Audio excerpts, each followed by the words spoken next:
All right. Hello, everybody. We should be live. We are going to kick it off just a few minutes early, kind of piggyback off of Dan at Dan's Fish. Let me get my chat popped out here, and I will be ready to go. Ooh, you're going to get echo for a second where I pulled that video up, but that is fixed now. Forgive me, I just woke up from a nap, but duty calls, so I am here, and I do have it on live chat. I want to say, Don Gallagher, congratulations. Yes, sir, you are the gold medal winner. First in, and Father Fish coming in second with the silver, followed by Erode, who is new to me. Erode says you should do a tour of the local fish store, maybe Aquatic Marine. Stopped by there today and got a sticker that said Fish Room Fever, so I checked you out, and good job with the channel. I appreciate you very much. I will definitely be doing a tour of that store. I've been trying to give them a chance to get through some of the renovations because they are constantly updating and innovating things. But I think it's kind of at a point where I need to just go ahead and do the tour and then do an update after they get some more things done because they are nonstop on the improvements at this point, which is phenomenal. And then we had Sailfin Aquatics. Thank you for joining us. Yes, I am feeling better. Said I just took a nap, so I'm still a little groggy, but I needed to get one in and get the pain medication to wear off before the start of the show. Hash Info, I appreciate you swinging by and showing support. Thank you very much, brother, and thank you for the congratulations. And then we have TJ's Exotics in the house, Scotty G66, Cody Son, Rockford Fish Keeping, 54 Punchy Pam, who would normally be streaming here shortly, but is not feeling too well, so I'm going to step up and do my best to fill in for her tonight. Thank you, Pam, for the opportunity to do that. And again, congratulations on your 1,000 subscribers and your monetization being approved. You deserve it and you earned it. And I am so happy for you / proud of you. So congratulations on that. We've got Crystal's Pets and Plants. For those of you that missed it, I did a video earlier on her unboxing her 1,000 subscriber giveaway. If you've not gone to her channel and checked her out, I would encourage you to do so. Her little hamster, Hammy, is absolutely adorable, and I just love her guinea pigs. Without getting too far behind in the chat, let's see, we've got Big J in here, Chevy Fish, Scott Backer, and I think I got you, Rockford. All right, looks like I have caught up to the bottom. Lumpy Dog was going to troll this live stream, but then realized he's got a blue wrench. Yeah, sorry. I did that to keep you from trolling, Lumpy. So I wanted to say thank you all before I get rolling too far into the chat. We are 500 and I think 30 something subscribers now, and that would not be possible without you all doing that. So I'm glad that there is something about my channel that you find either educational or enjoyable, and that you are coming back to see the videos and the streams and showing me support. That means the world to me. And again, it wouldn't be possible without you all, so thank you. I am going to be doing a giveaway. It won't be tonight because this wasn't a planned stream. Hey, Diego, thank you for showing up, Petzotics. But I am going to do a giveaway because I didn't do the 200 giveaway and the 300 that I had planned to, just because we kind of blew right past them. The growth of support has been that phenomenal. So my plan is to do a multi-part live stream giveaway with maybe four or five prizes, somewhere in the $20 to $25 range, probably digital gift cards. But I've not got that 100% nailed down yet. I want to be sure that it's available to our overseas friends as well. So I need to look into that before I sorry, I was reading a question before I actually commit to saying exactly what I want to give away. Lumpy Dog asks, are the angels breeding in the tank behind you? Do you race the fry? They look wonderful. I've not gotten any pairing yet out of the angels that are in this tank. I do have two other pairs that I am raising the fry on. Each Each of the other pairs has spawned 3 to 4 times and have yet to successfully raise any of their own fry. So I have been pulling a percentage of the eggs. I think I've only got about maybe 60 angelfish fry at this point that I'm raising, but I wanted to at least get a start on raising some fry, and then hopefully, eventually the parents will get it figured out and start raising their own fry, and then I'll have 2 pairs of angels raising their own, and hopefully another pair out of what's in here. I have a total of 1, 2, 3, 4, 5, 6, 7, 8, 9 angelfish in this tank, so should be able to get at least one more pair out of them, but have not been able to do so thus far. Let's see. Chevy Fish, hit that like button. I do appreciate that very much. Rockford Fish Keeping at Fish Room Fever. Are you interested in fish ichthyology? I am very much. At one point in my life, the goal was to be a marine biologist. Life kind of happened. Things pop up, things get in the way. But fish are my passion, and not just looking at them. I want to continue to learn about and research and study. So that is definitely something that interests me. My long-term goal would be to be able to spend more time in the fish hobby, learning and informing, and less time in the 9 to 5 sector of life. So hopefully, at the growth rate that we have now, that may someday be a possibility for me to do so. And I appreciate you all for that, because, this is my passion, keeping my fish and talking to you all. Anthony's Fishy Friends is in the house. I thank you for joining us. Big J's Fish Keeper. Looks like that tiger shovel nose is getting big at Fish Room Fever. Yeah, he's getting there. He's not growing quite as quickly as the red-tailed cat, but he's moving up. Hey, Bob. Kaler's Aquatics, I appreciate you joining us tonight. So actually, I can do this. I've got a new camera, so I'm going to cover it for a moment so I don't make you all motion sick, and I will show you that tiger shovel nose.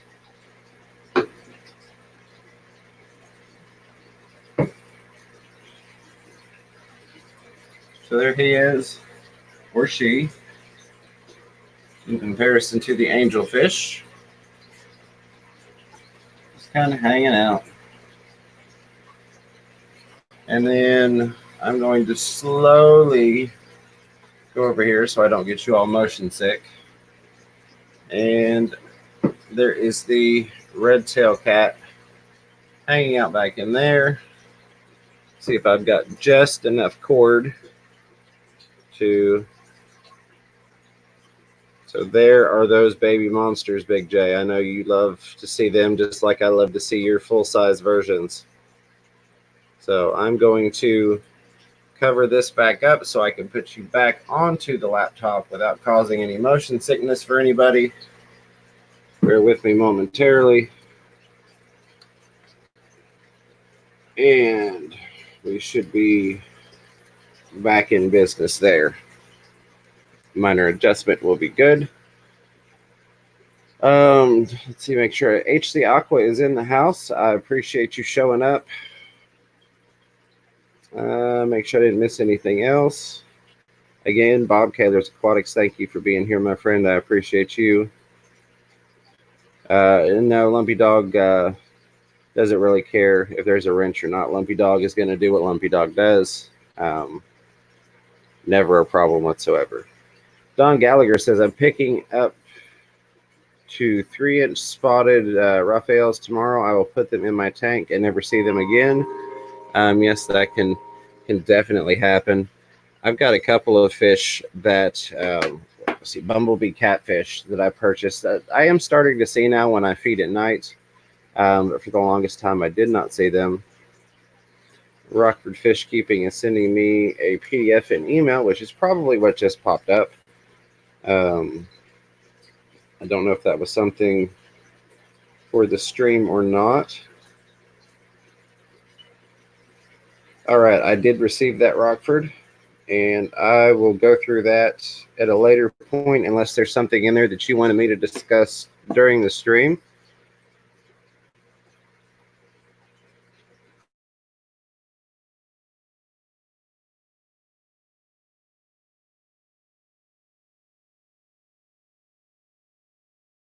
back down. And okay, I don't know why my laptop camera decided to go out there for a second, but it has come back on my end, so hopefully it comes back on your end. And we have Caleb's Aquatics. Welcome, Caleb. Glad to have you here. Caleb's doing a phenomenal job. Caleb started, I think, a month before me and is almost to 600 subscribers. And we have Father Fish in the house. Father Fish is another one that's right around the 500, 600 mark. So let's. I'm looking forward to crossing that. I don't want to say finish line because that's just the beginning of a whole nother chapter. But I'm looking forward to running that portion of the marathon with you all to get to that 1,000 mark. Let's see. Todd Short, welcome. Thank you for coming in. Todd Short says, loving the background tank at Fish Room Fever.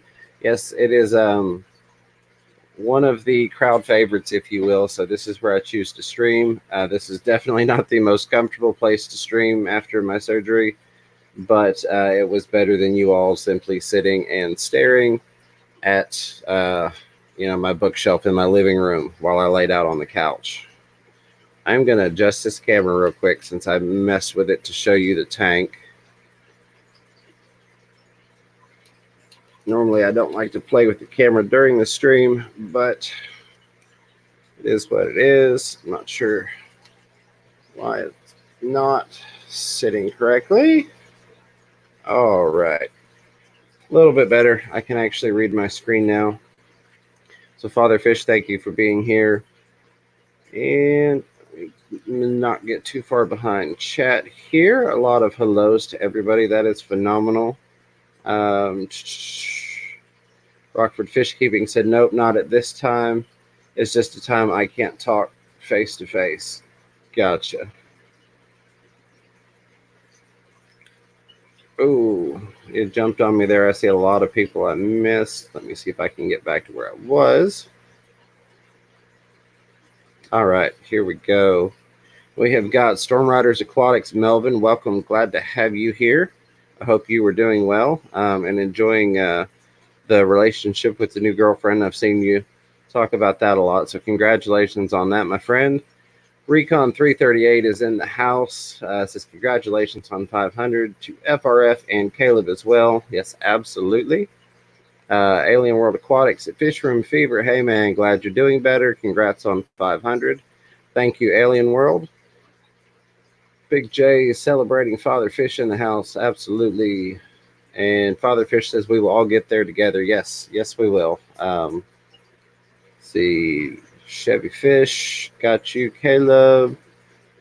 Lumpy Dog says Father Fish was my final inspiration to start a dirty tank. He has very informative videos. Absolutely. I never like to recommend necessarily one person over another in the chat. I would like for everybody to just kind of check each other out and see if there's something there that you're interested in, and if there is, subscribe. We're all here to kind of grow together, all part of the same community, so I highly encourage that. That being said, when you have someone like Father Fish, and for those of you that don't know, Bob Kaler, Kaler's Aquatics, who have been in the hobby for, without giving away their age any more than they will themselves, for decades and decades in the hobby, those are people that we can definitely look to that know what they're talking about. So if you've not checked either one of them out, I highly encourage you to do so. There's a lot of years worth of knowledge there.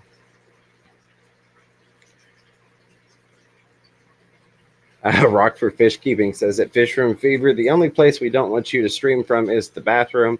Absolutely, I will not be streaming from there. Mark, Big Easy support group. It ain't easy being Big Easy. I appreciate you showing up.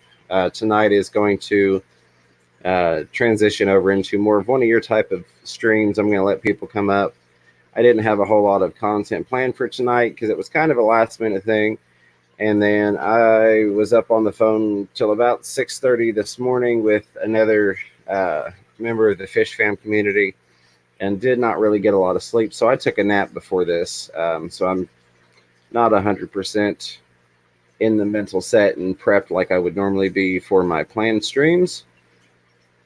Petzotics, is the upgrade on StreamYard format really worth it? I don't know that it's necessarily really worth it for just simple standard streaming.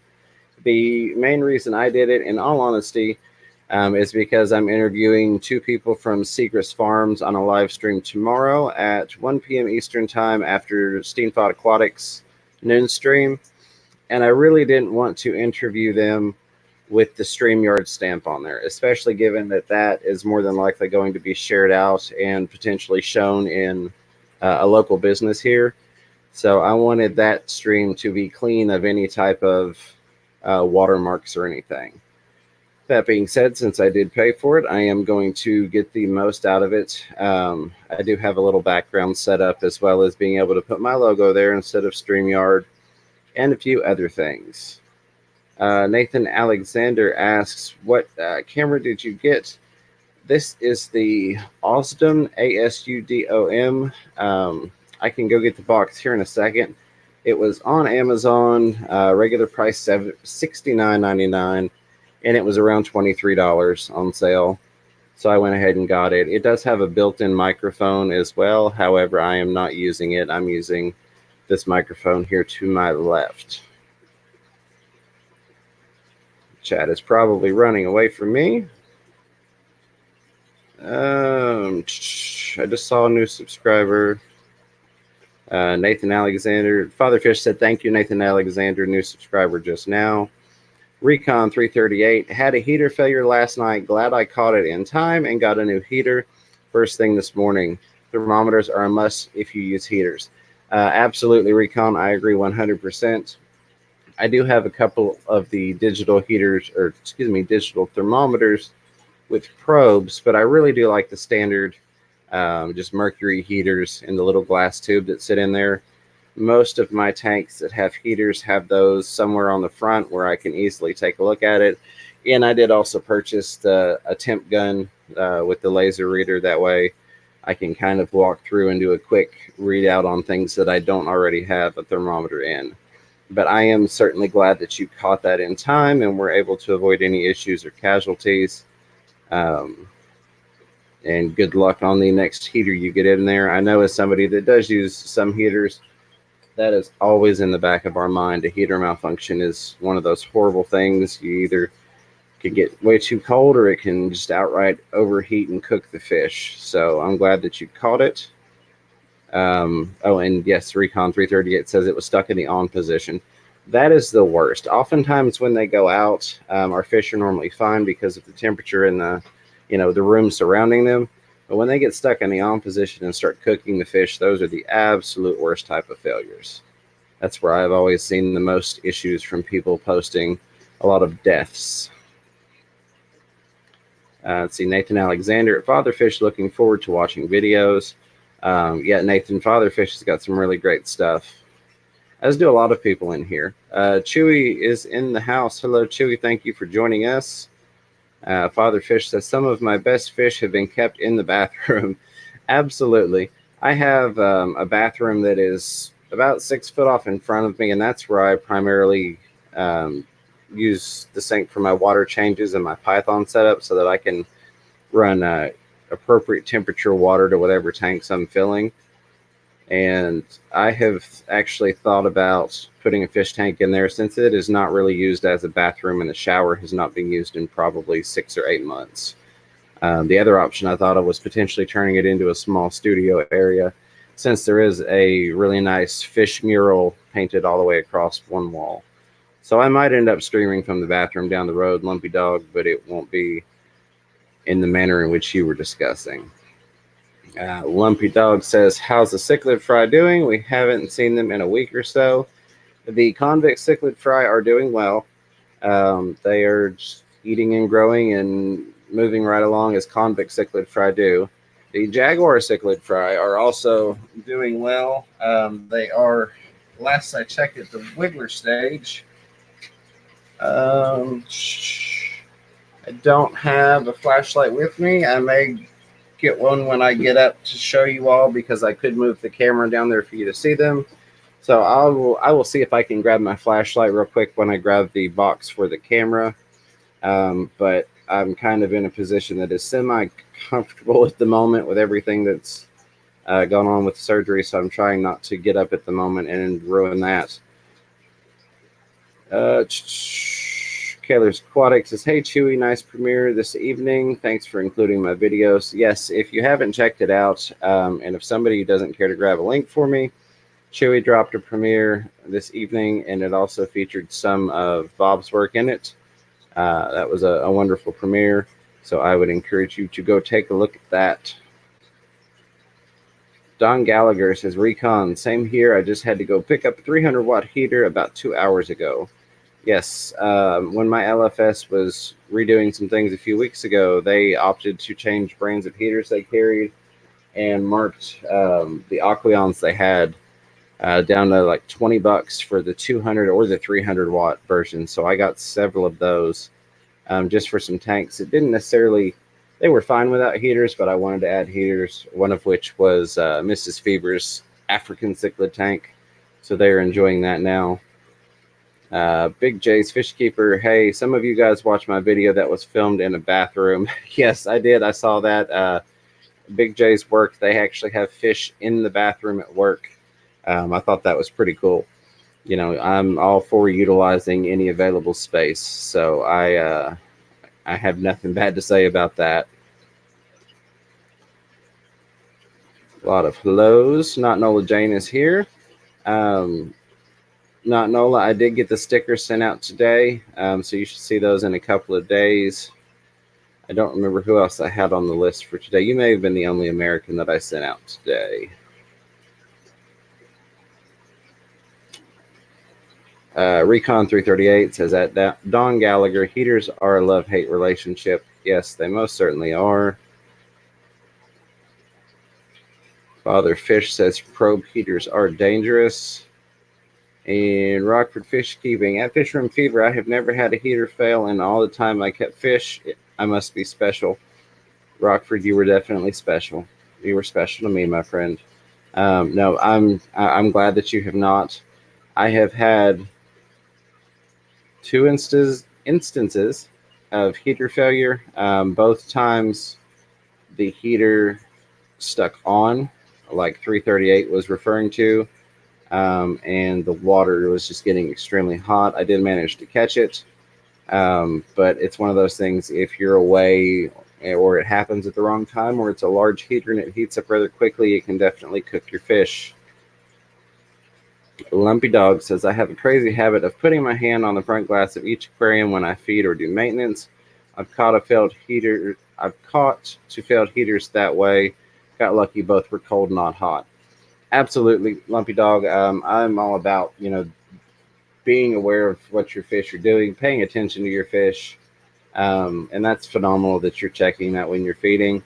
I don't necessarily touch on my tanks all the time, but something like that, if the temps are off, generally speaking, the fish will start to behave differently. And if you spend any amount of time, you know, monitoring your fish, spending time enjoying your fish, then you'll kind of know what their typical behaviors are and when something is off. Nathan Alexander, Amazon has floating temps. Yeah, the glass heaters, if I remember correctly, on sale for 98 cents each. Absolutely. I think Steenfot had posted a link for those earlier today. Recon 338 says, Rockford, consider yourself blessed. I agree completely. I hope you never have to deal with a heater stuck on. And if you do, I hope you catch it in time. And the lovely Pam 54 Punchy, the Art of Fish Keeping, says, my Mud Skipper tank is in the bathroom. I sit and watch them a lot. Yes, that you know, I've always thought it was kind of neat to have fish tanks in bathrooms. That's one of those places that you don't necessarily see it a whole lot. Chattanooga Ed, welcome to the show, sir. I am glad to have you here. Nathan Alexander's, oh, yep, nope, I didn't miss anybody. Nathan Alexander says, I have a tank in front of my toilet. So see, it's a common thing. And I think, just maybe, I may, oh, not quite, almost caught up. Scotty G, I think I got you before, but if not, welcome. Tampa Tom, glad to have you here, which is Tampa Tom Fishing now. Grandma Ducky, hello and welcome. I appreciate you showing up. Ivy, I'm going to probably mess this up. Gracia, hello, host, shout out. Hello, thank you for showing up to show support. I appreciate you. And lots of hellos to people. Storm Riders Aquatic says, thank you very much, Fisherman Fever. The relationship is going well. Our relationship is growing stronger every day. Our love for each other is very strong and our bond unbreakable. Melvin, that's phenomenal. It's always wonderful when you can find somebody that makes you happy and shares that affection that you have for them. Ivy, thank you so much. I appreciate that. Recon 338. I'm so glad it didn't happen while I was at work. I'd be terribly upset to come home to the aftermath of it happening when nobody is home. Yes, and that's the big problem is, most of us do have a 9 to 5 or a big boy job that keeps us away from our tanks during the day. So that is the worst time, case in point, if it goes out at night after lights out and it's stuck on all night and then you don't go to your tank before work and then you go to work and come home, it may have been like that for, 15 hours more or less, and has plenty of time to cook your fish. Cody's son throwing out the reminder to hit the thumbs up. I do appreciate that. And nope, still not to the bottom here. I think I'm almost there. I should have plugged my mic in, or not my mic, my mouse in. All right. So close to catching up to you all. Big J's Fish Keeper. A long time ago, I had a heater blow up inside the tank one time and killed while I was at work. Yes, I have seen that happen before. And that is always tragic. And then you have the issue of, electricity and water mixing, which is never a good thing.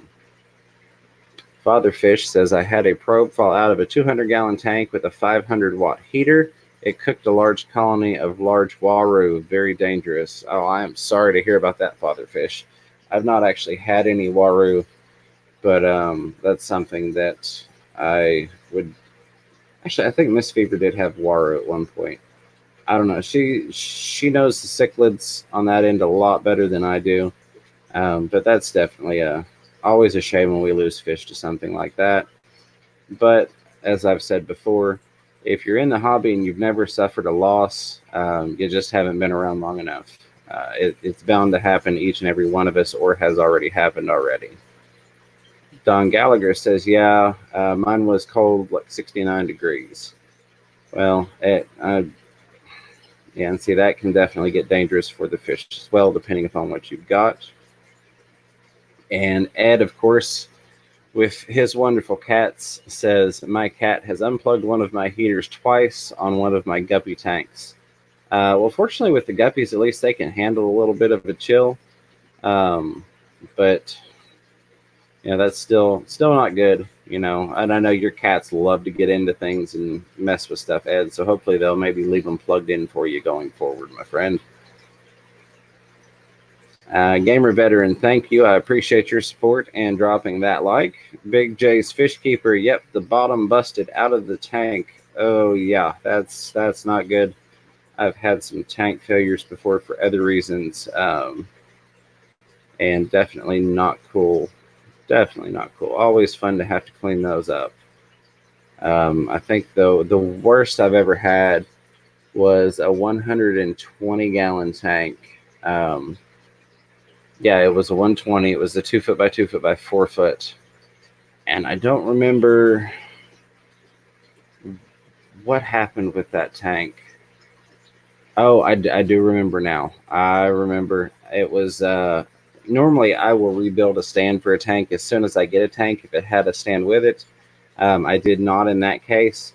And so one of the legs gave way on that stand that came with the tank that I had gotten used, and the tank went in the floor. Fortunately, the way that it crashed and landed, it didn't shatter the tank, but it did end up with water and fish everywhere. And that floor was on the second floor, so to speak.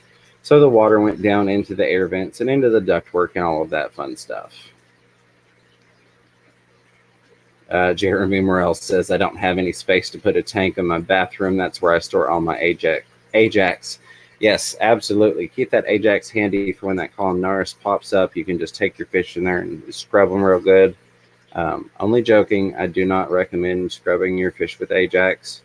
If you choose to do so, it is not due to me, and I do not. Um, I'm not liable for it. Disclaimer there. Tampa Tom Fishing says, I recommend Aquatop heaters. Have several in year 3. My grandma has a very old Aquatop heater still working. Absolutely. There are a lot of good heaters. And then sometimes we run into issues with, good company heaters or companies that make good heaters that we end up getting one that's just defective or maybe just had an issue with it. And I'm getting further and further behind here. So give me just a second. What I'm going to do is grab my mouse and plug it in so I can scroll a little bit quicker and hopefully get caught up to you all, because I have an announcement, but I want to get caught up before I do that announcement. So let's add the mouse here and we can scroll now. All right. And get back where I was. Grandma Ducky says, I'm loving the connection with fish lovers. I am building a pond in the yard and am seeking all the info I can find, as well as discussion of fish tanks. Well, Grandma Ducky, you are in the right place, and we are glad to have you here. There is a lot of knowledge within the chat, and we all do the very best we can to help each other out in any way that we can. So I'm glad to have you here. Feel free to reach out to us with any questions you have, and we will be happy to do what we can for you. Recon 338 says, at Don Gallagher, I have an Aquatop 300. So far, so good for the last few months. I think I got it in September, have it set on 80. Yeah, I mean, I've had, heaters that eventually just quit of just about every different brand after so much time and use. And a lot of it depends on, are they running constantly? Are they off and on all the time? There are a lot of factors that play in on how quickly a heater can break down. And then Fatherfish has gotten to the answer. Fatherfish says, Fish Rich is like a thermostat, a metal probe at the end of a wire that attaches to a heater. Yeah, so if he's referring to what I believe he's talking about, you basically, you put the probe in the water, you plug your heater into it, and your heater will kick on based upon the water temperature. So I imagine that heater maybe fell out, if I remember what he said, and then it caused the heater to stay on. Something happened to Ed. I see, oh no, Ed. Oh, Chattanooga Ed says, Pam, every time you have a Saturday stream, I'm in St. Louis, not fair. I'm sorry about that, Ed, and we are going to miss you on the show tomorrow night. I think that if you're still in town tonight, Ed, let me know if you would like to come up. I am going to open the chat up for people to come up tonight once I can get caught up and get this announcement out of the way. Let's see. Taylor's Aquatics. I have 6 dogs and 3 cats watching me every time I use the toilet. I think a tank of fish watching me might tip me over the edge. Oh, that's funny, Bob. But yeah, I'd say that just might be the straw that broke the camel's back. There we go. Lumpy Dog says, cook fish and or suffocate them with low oxygen levels, double trouble. Yes, absolutely. Anybody that doesn't know, the warmer the water temperature, the less oxygen that is in the water for the fish to use, basically, in a very simple and quick statement. Colder water can hold more oxygen molecules than warmer water can. Just to make that as simplified as possible. Let's see. Don Gallagher, not bad. $30 for a 300-watt Aquatop. Yeah, not bad at all. Grandma Ducky saying hello to Lumpy Dog and Fish Tropic. Some more hellos. Lumpy Dog says, Bob's Petting Zoo. Yes, absolutely. Anna's Hobbies has joined us. Hello, Anna. Welcome. Glad to have you here. Appreciate you showing up tonight. And Recon 338 says, Fish Room Fever. Now that you are at 500, what is some advice you would give someone under 100? Maybe something you wish someone would have told you when you started the channel. I've talked about this a little bit in what I've got labeled as Workshop Wednesdays, but I'll be happy to go over it again. Um, One thing would be when you're first starting out, um, make sure that you're doing the rounds in the fish fam, which you definitely are. But get to know the community. Let the community know you're there. And I don't mean going into every single live stream and going, "Hey, I have a channel. Come check me out."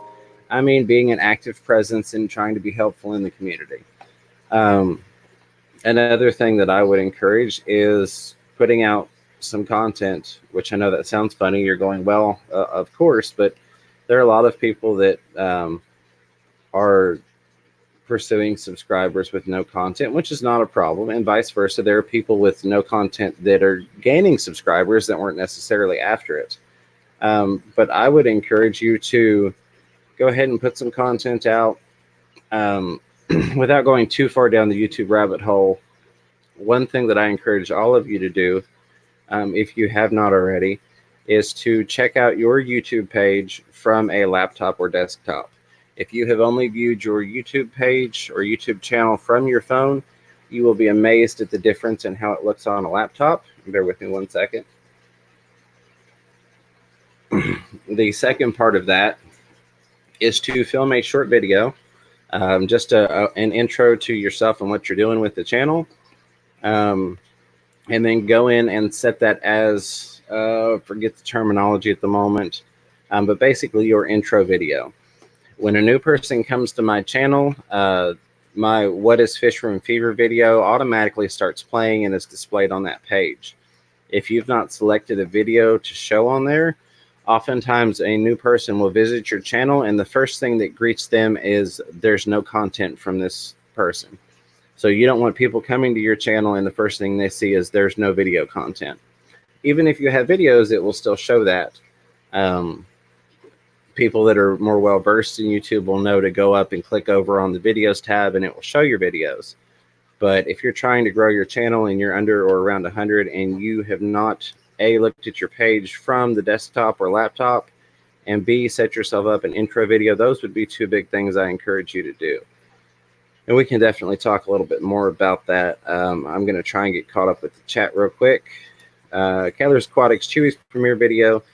Kaler has dropped the link for that premiere video. I encourage you all to click that and save that to watch. That was a good watch. Oh, wow, I've gotten way behind. Way behind. All right. I'm going to burn through this real quick and try and get caught up. Looks like I'm maybe 5 or even 10 minutes behind here. Forgive me. I'm going to try and jump over the back and forth hellos to each other. And only pull out things that are intended for me.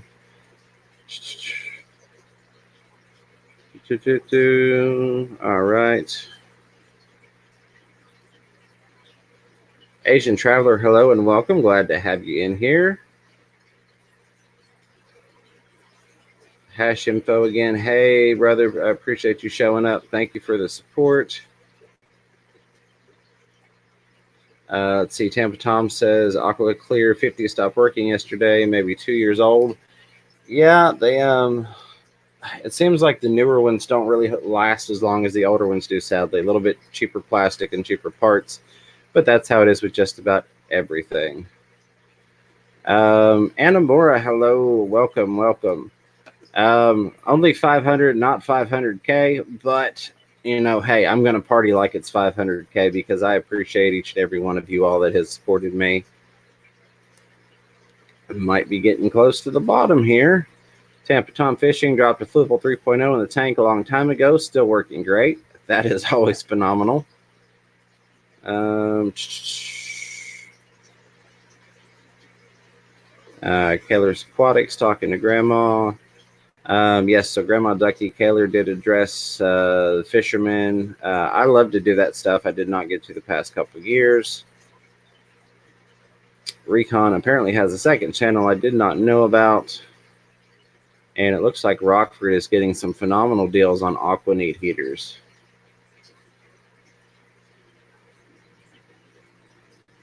Message retracted. Okay.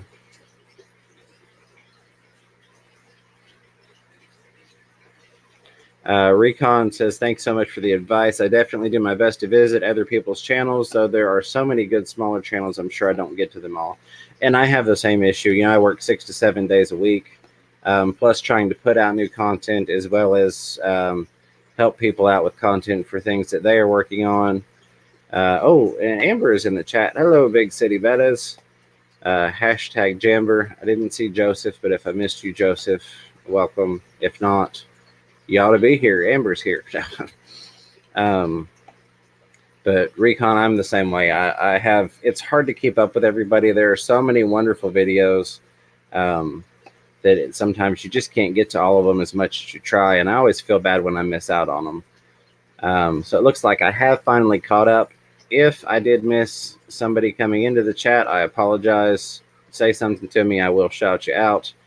Or if I have a question that was missed that was actually directed towards me, if you'll let me know again, I will be happy to answer that for you. So the announcement for tonight, I had set this up a while back and was going to wait until I got to 1,000 subscribers to actually release it. But then I started kind of poking around, putting some feelers out to see if there was interest, and a few people I talked to were like, absolutely, you should totally drop that. So for the first time tonight, I will be sharing my Teespring link for anybody that is interested. I don't expect anyone to go purchase anything, but since I had been asked about it, I will go ahead and share it. And I do have a promo code set up for 25% off on there for anybody that is interested. So let me get that link, and I'm going to get way behind in the chat now, I am sure. Listings. All right. So there are a couple different things. I am going to play around on the pricing some. I tried to put them as low as I could go, but still be able to use the 25% off coupon code. Because if there's not at least that much quote unquote profit margin to it, it won't apply the code. So I tried to knock things down as low as I could make the price to where some of them I don't even make anything, but they're available to you all. So let me copy that, bring it over here, not the other over here, and we'll put it in the other chat box. So there is the link for Teespring if any of you all are interested. I said I don't expect any of you all to go do that, but if it's something that you're interested in, it is available. I am working on getting some hats. They are going to be the mesh back style, like what Aquarium Co-op carries, but I'm going to be getting them, of course, embroidered with my logo on them. That's something I'm handling off of Teespring because I want to bring a good quality hat, and I can get that same type of cap that has a wonderful fit. And I know where I can get it embroidered locally or stitched. So Recon 338, if you want stickers, let me know. I am sending those out for free to anybody globally at this point. So just send me an email, fishroomfever@gmail.com. I'll send you a couple of stickers. At this point, it's not, I've only had about 20, 25 requests. So even shipping globally, it's not really hurting me too terribly bad. So if you want some stickers, just drop me an email with your address. I've got 2 or 3 people that are on the list to go out next. And I will add you to that, and I'll get those out hopefully in the next couple of days here. I'm still not supposed to be driving just yet, but I can always have Miss Fever run me around or just run the letters down. But yeah, I'd love to have a Fish Room Fever decal on your truck. Lumpy Dog dropping the link for Instagram while I was away. Amber Big City Bettas says, and the struggle to catch everyone's content can be hard. I try to listen and watch videos while I'm doing water changes. Amber, you are absolutely right. I work 6 to 7 days a week, 6 day minimum. And that's where I oftentimes, quote unquote, catch a lot of videos. I almost never can watch while I'm at work. I can sometimes respond to chats and things, but usually that's when I'll have, my earpiece in and I'll at least be listening so that I can let the videos play and show some support and throw a thumbs up on there. But there's so many just wonderful people in the Fish Fam that are creating content. I don't ever want anyone to feel slighted if somehow I don't get to your video. Big City Bet, as Amber again says, I suck at saying hi back individually, but sending hugs to everyone. Yeah, it can be overwhelming, especially when you're as popular as you are, Amber, and you walk in the chat and 30 people scream hello at you. So hello to you. And she says hello to everyone. Kaylor's Aquatic says, James, you are Dan's fish behind now, way behind. I don't think I am. Looks like I'm right at the bottom. I think you're just trolling me there, good Bob, sir. Grandma Ducky says, hoodies for Christmas. Decals would be awesome for my truck. Okay, so there are no stickers or decals on the site, on the Teespring. If there are, there shouldn't be, because it was going to be like $5 for stickers. If you want stickers, just email me. I'll send you some stickers for free. And there is JH, the other portion of Team Jember. Welcome, Joseph. Glad to have you in here. So if you want some stickers, anybody out there, I will send those to you. Just email me your address, and I'll get those out within a week. I mean, that's kind of the maximum. Usually I'm getting them out within a day or two. So let's see. Lumpy Dog says, whoa, a gorgeous catfish is out and about behind you. I wonder if it was the tiger shovel nose or the red tail. Could be either one. I'm kind of blocking the screen here.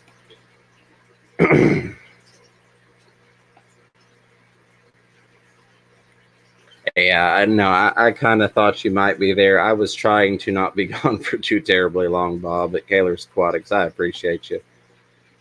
Yeah, Lumpy Dog's probably asleep. And I'm going to probably butcher the pronunciation here, but Maleku, hello and welcome. Glad to have you here. All right. So we are caught up on chat. Oh, hello, Candy. I appreciate you showing up. As always, please feel free to do absolutely no work in my stream. You were a mod simply out of honor. So, hey, and Chris is here as well. Chris, buddy, thank you for showing up. Hold on real quick. Let me not skip over Grandma Ducky here. Grandma Ducky says, I am new. Do you have regular tanks and salt? Any sharks? What's your specialty personal preference? So I have just over 40 aquariums set up currently. 2 of those are saltwater. One is a 55-gallon with a snowflake eel, and the other is just a small 5-gallon tank. I've got some mollies and a guppy converted to saltwater in. Everything else is freshwater. If I had to say that I have a specialty, at this point, it would probably be breeding bristlenose plecos. I pump out a couple hundred of those a month between the several pairs that I have. So if I were going to say I had a specialty, it would be that. I try and do a little bit of everything. I have, guppies, piranha, plecos, monster fish that are still growing that are not monsters. African cichlids, though, those are Miss Fever's specialty. I have breeding angelfish, breeding convicts, a whole bunch of different stuff, a wide variety of plecos. Plecos is my passion, and bristlenose would be, I guess, what you'd call my specialty in a nutshell. No sharks of any. Well, I technically have a rainbow shark, which is just a freshwater fish that's not really a what people think of as a shark. But my passion is my plecos this go around, and my main goal is breeding. I'm finding that extremely enjoyable this go around in the hobby. and then just trying to help educate and promote and get people into the hobby that are kind of thinking about it but don't really know where to turn or what to do. So I kind of started this just to help, and it's kind of taken off. Multi-tank addiction Chris asked how I'm feeling. I am doing all right at the moment. As soon as I get some other people up on screen, I am going to step away for a moment because sitting in this chair is not pleasant at the moment. Make sure I did not miss anybody else. I know the chat started moving pretty good there. Grandma Ducky asked if I sell to local fish stores. I do some. I do. I have done some different store credit things. Right now, what I'm looking at doing is kind of building up stock to start doing some online sales in the springtime when it warms up for shipping. But I have definitely taken some things in for credit at the LFS on a few occasions, or when they've called me and said, "Hey, do you have 200 mystery snails?" And I'm like, "Absolutely, I've got 1,000 mystery snails. Just let me know what you need." I'm always happy to do that. But I think I'm going to try and shift over to doing some shipping online sales. Probably start a Get Gills account in the springtime and just see how that does. But I've got some people that I am going to ship some fish to before I start actually selling. Just one for practice, and two because I told them I'd get them some fish if they needed some fish. So I think I have hash info. Night, y'all. I worked all day and was up early today. Beautiful tanks and well cared for fish. Hash, I appreciate you. I appreciate the love. I hope you get you some rest and sleep well. If y'all haven't checked out Hash Info, and again, this is for everybody. I encourage everyone to reach out and just kind of check out what's going on with everybody in here. That's how we grow. Not to turn this into a promotional stream, but I think that the Fish Fam side of it has finally caught on in the past couple weeks to trying to help each other grow. But that's been a big part of my ability to grow as rapidly as I have, as I haven't stayed just in the Fish Fam community. I have other interests, as do most of us. And there are other wonderful communities out there that we can go talk to, that we can learn about what they're doing in that community, and then we can also help them in the fish community. There's a lot of interest from other communities about what we do. Susan from SLC Aquatics is here. Susan, I appreciate you showing up. So now that I am caught up and we have made the announcement, I am going to open it up if we have some people that want to come up. If you are brand new and I don't know you, I will definitely insist on seeing you on camera behind the stage or backstage before I let you up. But I'm familiar with pretty much everybody here. So let me go ahead and drop that link and close that. And paste. So if we have some people that would like to come up, tell us about anything they've got going on or ask questions, you're welcome to do so. And that will also give me the opportunity to play around with this pro mode a little bit before my interview with Segrist tomorrow. For any of you that aren't aware, I am interviewing Ryan and Shelby from Segrist Farms tomorrow. That stream is going to be at 1 p.m. Eastern Time. If you have any questions that you'd like me to try and get answers for in advance, hello, Shishi's Aquatics. Welcome to the stream. Feel free to email those to me. I'm sure we will be taking some questions from the chat, but any advanced questions really give the opportunity for them to dive and get a deep answer, or potentially find an answer to something that maybe possibly has confidentiality issues along with it, but they can find an answer that's acceptable to give to the public. But if not, we've got a bunch of questions lined up, and I'm sure the chat will be loaded up with questions at that point. And no takers. I'm surprised nobody wants to come up. Usually we have a few people that want to jump on. While we are waiting, I do have another video. Lumpy Dog, good night. I appreciate you hanging out with us. I hope you get some good rest, and we will see you tomorrow. Thank you for your support. Rockford Fish Keeping. I should have a Ken's Fish and a CLL/Aquaneat unboxing later this week. Awesome, Rockford. I will be looking for that. Man, I am killing stuff. No, not Ryan Seacrest. Ryan from Seagrist Farms. Ryan Cessna. Okay. Ed, if you were still there, if you were in the chat, I'm going to drop the link directly in the chat again for you, and you can click on it like you would normally. You are welcome to come up.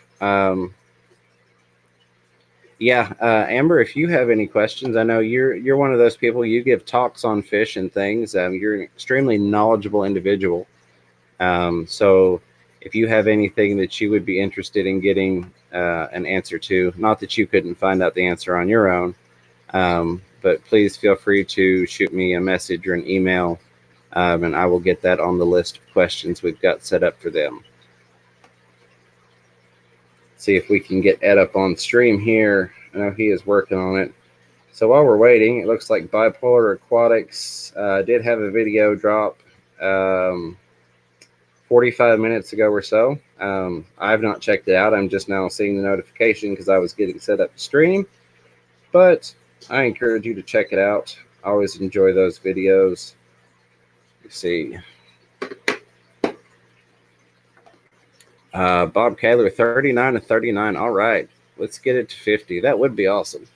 I appreciate you pushing that for me. I'm always just happy to see you guys show up, and I hope that I can either bring you information or education, and hopefully a little bit of both. JH is lurking while prepping the film. Fantastic. I always appreciate the JH lurk.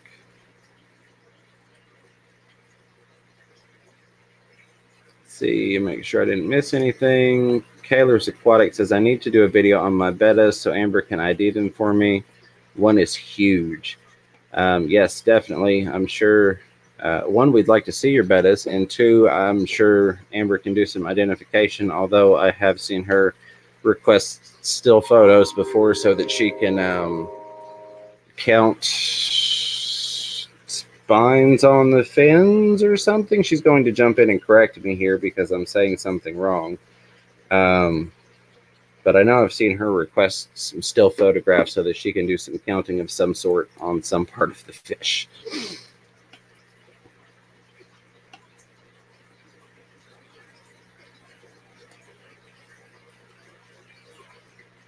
And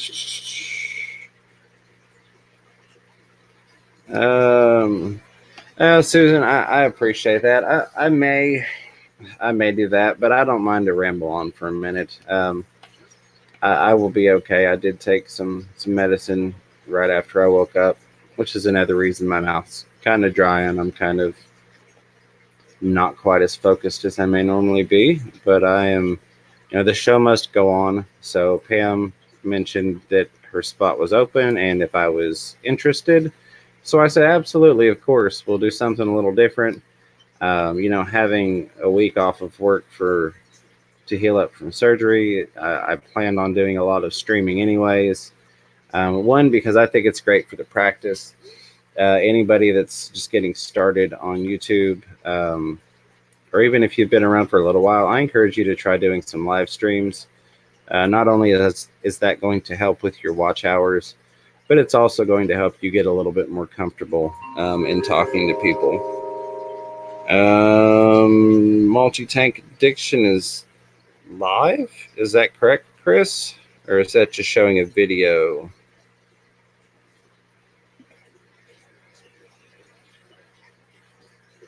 I didn't think you live streamed tonight, Chris. I thought you did Tuesdays and Thursdays. Maybe that was just a video and it was showing the red button next to it.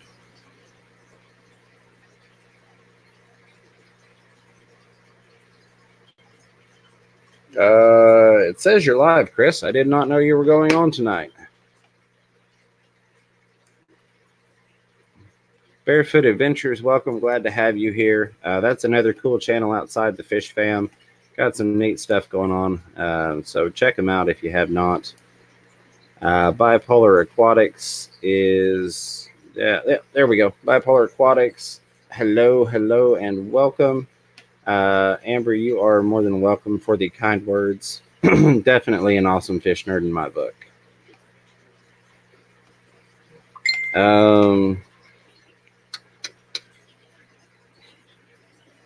Why are you throwing salt on my GAME, Chris? I didn't know you had anything planned. I hadn't seen anything coming up. Well, if anybody wants to go check Chris out, you are welcome to do so. I'm just going to keep it rolling here. I didn't...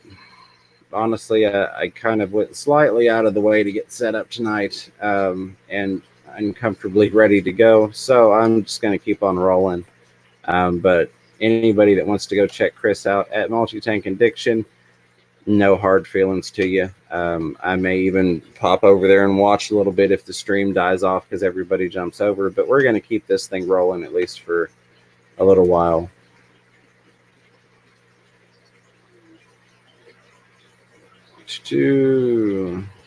Susan, good night. If I haven't missed you already, I appreciate you stopping by.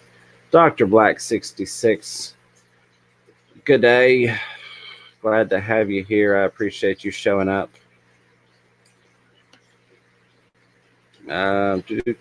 Just got here. I'll stay. Blackie, I dropped the link before you got here. If you want to come on up, you're welcome to do so. If not, no hard feelings, but I will drop the link again if anybody wants to come up. Tonight's more of a variety show than a planned, itemized agenda, if you will. Yeah, I don't know, Jeremy, but I figure I had already set mine up like 5 hours ago. I had put it on YouTube that I was going live. Went through a lot of pain in the backside, literally and figuratively, to be here streaming. So I'm just going to keep running. Like I said, no hard feelings to anybody that wants to go hang out with Chris. But I am going to keep this rolling here for the time being.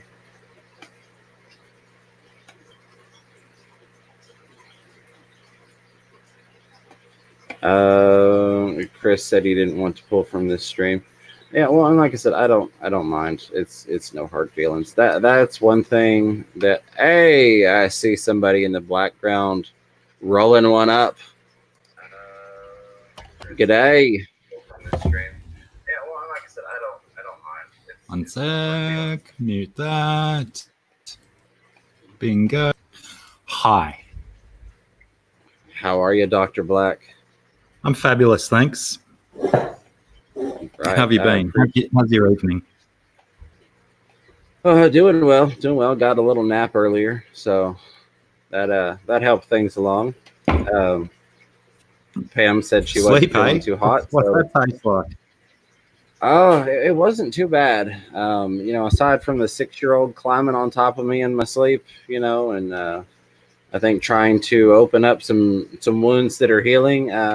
It was rather enjoyable, surprisingly.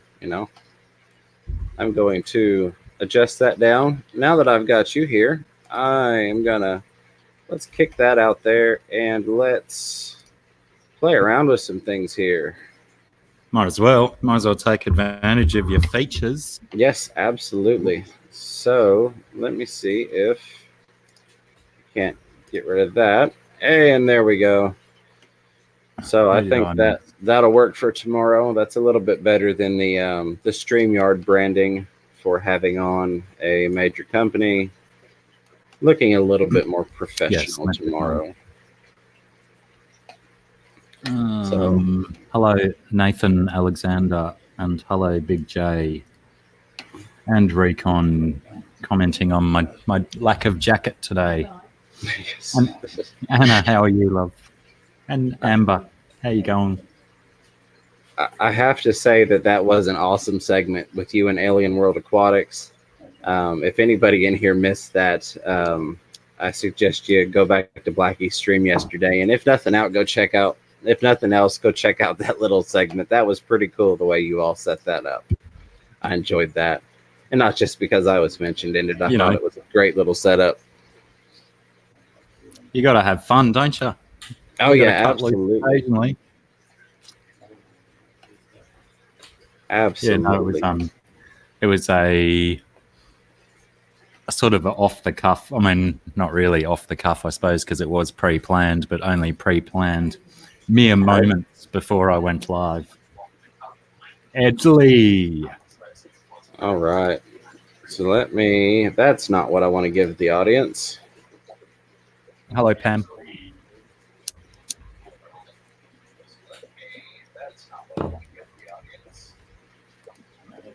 Nope. All right. Darn it. Told you I was going to play around with some things if I got some people to show up. I'm getting dizzy. Yeah, we'll leave that alone right there for the time being. I'll play with that later on. So Ed, welcome. Glad to have you here, buddy. I see you're still at home. So are you leaving out tonight/tomorrow morning? Is that correct? For St. Louis?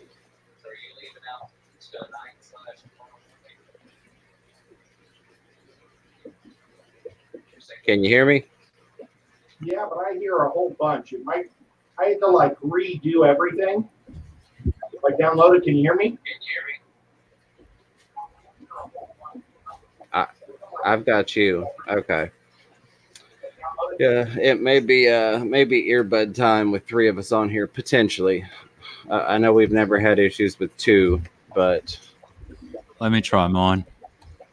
Can you hear me now? I can hear you just fine, Ed. What I did was, I've never been able to get in the StreamYard, and so I logged on with a new YouTube account and was able to get in. Huh? So that you just got a new sub.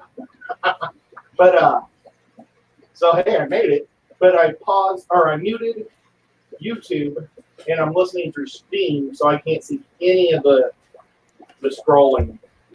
Gotcha. But I won't be on very long at all because I do have to drive to St. Louis today. Gotcha. Well, I appreciate you hopping on here. I know you're going to be gone for a while. Unless things have changed, I am going to have Big J on tomorrow. Oh, you switched your camera over. There we go. I was like, wow, he disappeared quickly. That was a magic trick. Well, that camera's looking awesome. So I think I am going to have Big J on tomorrow in your place for the nocturnal feeding, unless things change with Big J. And then of course you'll be welcomed right back to your home when you get back in town. Awesome. I can't believe the guppies weren't in the shot. They're always in the shot when I go to them. I am going to go grab my earbud real quick and not wrestle a crocodile, but drain the old dingo. And I will be right back. Good day, Blackie. I still can't do it. I'll work on the accent, and I will do a whole screen or a whole video for you. That'd be good. I'm expecting a big, massive influx of them very soon from everybody. I'll watch a whole bunch of Mad Max movies. A good start. Oh man, I love those movies. I'd like it if you guys could make another one with them. It'd be really nice if you could pull some strings. Okay, I'll see what I can throw together. Nice. Yeah, because the that new one was very Americanized, wasn't it? There wasn't much Australian speak in it at all, except Bruce Spence. The two main actors were British though, which is funny. But you're right. I did think it was a lot more Americanized. Yeah. Well, I mean, I suppose realistically, the second and third ones were, quite Americanized as well. It was only really the first one that was very, very Australian. Did you know that? Oh my gosh, Mel Gibson. He actually redubbed his voice for America. For Oh, really? the original one, yeah. He No, I found didn't out know that they were gonna voice over his accent, and he went to class and went over it with an English or an American. Yeah, right. Interesting. G'day, Scotty G. Which is sad. Whenever my Well- mom watches anything that's Australian or from England, I have to explain every single thing that's said. But it's the same way in the South too. She doesn't understand South or Southern accents too well, which is not good now that she lives in Tennessee also. Yeah, right. Should be walking around confused all the time. Yeah. She asks people, can you repeat that? All the time.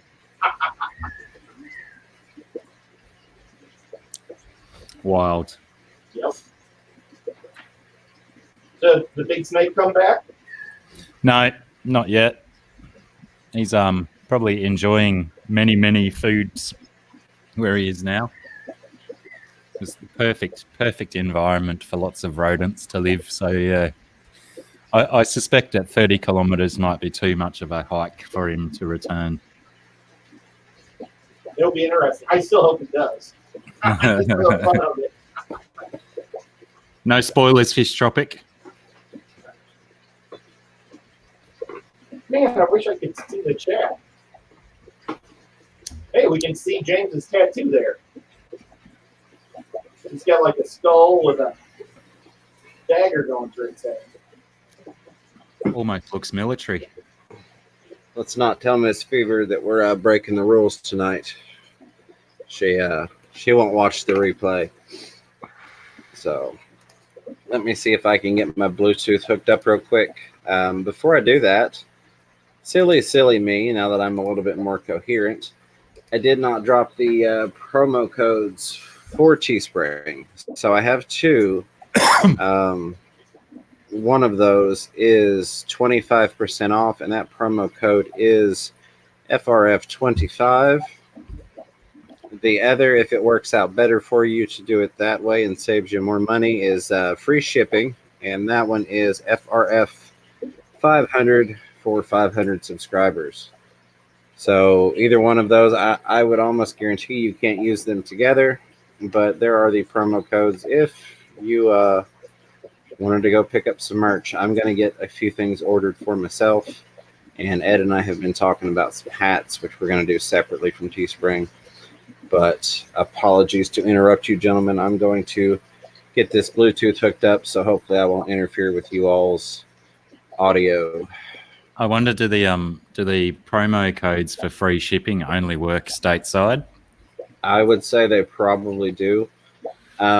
Eventually, I am going to get to the point where I am doing my own merch and shipping it out. This was something that I had some people express some interest, so I wanted to go ahead and make it available. I had actually created the Teespring account maybe 2 months ago, back when I was still around 100 or so subscribers, just so I had it made. But I didn't really. I was going to wait till 1,000 to drop it, and then people said, "Well, hey, I'd like to look at a T-shirt or whatnot." So I went ahead and decided for 500 subscribers we would drop that. That is for Teespring. I will get you the link again here. Jay Jr., welcome. I didn't see you before. I appreciate you showing up. Let me find my chat, the proper chat, and paste. There is the Fish Room Fever merch. Again, if you want stickers, I will send those out for free. Just email me your shipping address. Blackie, yours are in the mail along with Tim's, and I think it was Perth Cichlids, Jason. It was Jason that emailed me from Australia. Nice. So those are headed out. Yeah, Jace has got an awesome sticker collection in his fish room. They'll be a worthy addition. Well, I appreciate that. I'm happy with how they turned out. They weren't from the standard Fish Fam person that prints them, but I think $54 for 1,000 of what I got was a good price, and I'm really happy with the quality. What did you use? I went through. Bear with me here. Mine is still a little fuzzy. I want to say it was Print Runner, but let me verify that with my email real quick. Sarah used this thing called Sticker App, and she's been getting a bunch of stickers, and they come out really nice. Lots of options with backgrounds and types of paper they print on, holograms and stuff like that. Very cool. I may have to check that out. Yes, it was Print Runner is who I used. So I don't know about elsewhere, but I know stateside it was a good price. And they did good quality work. It didn't take too terribly long to get to me. So, see this guy, how you get this. You can select the part of your that's awesome. Glitter. You can specify little tiny bits, and we were quite surprised that they could print that one with the glittery kind of stuff all in the hair of that dude. I like that. It's very cool. Nicely done. They did. They stuffed up her first order because they didn't read her instructions properly, and the 3 bags that I received today were reprints, and they sent them all out free of charge from Sweden, of all places. Oh wow, that's a long way to come.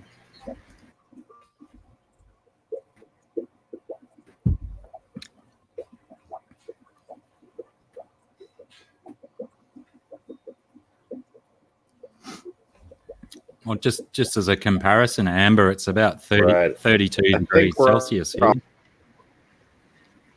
Did we vanish? Started breaking up a bit. Feels like minus 20. I'm wondering if it switched over to my Bluetooth mic. Let me check that.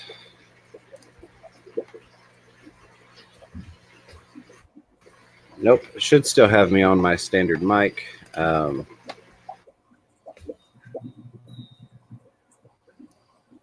Certainly doesn't seem to like it when you're clicking buttons, does it?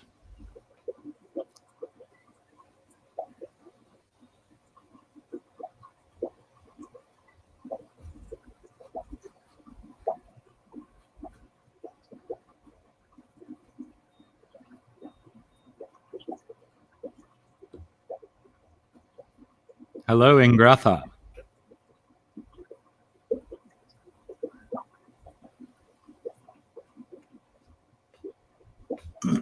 So James, I think James might be linked dead.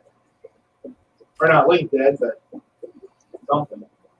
It's amazing how he can sit so still, yet still have motion blur around his edges. It is amazing. Uh-oh, we just took over the screen.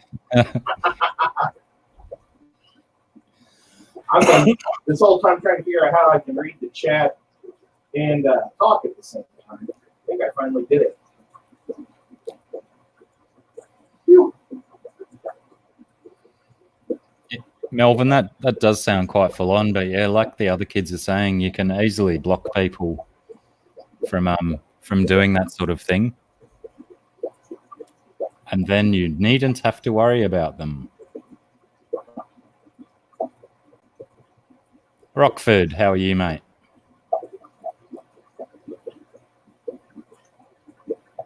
Today, Bob and I came out. Well, Bob came over to my town and checked out my local pet store.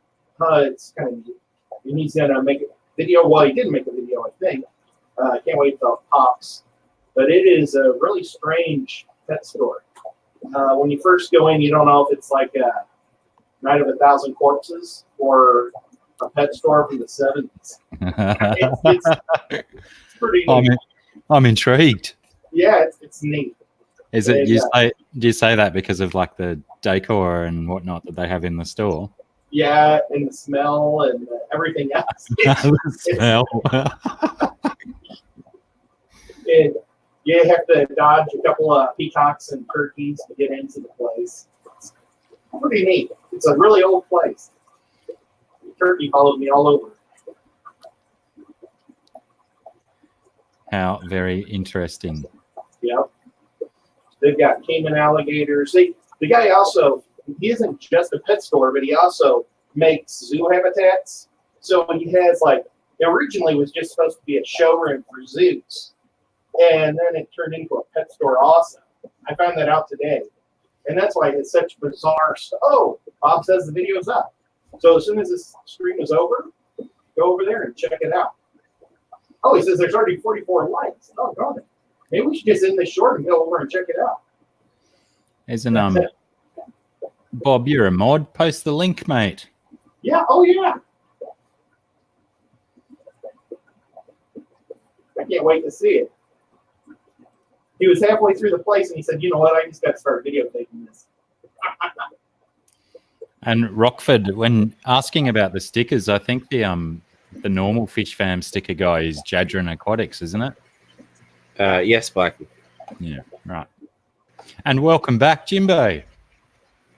Thank you. I need to go and get a fan platform for this to sit on. It overheated on me. Of course, I've had it sitting on something that hasn't allowed for venting all day long, so it's been kind of warm. I've been running it hard lately.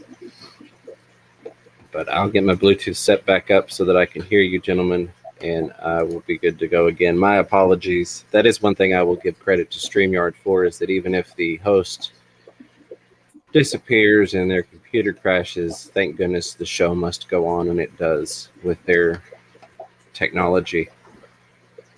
Yeah, I found that out the hard way one night when I was a little bit under the weather whilst hosting a stream.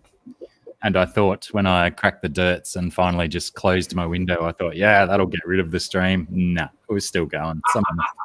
I think I had someone else on as well, and they were still going. They just took it over for a few hours. Well, I think I came back pretty quick once I realised it was still running. Well, when this is over, I plan on making a 9-hour trip to St. Louis. That'll be fun. Oh, Oregon, St. James? Oh, I was just going to say, I think Ed and I had that issue happen one time before. I need to get a desktop now that I'm going to be seriously doing streaming, but that's not in the cards. Surgery was a little pricey. So we'll just have to make do with what we've got for the moment.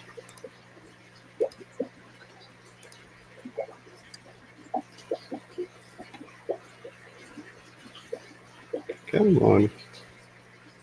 I just noticed I have some blackbeard algae growing in this tank right here.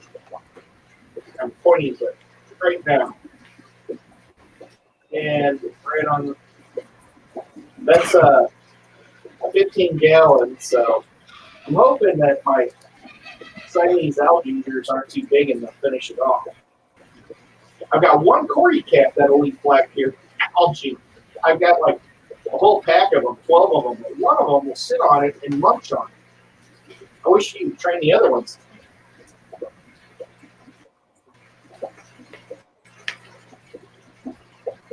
I think it was Fish Tropic just asked before about collectors. Oh. Like people that collect fish. He said people who are fish keepers are generally collectors of something else as well. What do we collect? Well, I play lots of like tabletop games and stuff, so I like to paint miniatures and whatnot.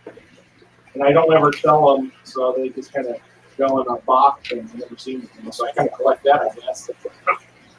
I'm a bit like that with guitars. I have a rather large guitar collection, and I can never seem to bring myself to sell any of them. Right.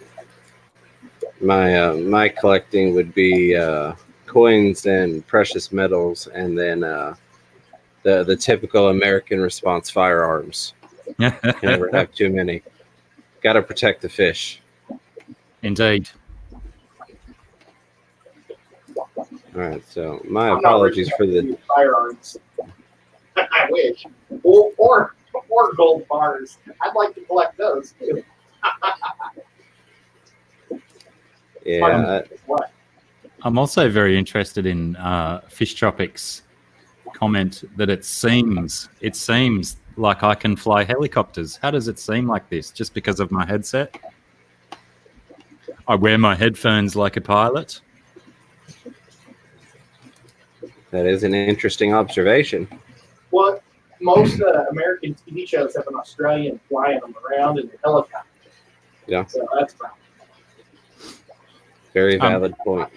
I've certainly done hundreds and hundreds of hours flying helicopters in virtual reality, or should I say, in video games. And it has been a dream of mine to learn to fly helicopters, but learning to fly costs a lot of bank. Yeah, I've got a buddy who's in the Marine Corps going through the pilots program, and he sent me like some footage and talked about some of the things he's doing, and it's just amazing. I remember back when he was just going through the beginning of flight school, we'd be playing Call of Duty Zombies, and the arrangement we had when he needed to be studying was that we would help him study. So he'd be throwing out all of these aerodynamics questions and things for us to help him practice for his tests, so we could still have him on the team. Nice. I would be saying the wrong thing. Like, I would be like the worst guy on your team because I'd be like telling Paul the wrong stuff. Well, when we would get into a good match, the longest I ever went was 26 hours straight in a single gameplay of zombies. Correct. Before a game over. So these were long-running matches. You'd spend 5 hours just getting your pre-game set up on the basic level so that you could have a long gameplay. So that's why part of it was like, look, you know, if I'm going to be on here for 8 hours, I'm going to be needing to do some studying as well.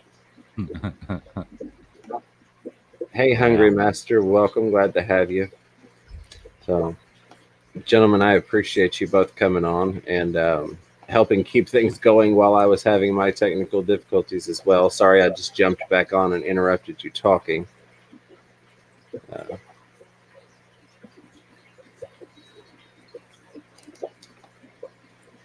So Scotty G collects coins as well. And Tampa Tom is a zombie killer. I think it's time to wrestle a crocodile. Let's see. Hungry Master saying hello to everybody. And so, Ed, is the St. Louis Aquarium up and running yet? I know I saw a news thing about an inside tour on it the other day, but I didn't know if it was up yet. December 25th. And I'll be back on December 23rd. Yeah, a lot of my friends have been like begging me to go to it, you know, and because they all know, you know, what type of guy I am. And yeah, they're all excited for me. But I mean, I'm looking forward to seeing it, but I don't think it's going to be anything like the Tennessee or the Georgia, you know, or the Chicago. I think it'll be more like Mall of America or Kansas City. Because I think it's a privately owned group that just does it to make profits. And, gotcha. Oh, wacky, I forgot all about checking out that electric eel at the Tennessee Aquarium. Now, All right. I've not checked it out either. It's been so busy this month. I've been Yes, running in it circles. has. I'll see if I can find a I should still have a link for it in the chat with the individual that sent it to me. I'll see if I can find it and chuck it up. You know, I Absolutely. probably have emails because since I'm a member, they send me emails nonstop. Like on the 4th of July, if the otters are eating something red, white, and blue, they take a photo of it and send it to me. You know, things like that. So they're, I bet you it's in an email. I just haven't opened it. But I mean, still, the St. Louis Aquarium. Hopefully, it'll be good. You know, the last one they had was pretty crappy, so it can only go up. Their zoo is amazing. Their zoo is the 3rd best in the world. It's, Oh wow! I mean, the San Diego number 2 and Australia's number 1. The Australian zoo, but St. Louis Zoo is the only one that's free, out of those three. It's pretty amazing here. It's just a Free. monster. Free. The city or the state pays for it. It's an amazing zoo. Well, it has to be up there with those other guys.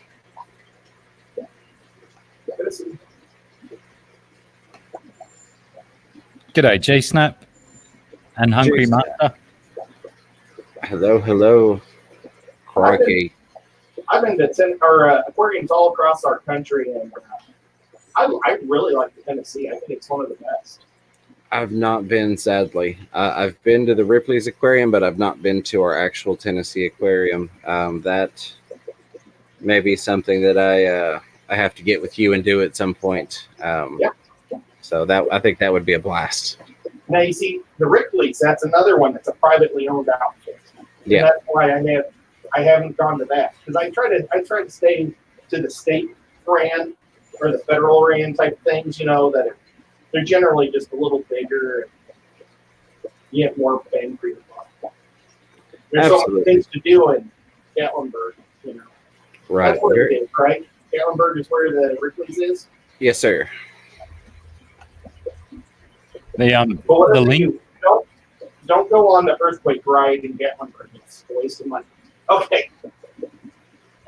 Go Blackie. I'm sorry. The link that I have for the story about the electric eel is more characters than YouTube will let me put in a box. Oh goodness. So if I can, I'll just drag it back to the last slash, and maybe you can find it from there. Can you throw it in a Bitly converter? What's that mean? I don't understand your accent. Crikey. The bit.ly converter that shortens your links down. Like if you search them and put a link in there, it will turn it into a 20 character link instead of a full link. Yeah. Yeah, Jeremy's got that.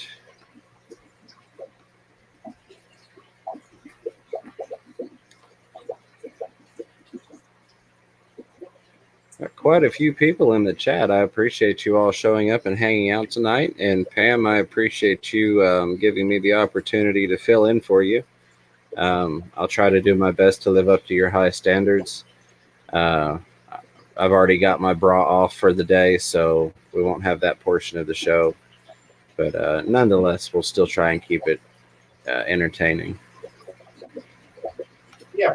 Pam, I planned this for weeks. I was going to watch your show. I took a nap before, and I was going to watch your show, get all pumped up, and then drive to St. Louis and not tired the whole way.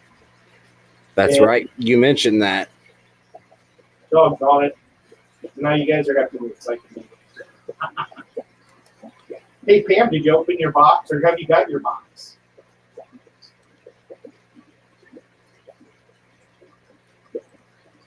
I'm excited about something I put in the box.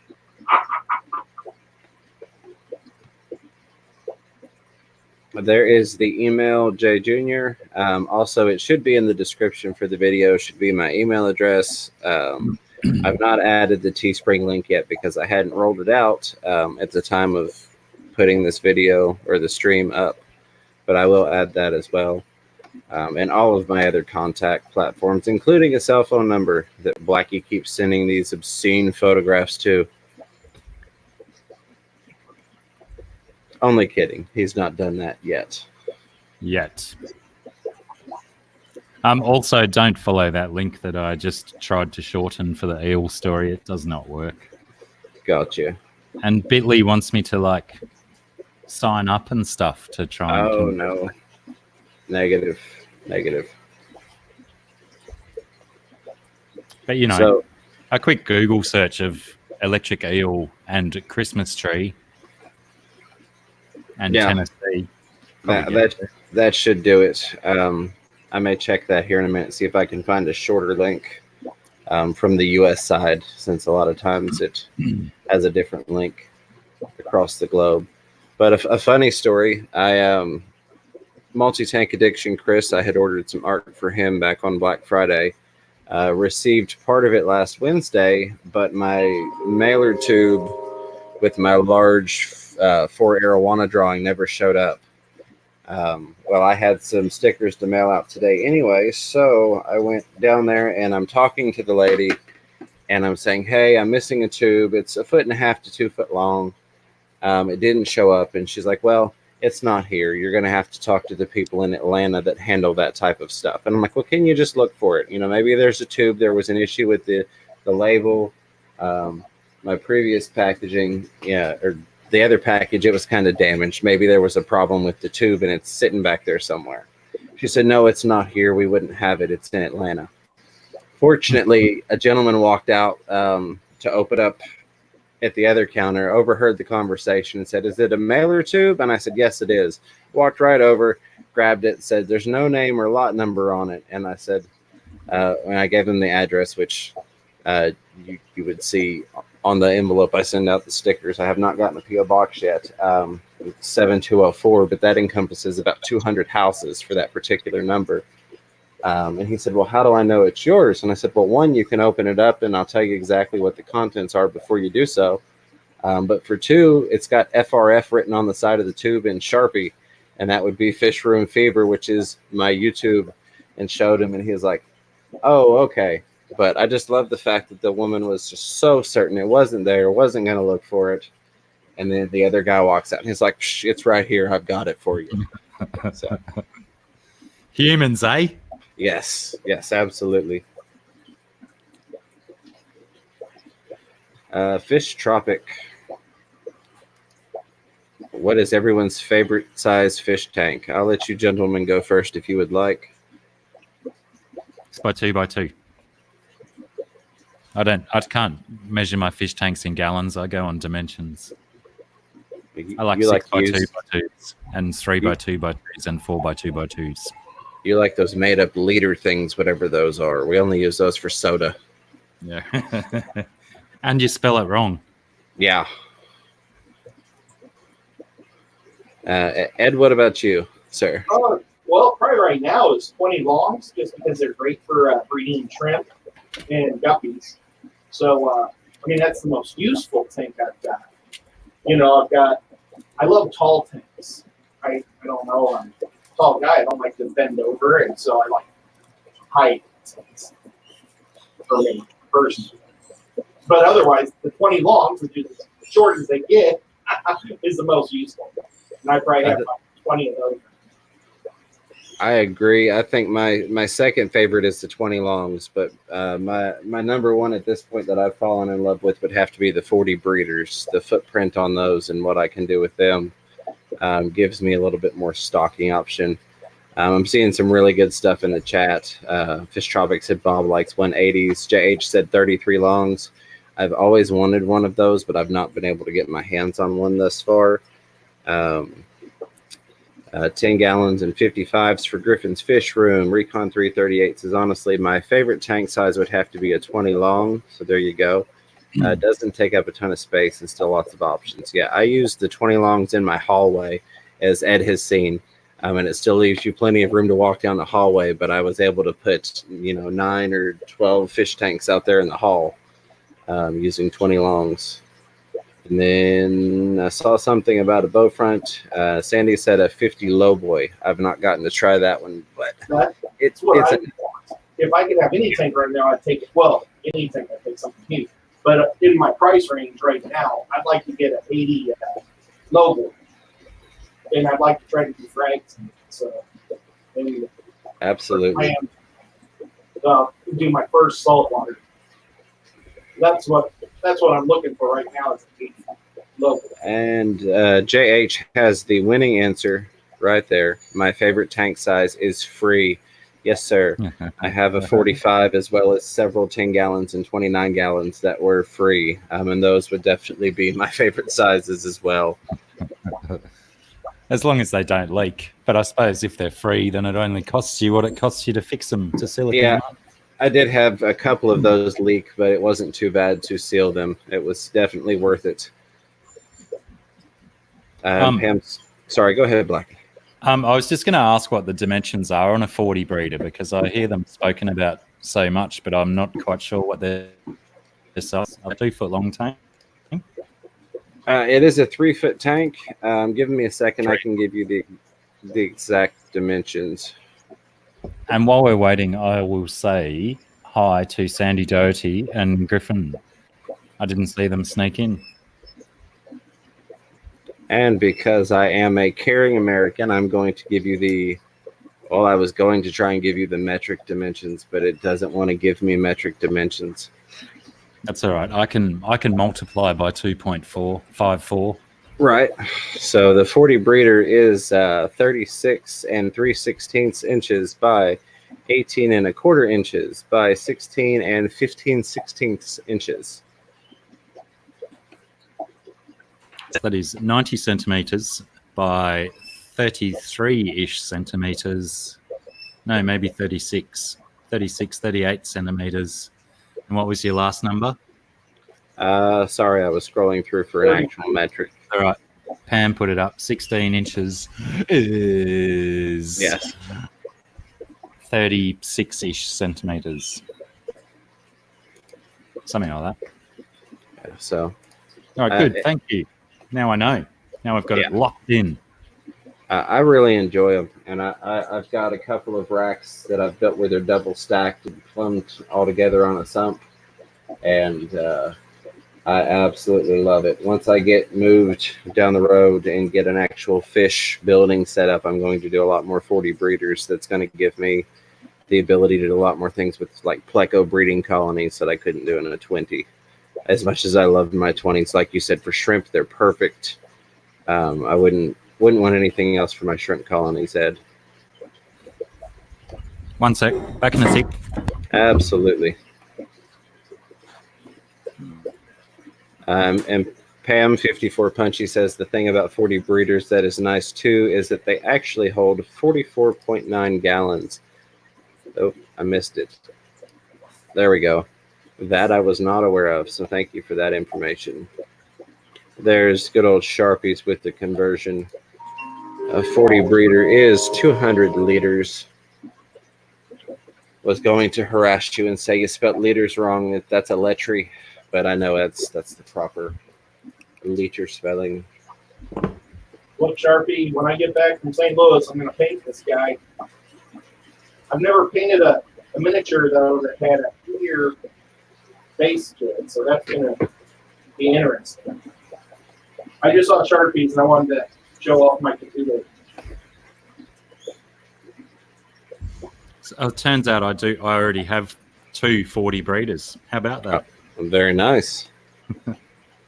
Two of my 3-foot tanks fit those dimensions, give or take half an inch. Right. That is awesome. Yeah, and they don't have a center brace, as Nathan Alexander pointed out. Mine do. Do they? Yeah, the American versions don't. I'll say it that way. So that's definitely nice. The only thing you have to watch out for is that you make sure you don't get the critter cage 40 breeders that are not intended to hold water. They are about 1 millimeter thinner in glass thickness. I've not actually filled one to the top. They always have had a sticker that says do not fill with water. That being said, I have one that I'm using as a sump that continuously has a good 5 to 6 inches of water in it. And I've had no issues out of using it that way. Yeah, well, clearly that's a lot less pressure on it than a full tank, isn't it? Oh, yeah, absolutely.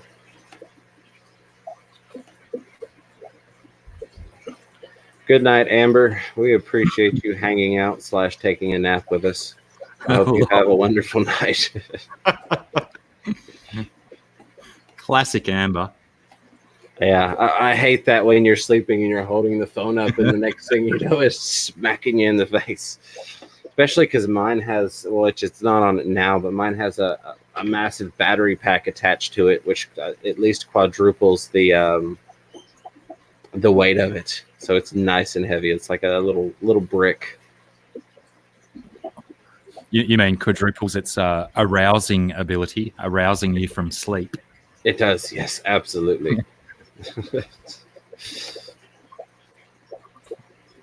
So here we go. This is a list of Jay Jr.'s tanks, and somehow does not have a 40 breeder, even with that massive, glorious setup of tanks. Only needs one to complete the set. Absolutely. Maybe a little bowl. Yeah. Fish Tropic. I have not resealed the 10-gallon yet. I still have that set aside so that I can do a video when I do reseal it. Just been a lot going on, and I don't actually have anything. I don't need that tank. I don't really have a place to even set that tank up at this point once I reseal it. So it is literally sitting there as a YouTube video project. But I will be sure to film the resealing of that when I get to it.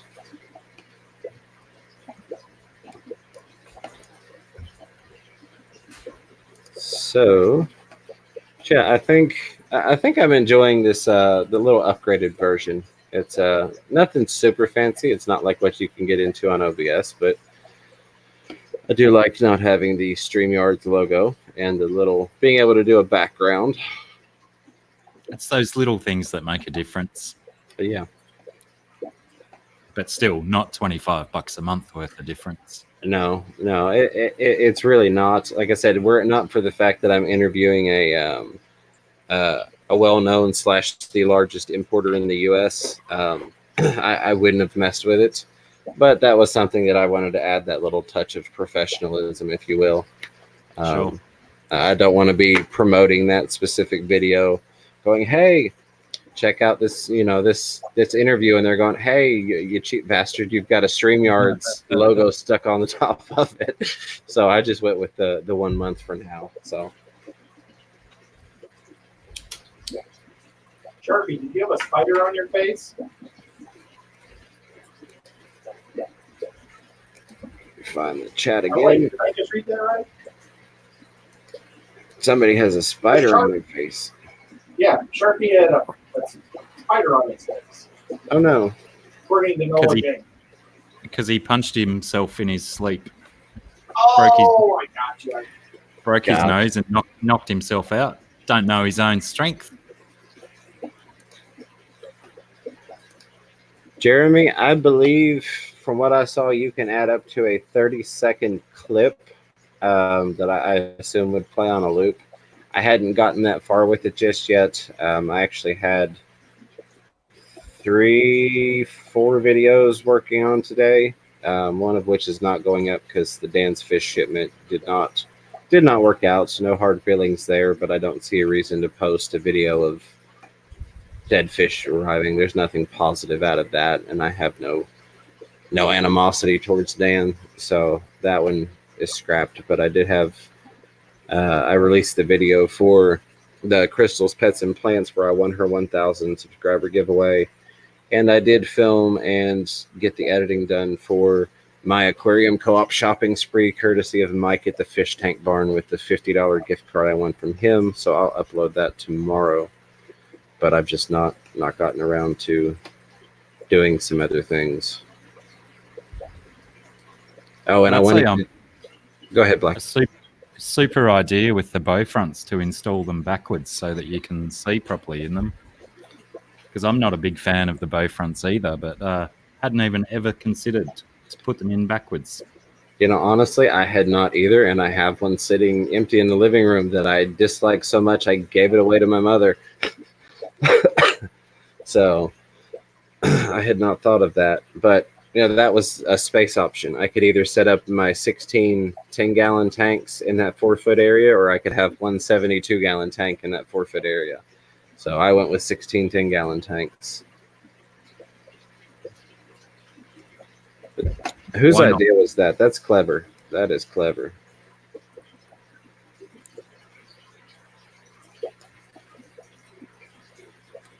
I don't know who said that, but credit to them. I think it was Jeremy Morrill, I think. I can't remember either. I think it was way back. Yeah, Jeremy Morrill. Bow fronts are great if you install them backwards. Gotcha.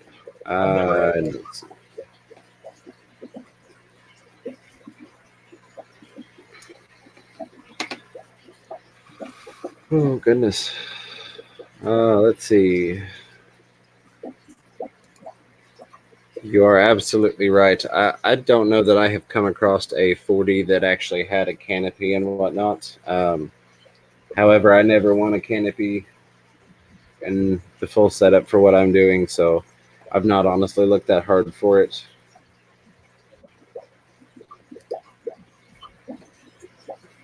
Yes, I will certainly agree with that. I don't want the clown puke gravel, shoddy hang on back, and bubble castle in with it. I think I'd keep my extra money and put that towards something else of use.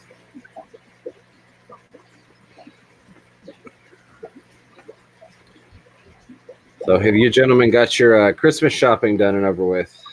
What's that? Your Christmas shopping. Have you gotten that out of the way? They don't do their Christmas until, I think, July 24th or June 24th.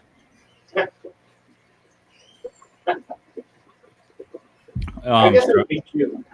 I'll get around to it one day. All right. We won't let Sarah hear about that. Of course, you've got everything, taken care of for her.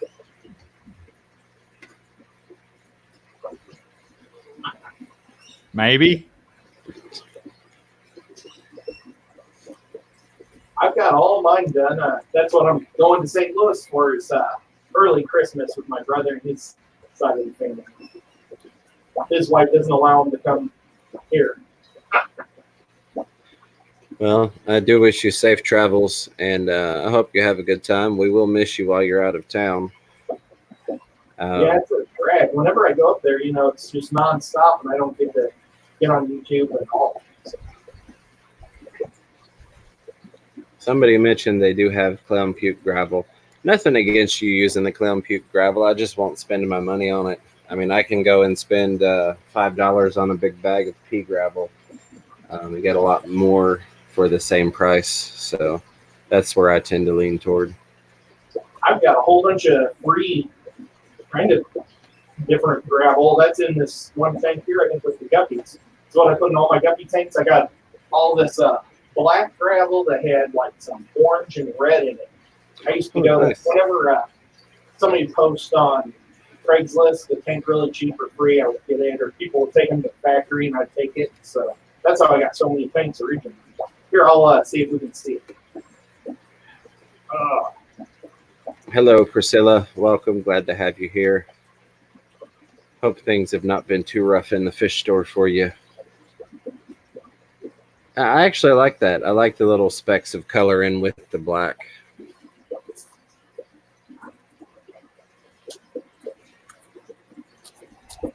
Yeah, no, fish tropic, I agree. I've bought the bags of pea gravel. I've never actually bought bags of aquarium gravel.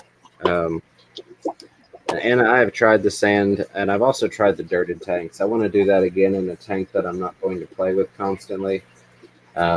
If I had known my 40 muck guppy tank was going to turn out so well and so thriving with all the live plants, I would have done it as a dirted tank, because I never do anything in terms of the substrate with the plants.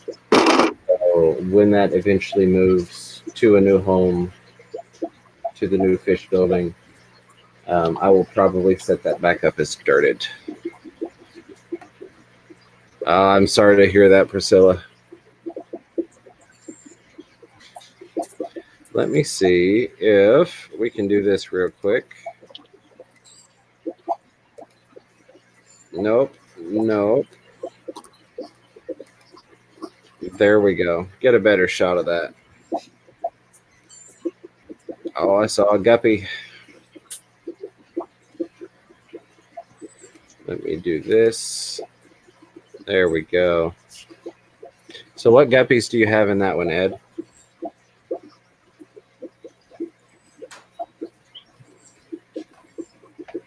Okay, I don't think you could hear me on that camera. You are correct. We could not, sir. That is albino platinums. Okay, very nice. Gorgeous fish.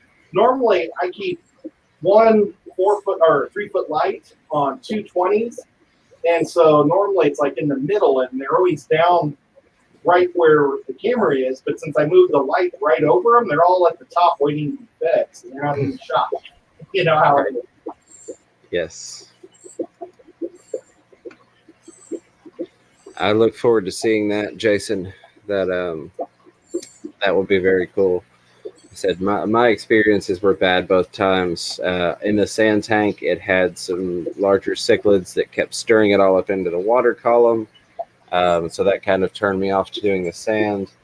And the dirted tank, I ended up having to reseal when I set up the 100 and the 90-gallon rack, which I talked about a little bit in that video. So when I had to pull all of the dirt out of it, I said, nope, not dealing with it again. I don't look forward to when that day comes for either one. I've got one dirted tank and one sand. The sand is behind me. It's for my geophagus. There's 100 pounds of sand in it. Oh, nice. And it's like a 4-foot drop, so I'll have to take like some type of shovel or something to get it out. I'll just chop back it out. Right. If I ever have to. Hopefully it'll stay in there for a long time. And Floating plants in there, so. this one is for you, Ed, I do believe. That's certainly not for me. Yeah. Actually, when this stream's over, I've got to re-dye it so it's a little brighter before I head to St. Louis. Yeah. The first time I was going to meet Ed, he said, I'll be the guy with the red beard. And I'm thinking, I've watched his videos. He's not a redhead. And then I realized that he was the dye, and it was just a lot brighter when I actually saw him. I hadn't really even noticed it before in watching his videos. Of course, a lot of times I'm watching videos, I'm listening and, briefly getting a chance to glimpse at the stream. For the Hi, video. Priscilla. I only do this for football season. This is for my Kansas City Chiefs. Oh, I guess this is kind of a Chiefs shirt. There you go. I like that. Yeah, it's Tennessee and Chiefs. So Chiefs are a Missouri team, Blackie, and that's where I grew up and lived in Missouri, and then I just moved down south to Tennessee.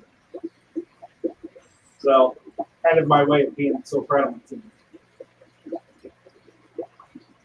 You don't care, or you're not paying attention? I'm paying attention. I missed something in the chat I was trying to figure out.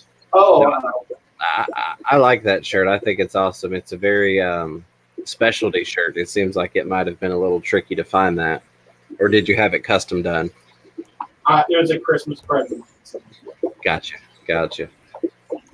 I was laughing at Priscilla. Why so quiet, mate? Oh, That was pretty good. I like that one.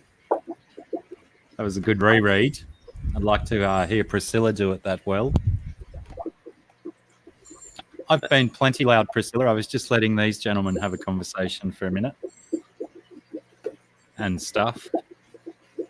I think everybody prefers to hear Blackie because he sounds like it. Yeah, it's What? it's the accent. What did you say? I missed it. Oh, did you really? Yeah. You sort of broke up at my end. Oh, no, everybody prefers to hear your accent. Ah. Well, you know, Yeah, they've got it. There's got to be at least one thing they like about me. Here's a fish tube Mel Gibson, Oh, that's a big rap.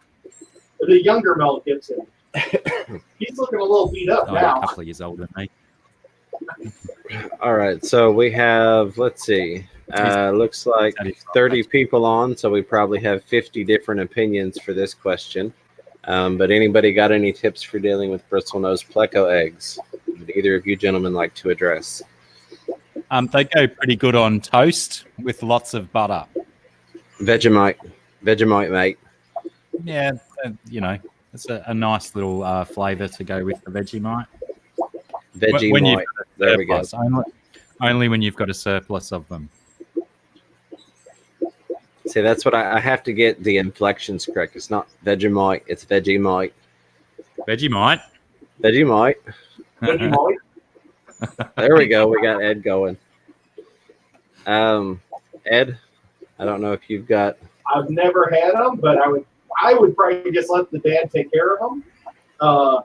If you want to pull them out, I'd throw some shrimp down them and let shrimp take care of it. But that's just me. I like shrimp, or I love shrimp. So yes, absolutely.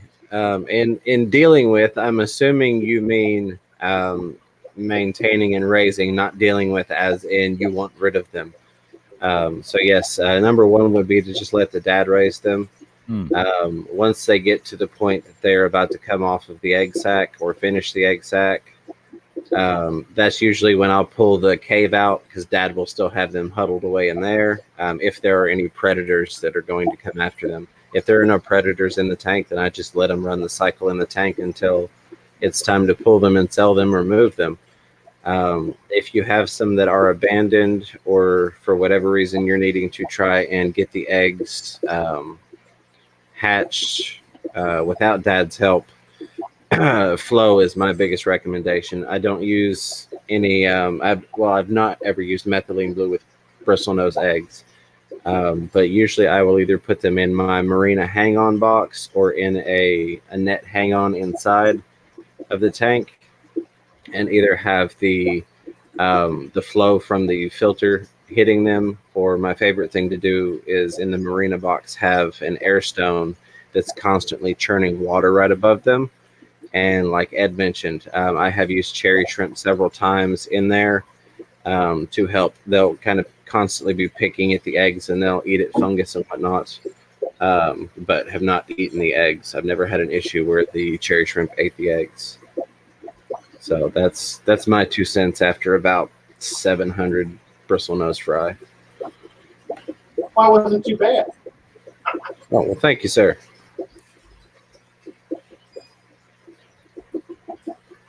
Let's see.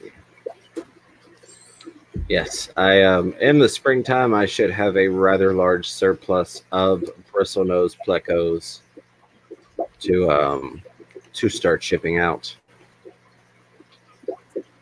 Exactly, Priscilla said, don't do anything. Yes, if you don't have an issue with predators in the tank and dad is doing his job, don't do anything. Correct. I would like to get one of your ugliest males that you have when that happens. I'm sorry, what was that, Ed? When you get all your millions of little plecos, or thousands, I would like your ugliest, nastiest male. Absolutely. Which I've got 2 different types of bristlenose. So I'm hoping to try and do some crossbreeding to get some. Technically, I've got 3 kinds. I've got 2 pure kinds, and then one that's already crossed over that have different types of bristles on the nose. So I'll let you take a look at what I've got, and you are welcome to what you would like, good sir. Hey, Chris, welcome back. Hashtag power outage. Oh, no. Okay, there's Sharpies back regarding the eggs. 15-gallon community. Only predator fish in there are ram and peacock, or a peacock gudgeon. The eggs that I found out of the cave, I have in an air-driven breeder box. Fantastic. If it's one of the hang-ons that has the airflow running in, pumping the water into it and then kind of overflowing back into the tank, what I actually do is use a splitter or a two-port gang valve, and then I will have an air stone drop down through that hole in the top of the Marina hang-on, so that it's adding additional circulation inside of that box, aside from just the flow from the uplift tube bringing the water in. And that generally seems to be enough flow to keep any fungus off of them. Oh, we've got an influx of humans. We do, Daniel. Daniel keeping fish. How are you, Dan? Vinoksky, how you going? And the ever-present Don Gallagher. Welcome aboard, gentlemen.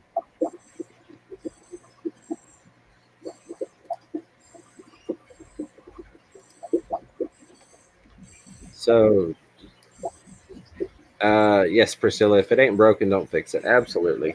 The only time I ever go into raising the eggs on my own as if there's an issue that Dad is not doing it, or something of that nature. And look who we have here. Alien World. Scotty! Hey,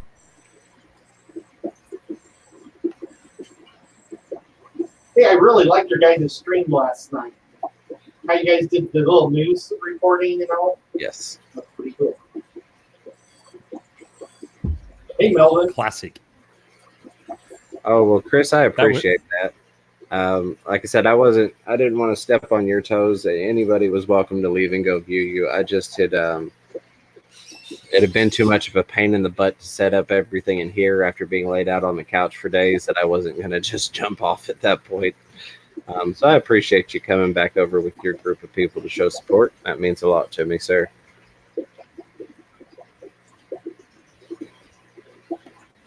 Crikey, my knuckle looks red. Looks like I've been punching things.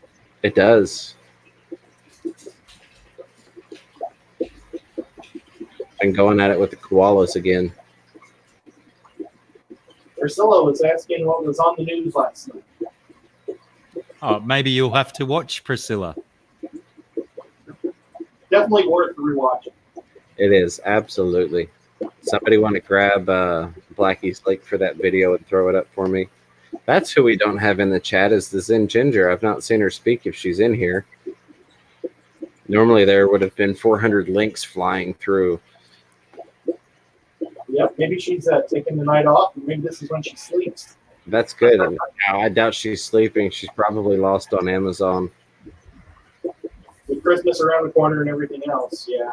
When she heard that Pam wasn't having her show, she probably just thought, well, I'll get some sleep. Or Yeah, I don't blame her. We all need some rest from time to time. BNO, welcome. Glad to have you. I appreciate you showing up and showing support.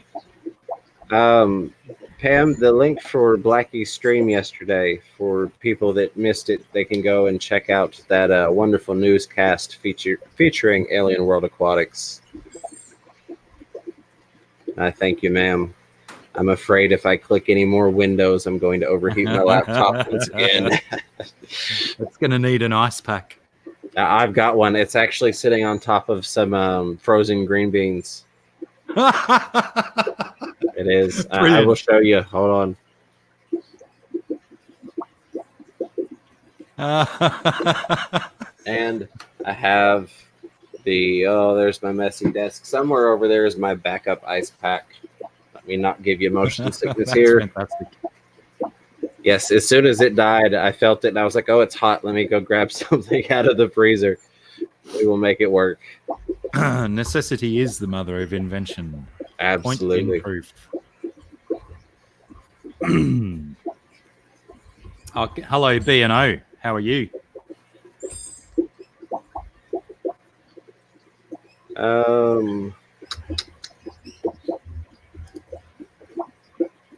Any particular reason? I may have missed something.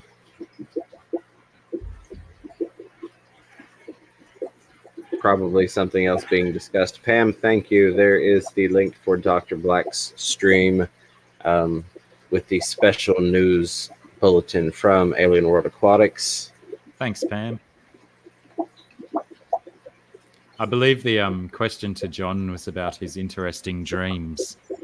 Oh. Strange dreams about fish, Natalie Dormer and Christina Hendricks as mermaids. Okay. I'd watch that video. Right, absolutely. Absolutely. I don't even know who Natalie Dormer is. Right, but it sounds like an interesting video. I definitely know who Christina Hendricks is. Hey, River Life. Welcome. Glad to have you here, Rack. I don't know. Does River Wife know you're out this late? We don't want to get you in trouble, good sir. Rack, how are you? I just got done typing hi rack. The C button on my keyboard, my cat's ripped it off, so I have to like really dig my finger in there whenever I type anything with a C. That's what you were telling me, yeah. Which makes it tough when my last name starts with a C and my Chattanooga starts with a C.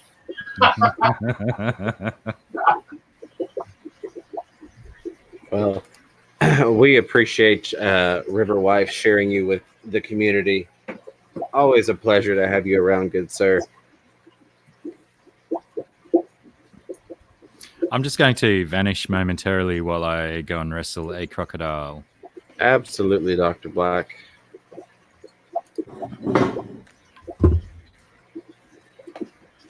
And everybody will have to tune in to Rex live stream tomorrow night, where he's going to be talking about different gifts. Or wait, oh, Yeah, tomorrow's his giveaway, if I'm not mistaken. that's it. The giveaway. And of course, I'll be in St. Louis, so Right. well. I'm going to see if my luck will hold up. I've managed to win 3 giveaways in the past 2 weeks, so we're going to try again. It's insane. It is. It is. I was very surprised. Again, it's sad that the hatchet fish arrived DOA, but you know, it is what it is. I'm not any way about it. Just always ashamed to see lost fish. Yeah, James probably will win. I'm glad that you said that because now I probably will not. I would feel bad if I did win. People would start to think there was a conspiracy. So. Yes, exactly. I have found a method that seems to be working for me so far in terms of the randomizers and if they are truly random or not. So I'm going to stick with that and see how it works. Hey, Rat, when I sent you that guppy grass in the aquarium box, were you thinking you were doing a box opening?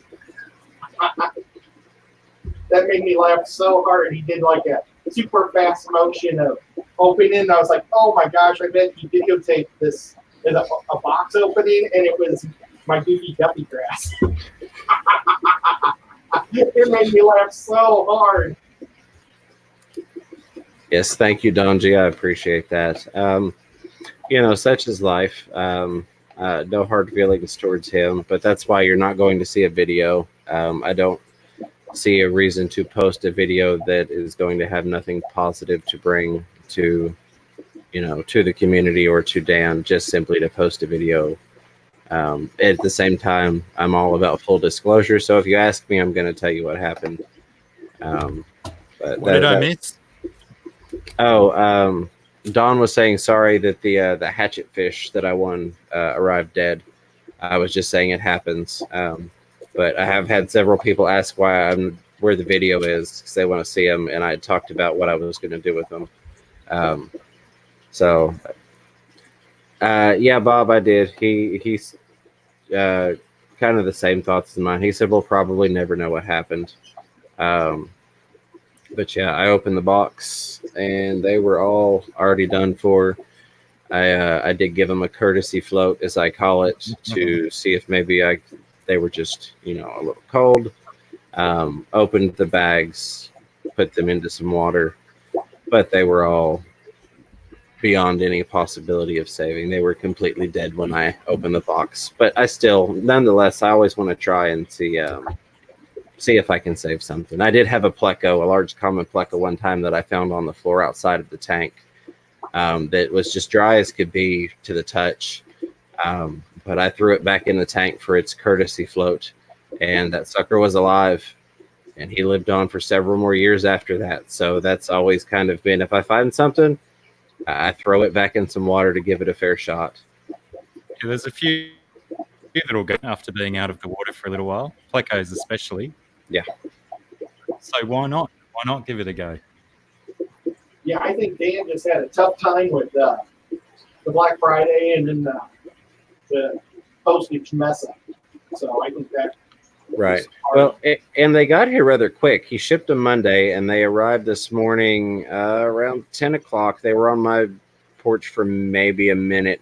The post office always knocks on the door when they drop packages, especially if it's got live on it. So it maybe took me 3 or 4 minutes to actually grab my camera and set up to film the unboxing. I hit them with the temp gun. They were at 72-ish, 70 to 72, which is not terrible. But I know, well, as best as I remember, he said he had been keeping them in a tank that was about 82. So I wonder if that was a part of it. But yeah, exactly, Priscilla. That's the other thing. Hatchets are extremely sensitive. I'm looking at the plus side of it. I really wanted to get some of the Project Piaba hatchet fish from my LFS that they ordered in, but I didn't want to mix the two because I want to keep my Piaba fish separate. So I'm looking at the positive, and I'm going to go pick up some Piaba hatchet fish. Sorry, gentlemen, if you have anything you wanted to address. I know I that was laughing at Pam. Me too.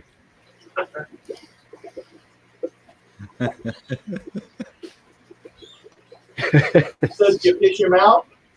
I like how it's a courtesy float in the toilet. Yes. Bob's on it. And Toonstead, hello, Toonstead. For those of you that don't know, Don Gallagher, his little cartoon version of himself was done by Toonstead. He's got an awesome little channel and draws people on there. So I encourage you to check him out as well if you haven't. That's cool. I'll see if I can make him a run his channel or something. I probably shouldn't because I have so many different windows up right now just to try to get Right.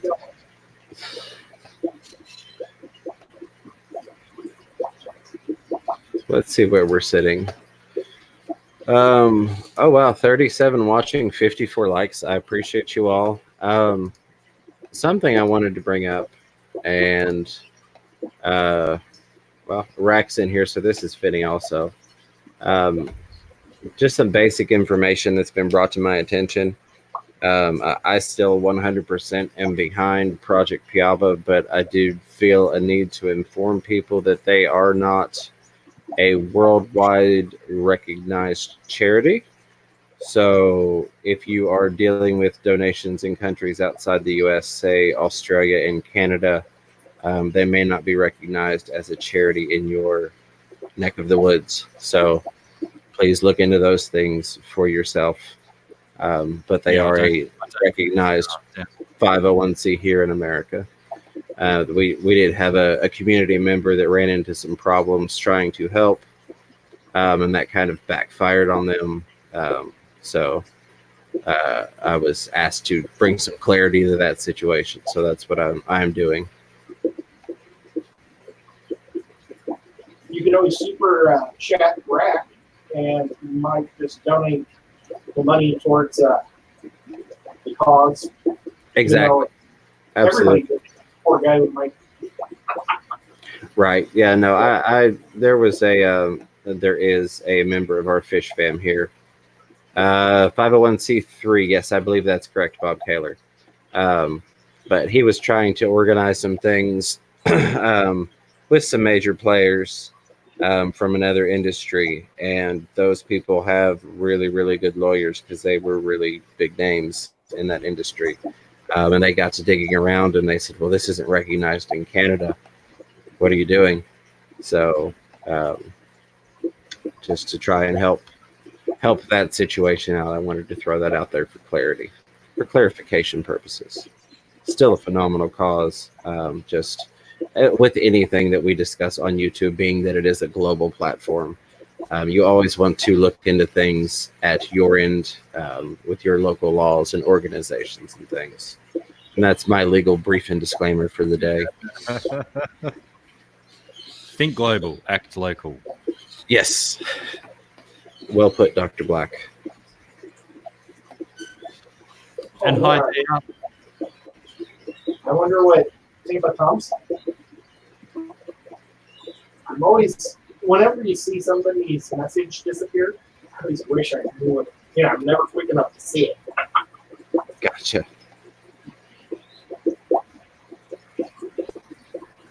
He probably said nice tropic fish instead of nice fish tropic. Something as small as that. Daniel, keeping fish, we appreciate you showing up and showing support. Try and stay warm out there and don't let them work you too hard. Try and work hard at hardly working. That's my take on life. See you, Dan. Thanks for popping in.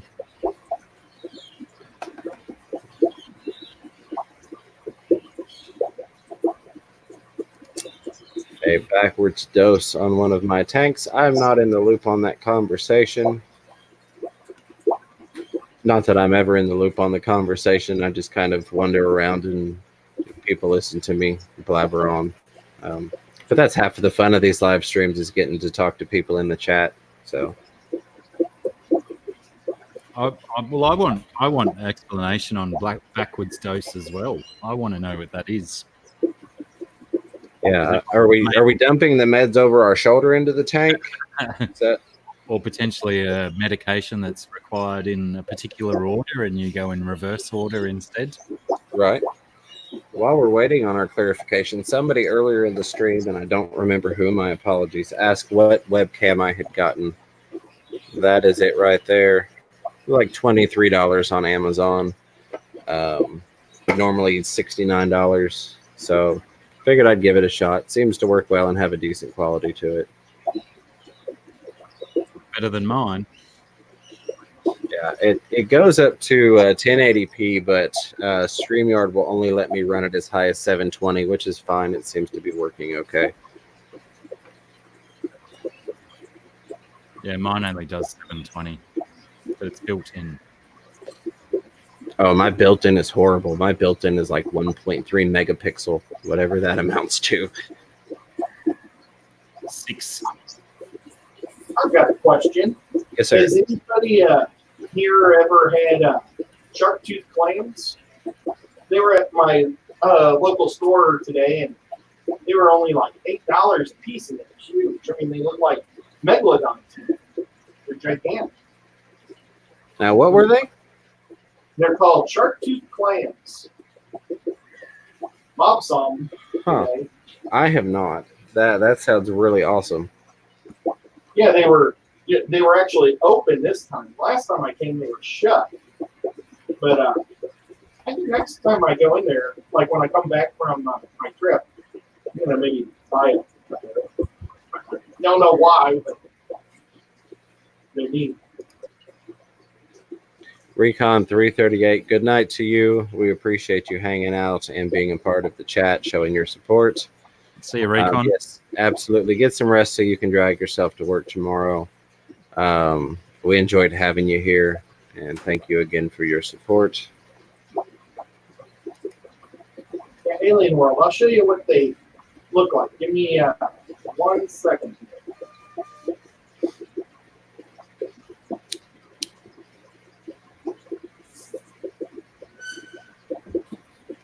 Let me do this.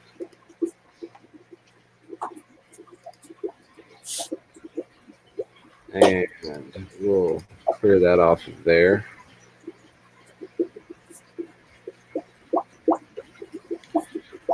I'm going to go grab myself a pillow to sit on because these stitches are not agreeing with this seat after an hour or 2 hours we've been going now. So I will be right back.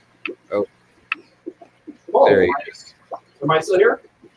Yeah, I thought that they were in that tank, so I had switched you over. There we go. All by myself. I will be right back. This is my megalodon tooth, and they literally are this color and about this size. The only difference is the shell comes around on the bottom that opens up, but they've got the point like the shark tooth right here. And I mean, they're just super neat looking clams. I was just wondering if anybody has ever had them.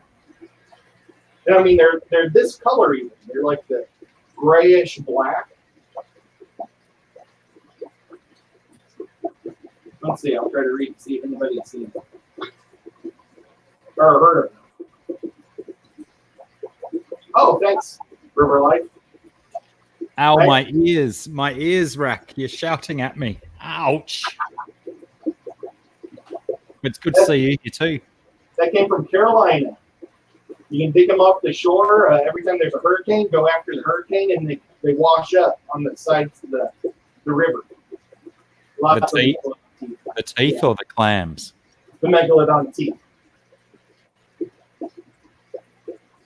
But yeah, I don't know where the clams come from. God, Are they- I guess are nobody's heard of these clams. Are they freshwater? Yeah, I mean, Interesting. they're gigantic. I've just never seen it. You know, we have the problem here. You know, you guys have all sorts of different bad animals that have gone crazy, like the cane toads and mice and everything. Well, we've got zebra flames that have infested a lot of our rivers and they clog up all the drains. We also have lots of bad the Australian carp here. Oh, let's see. Alien World says I have one. It died, but I have the shell to show you. Okay, how long did it live? They're freshwater. Oh, and I'm waiting for it to show me. Just jump into James' empty spot. I can't believe I did that. I just looked up the two windows. Which one's he going to show it in? G'day, Blake. How are you, mate? Good day, Blake. Yeah, not bad. Not bad.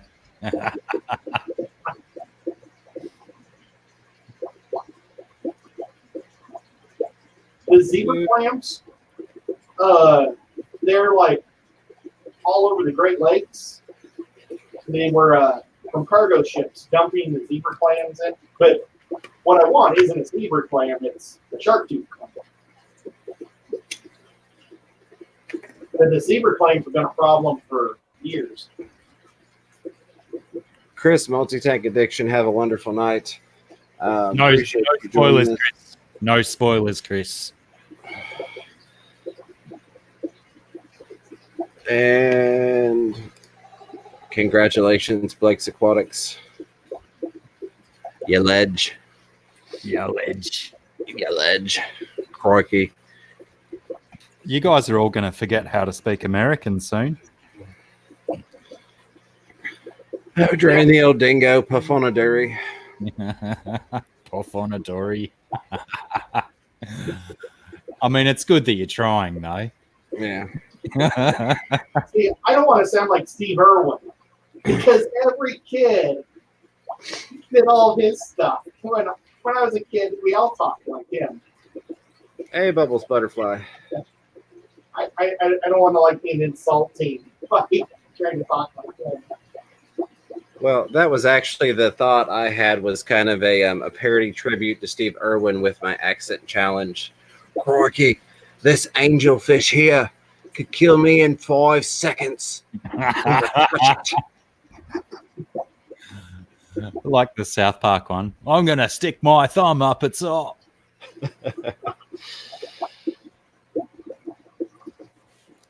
But yes, I think enough time has passed now that anything like that would not be considered a parody. It would be a tribute Yes, to our yeah. Steve Irwin. He was an amazing man. Sure That was a very sad day when we lost him. And have you guys seen his kid? His kid looks like a clone. Yeah. A clone. I mean, identical. And he has the same great spirit also. That's amazing. Jeremy Morel, if you will send that to my email, please and thank you. Or if you have me on Facebook Messenger or Instagram. Otherwise, I can assure you it will get lost in this chat and forgotten. But if you will send that to me, I will be happy to add that to the list. I believe we're going to have a decent bit of time to take questions during the stream, but again, I wanted some questions for them ahead of time. That way they felt they could get the best answer for us if they knew ahead of time. And yes, Rack, you definitely can and should. Remember, this isn't for children. Yes, this is not intended for children. We are going to keep it family friendly because sometimes my videos are played in local businesses, but not intended for children.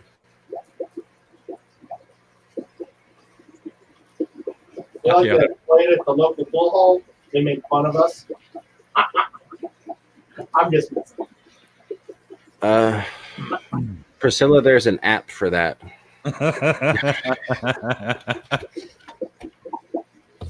Basically, the best thing to do is immerse yourself in it. If the more you listen to it, at least for me, the more I listen to it, I say the easier it is for me to do. Not necessarily that I'm hitting it, but that's what helps me to try and get into it. That's my advice. The best thing to do is watch lots of Blackie's live streams and pre-made videos, and just say everything he says.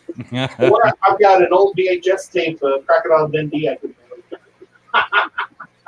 That was the first VHS tape I ever bought. That's Crocodile Dundee.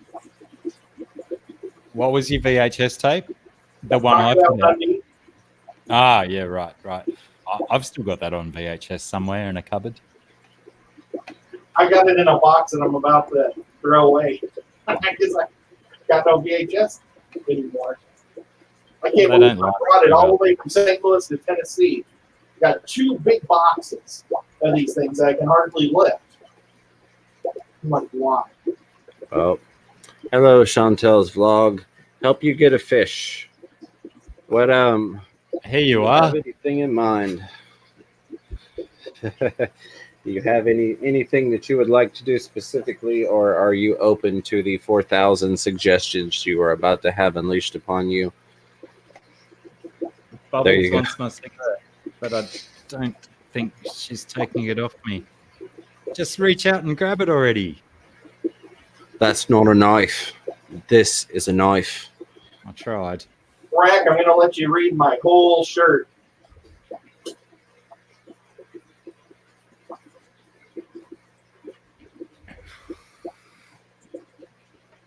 It's my Kansas City shirt. Probably best I don't do what Ed just did. Right? Well, it's best that I keep my shirt on.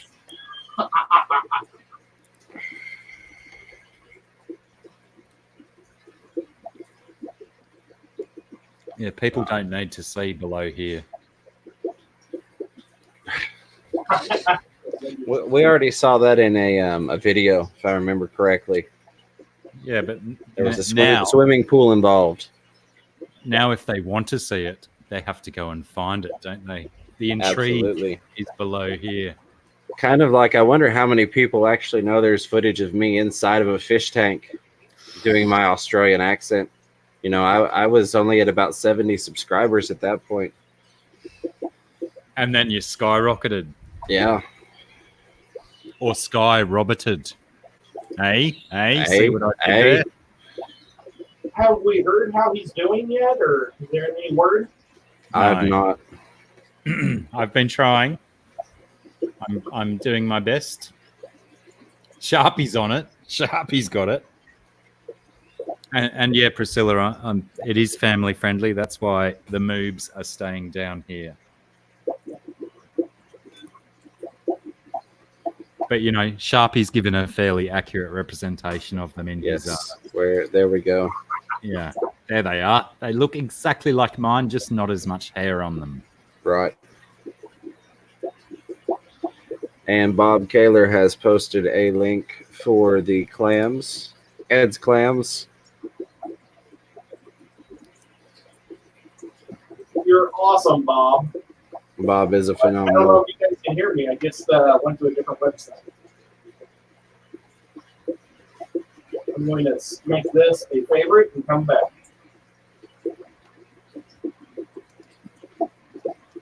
There you go, Moonstone. You're off to a good start then. I think we got Zen Ginger up to 120 or so before she posted her first video. And of course, the lovely Candy's got hundreds and hundreds of subscribers with no content.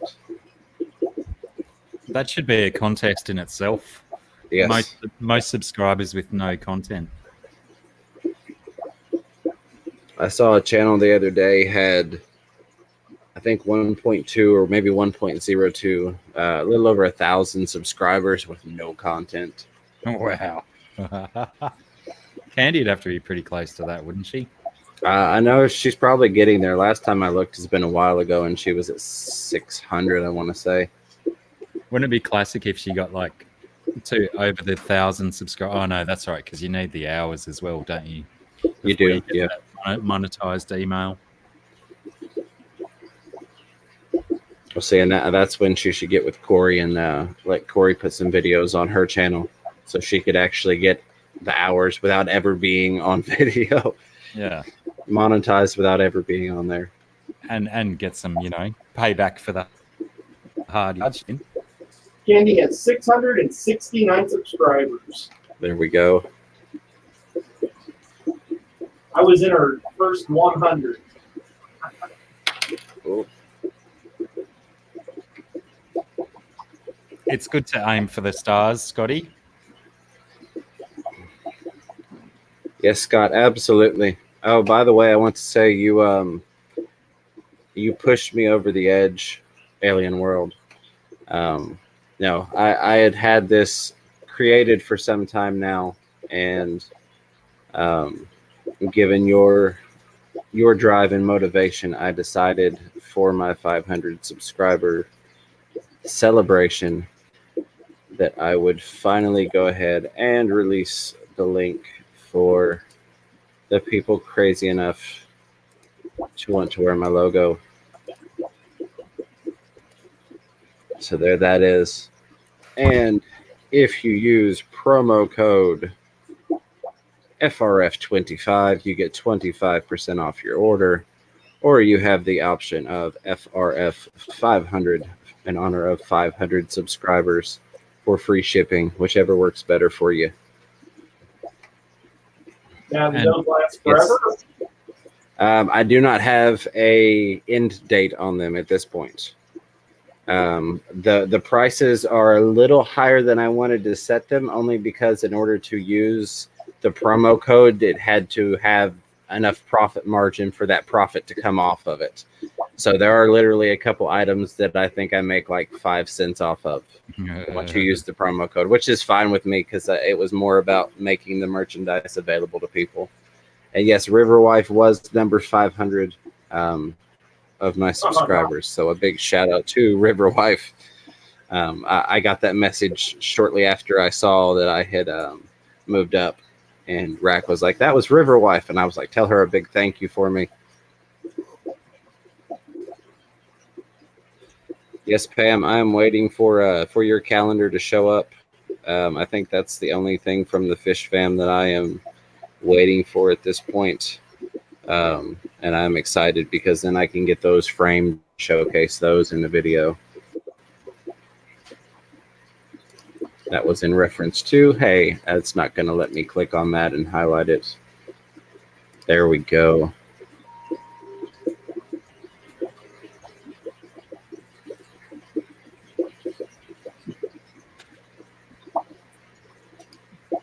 Oh, that was not what I meant to click. Hey, Bob, while you're there, was that a place that sold those things? And if it was, were they $8? I'd probably buy them anyway from my local guy. I was just wondering how expensive those things. And then I think we have like a 15-second delay, so anything we say, we have to wait. Nevertheless, we're glad to have you, Priscilla, subscribed or not. I noticed you only just subscribed to my YouTube channel too. I'm sure she was subscribed to me ages ago. Yeah, the joys of YouTube. We'll just convince everyone that YouTube unsubscribed you, Priscilla. Yes, that's exactly what we will do. Yeah, Bob, absolutely, Priscilla. You were unlucky that YouTube forced this madness upon you. Either that or you're just crazy enough that the algorithm knew that this was the type of shenanigans you would enjoy. I thought it was odd that she showed up not long after I took my shirt off. But that's true. That's true. Maybe the YouTube algorithm's got that incorporated into it. It may. You're going to want to file that with Chattanooga Ed at it's Chattanooga Ed at idon'tcare.com. All complaints need to go there, please. I think it's actually Chattanooga Ed at idgaf.com. Yes, that was my initial thing, but I didn't. I was about to say it in full, and so I stopped myself. Thank you, Blackie. I'm all about the acronyms.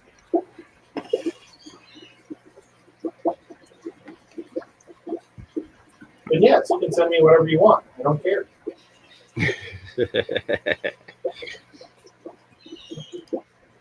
There we go. I think Jeremy's onto something here.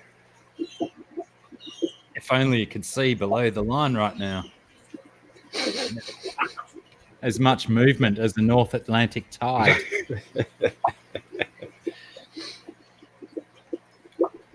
But Where yeah, I'll it take is. pasties. I'll wear anything once or twice. I think I've worn pasties before, actually. I'm not sure where the where is, Bob. Forgive me.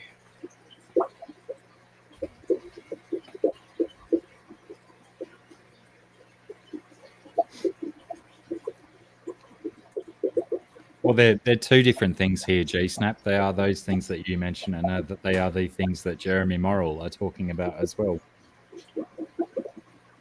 You got if you're going to send me pasties with tassels, I want long tassels with weights on the end. I got to Yes, feel you got- those pasties. Yes, and you can get that circular motion going when you swing them. You know, just don't smack yourself in the face. I lost a tooth that way years ago. I want to feel that centrifugal force. Yes. So Priscilla's making claims that you were indeed wearing a shirt when she arrived. Ah, spoil sport. There goes my theory about the algorithm. I guess I better write a sternly worded letter to YouTube. Get that in the algorithm, There we go.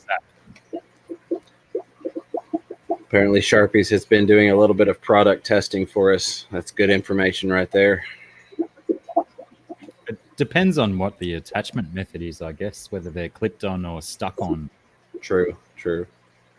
Personally, I like the clip-on ones. Oh, and we do have a special request for you, Blackie. What? Oh, there's a video idea. Viral. The question is, who are you going to get to turn it into a mukbang? Oh, the Where's Sarah? possibilities are endless. I'm just trying to work out what types of pies would be best. The mind boggles. Oh. We have digressed. Such Kind is the nature of things. I was missing a lot of this because I was in top chat. Ah, yes. Where are you guys coming up with this stuff? Well, I am for the first time going solely off of the StreamYard chat so that I can highlight comments. So I don't know what I may or may not be missing. Normally I have the chat pulled up over the StreamYard comments. Well, I think the difference between live chat now and top chat, maybe top chat is for kids, and live chat has more of the juicy stuff, more of the adult talk. You know, I've actually had YouTube try and redirect me to the YouTube Kids app for a couple of videos. I don't know if anybody else has had that happen. I've gone to watch a video and YouTube has said, "Would you like to watch this on YouTube Kids ad free?" And I'm going, well, for one, no. And for two, I have premium, so I'm going to watch it ad free anyway. It's a trap. Maybe Yes. it's got kids. Maybe, but they don't have their own accounts. I am one of the parents that's guilty of letting them use my YouTube. That being said, one is more responsible than the other, and they don't go digging into madness. Half the time, they watch fish videos. I think that's probably half of my views. I think have come from my 6-year-old, maybe.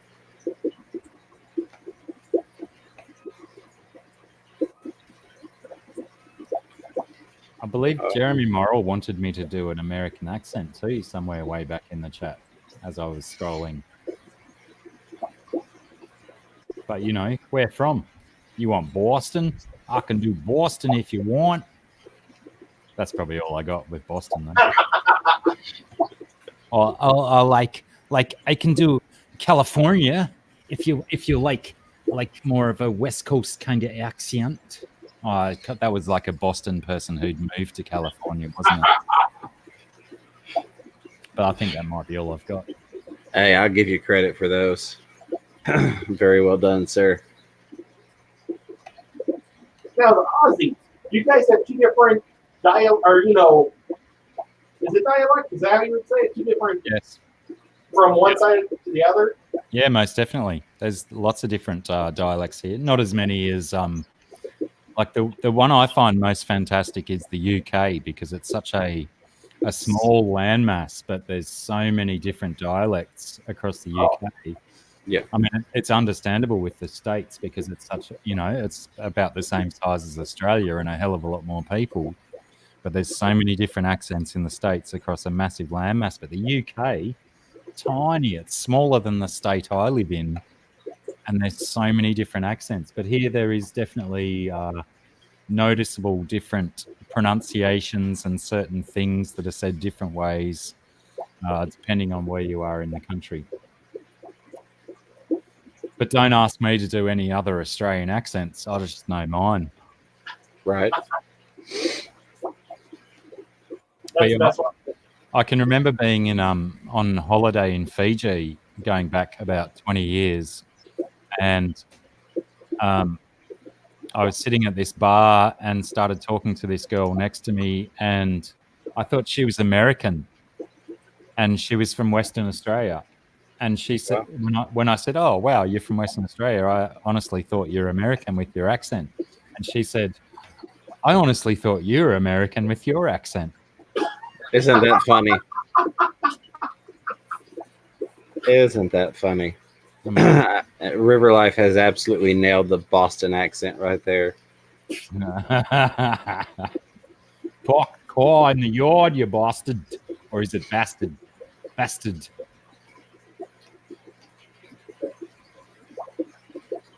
I listen to a lot of Bill Burr, so I guess that's where I get my Boston accent from. my aunt lives in Boston, so I love going to the New England Aquarium. I think that's what it's called. That was my first aquarium I ever went to as a little kid. But all the people there that work have that super thick accent, and I wish I could say it. I don't know. It sounds like they've been living in boats their whole life or something. Came right off the lobster boat. It's crazy. I think accents are a tremendous part of anthropology. Absolutely. Amazing how they even happen. Well, and that's the funny thing. Like you mentioned the Aussie accent incident that you had there. Somebody may try and do an Aussie accent, and for 5 different parts of the country, 4 of those people may go, "That's horrible," and then the one person may go, "Oh, you nailed it." Yeah.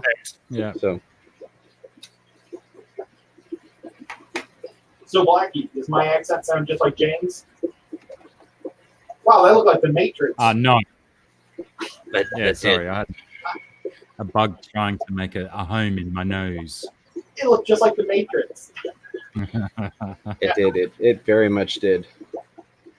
But no, I think in my ears, you guys have different accents. We do. And I also have what some people that know me have called the chameleon habit, where I will tend to take on the speech algorithms of the people that I am talking to. So if I'm having conversation with someone that's really deep Southern drawl, I'll kind of slide on into that. Or I've even caught myself picking up on some of Blackie's speech patterns, having him on, not with the accent, but the same little pauses and things, just because it's almost a natural thing for me to fit into the surroundings. And I don't really have, of course I have my accent coming out now, but I don't have my deep Southern drawl that a lot of times I do talk with. I try and clean it up a little bit for pronunciation and enunciation and viewer pleasure. Well, that's certainly the thing that I pick up on most is that you've definitely still got some Southern in your accent, and I don't get that in Ed's accent at all. Right. I'm Midwest. Cody, son, good night. Appreciate you hanging out with us. It's been fun. I hope you get you some rest. Cody, thank you. There's a lot of things here that I've had to learn. Buggy There we go. versus cart. What do you guys put your groceries in? Like, Of what? Of what? when you walk around a grocery store and you're throwing everything into a cart or something, what do you put that in? It's a shopping trolley.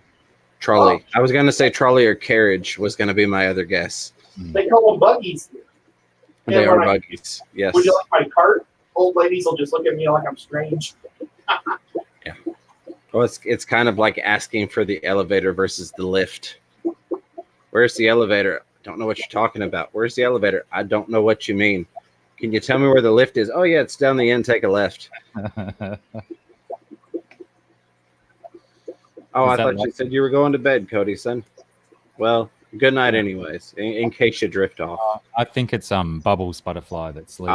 Bubbles. Well, Bubbles, thank you for stopping by and showing support. We're glad to Thank have you in here. I hope you enjoyed that smoke. G-Snap said, oh my God, it's a cart. Yes, it is a cart. It is also a buggy in the South. I've tried to offer people a cart at work, being that I work in retail, and they kind of look at me funny. A cart. Can I get you a buggy? And they're like, yes, please. I agree with Sharpie. Carts and buggies go behind horses. Trolleys, you put your groceries in. Right. No, see, trolleys are the things that go on the road on the track, you know. Jeremy's saying exactly that as well. Yeah. Night Rack, Merry Christmas, buddy. Thanks, Rack. See Rack. you when I'm looking at you. Yes, have a wonderful night, my friend. I look forward to seeing your stream tomorrow. You know, guys, I hate to do this, but I have got to pack and get ready to leave here in half hour. Absolutely. I appreciate you hanging out with us and coming up and helping entertain the audience. Oh, it's a lot of fun. I love it. Thanks, James, for having me. It was nice seeing you, Blackie, You and everybody out there. too, man. Wonderful Christmas. forget- call. Don't forget to fix that redness up. Get it bright and shiny. Yes. Yeah, Only I'll for the go trip. throw that off, and then I'll pack, and then I'll jump in the shower and get it on. Night, guys. Good night, buddy. All right, I man. appreciate you. Take care. So I am going to post the link if anybody else wants to join. Blackie, I appreciate you hanging out with me. I kind of Yeah. figured this might possibly work out with Aussie time. What am I going to do? Jobs? Yeah, no, that's no Was- fun. Leave my shirt on? Ah, goodness. No, Silly, God, all no, silly don't do ideas. that.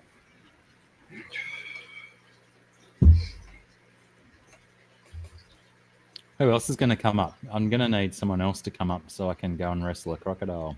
Otherwise, can't leave Yes, Jimbo. dropping knowledge. 2 wrongs don't make a right, but 3 rights make a left. And from what I understand, in places like case in point, New York, taxi drivers are encouraged, instead of attempting to make a left, to make the rights and go around the block to avoid trying to take the left. Interesting. Yeah, because of the heavy flow of traffic. In a lot of places, you can't left turn, so you make those rights to get your left taken care of. So it's not to compete with Uber fares and stuff, just for ease of traffic. Correct. I'm sure it doesn't hurt the wallet for the taxi drivers either, but I mean, that does make sense. One, there are places you can't take a left, and 2, sometimes even if it's allowed, it's not necessarily doable. I am with Bob. Absolutely.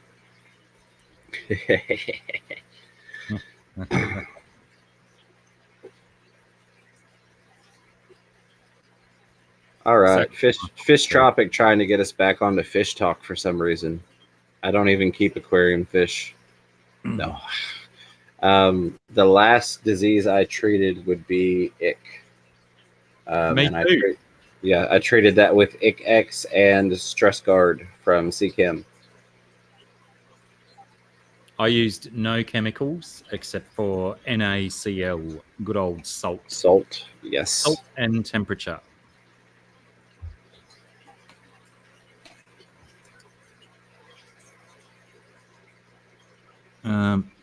That's for Priscilla. The temperature has dropped. It's 27 now, but it feels like 28. There we go. If you can see amidst the reflections.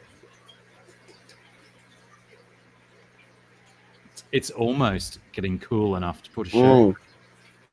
Sharpie's definitely got the worst thus far. Oh, yeah. Don't wish that on anyone. That's like chlamydia for fish. That's exactly what I've referred to it as. That is exactly what I have referred to it as, oddly enough. People in the pet store looked at me kind of funny, but yes, that's what I said.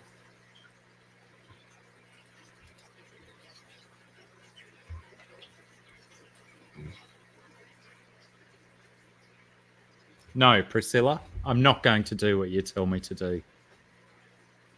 Going to stand my ground. Scotty G's back. Yes, Blackie is supporting the hashtag Free the Nipple movement. I tell you what, that's funny because, you know, typically on YouTube, you can't have female nipples in your videos.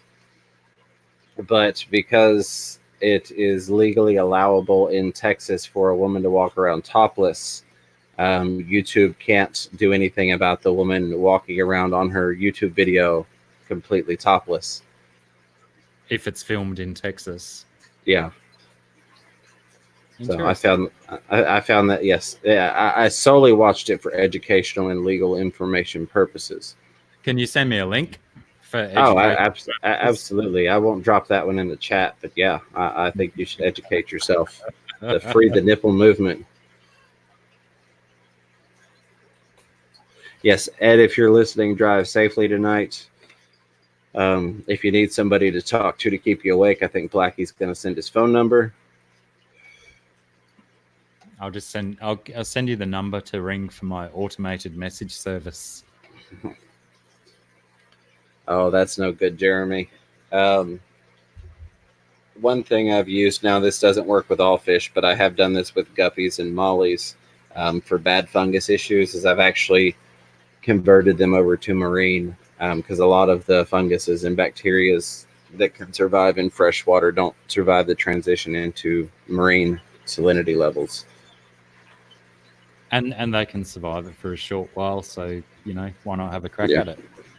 Yeah, well, I'm actually working on breeding some guppies and mollies in salt water. Is one of my projects. What sort of fish is it, Jeremy?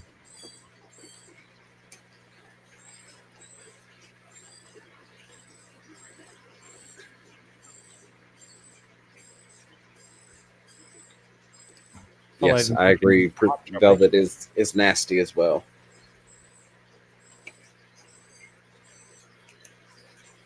Paste. I will drop the link again if anybody wants to come up. Oh, Don, you're a little behind on that conversation. That's been the hot button issue of this 30-minute segment.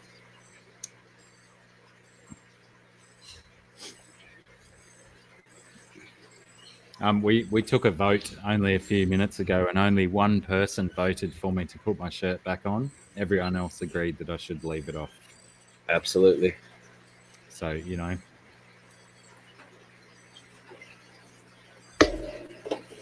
Apologies. That's how we work, Scott. That's why we're such a good team. Yes. There's Jeremy.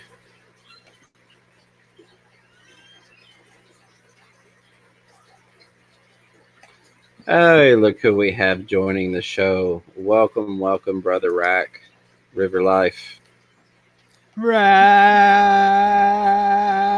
Hey, look who we have joining the show. Welcome, welcome, Brother Rack, River Life. Another beard. Thanks, guys. Oh, crikey. Meet your YouTuber. Because we have joining the show. I don't need to hear my own voice. Mother Rack. River Life. Thanks, Another beard. thanks, guys. There he goes again. Because we have I don't need to hear my own voice. River Life. All right, so I've muted him just temporarily. You may want to, if you have an earbud nearby, plug that in. Otherwise, we will enjoy the infinite loop of echo multiplication that is John KG Tropical's worst nightmare. Yeah, I was just going to say, Sharpie, we've replaced one beard with another. Yes, there we go. I'm pretty sure that is kind of what John's nightmares sound like. Is just an ongoing, multiplying, endless loop of echo.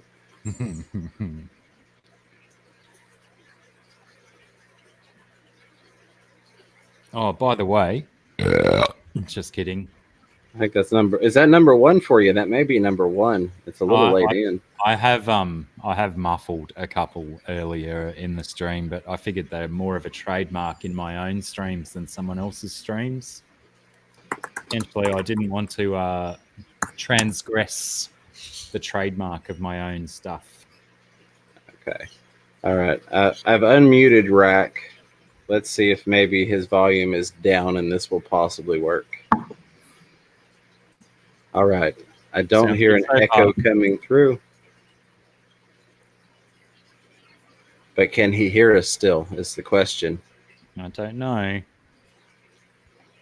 Or has he just had a stroke?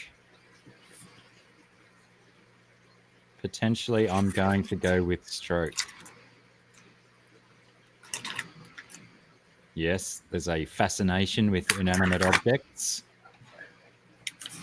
That is roughly 47,000 years to grow an epic beard. I think you could do it in 45. Oh, look at the cigar classic. Oh, Yes. Very nice. classy, sir. I want at least one. Very, very nice. I didn't know Rack smoked cigars. Special occasions on a stream with us. I've got to say, it really is, and not that I'm condoning or endorsing smoking, not that there should be anybody under 18 in here this time of day anyways, but I think that's a real classic look for Rack with the big stogie.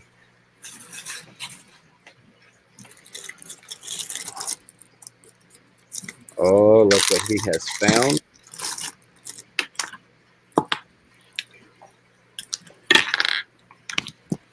I'm going to say what an interesting place to keep a headset in a Ziploc bag.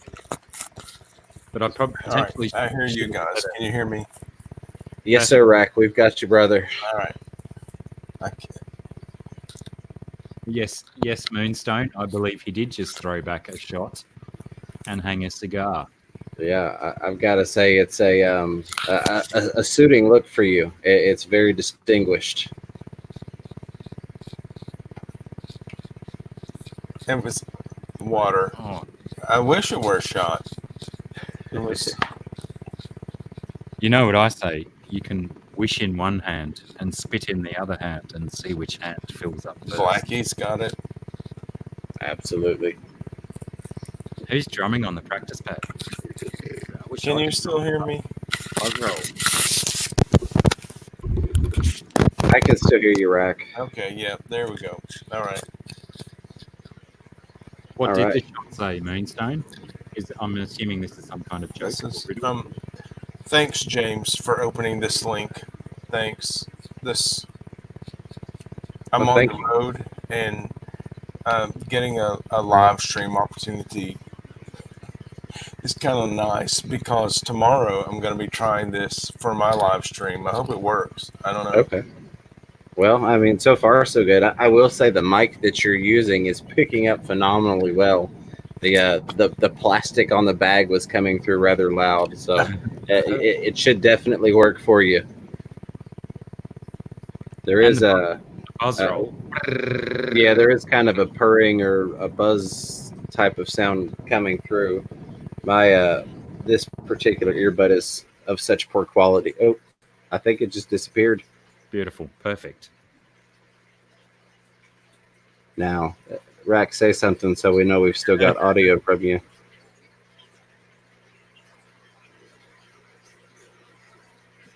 Just nod.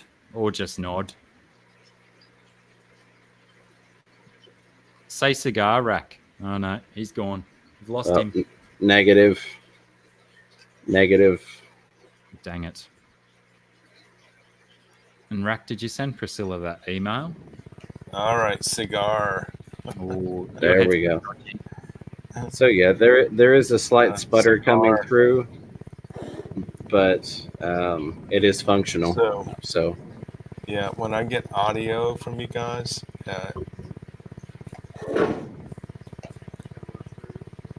yeah, when I've got StreamYard, I have StreamYard and a live stream audio open, and I'm getting an echo when I have them both open.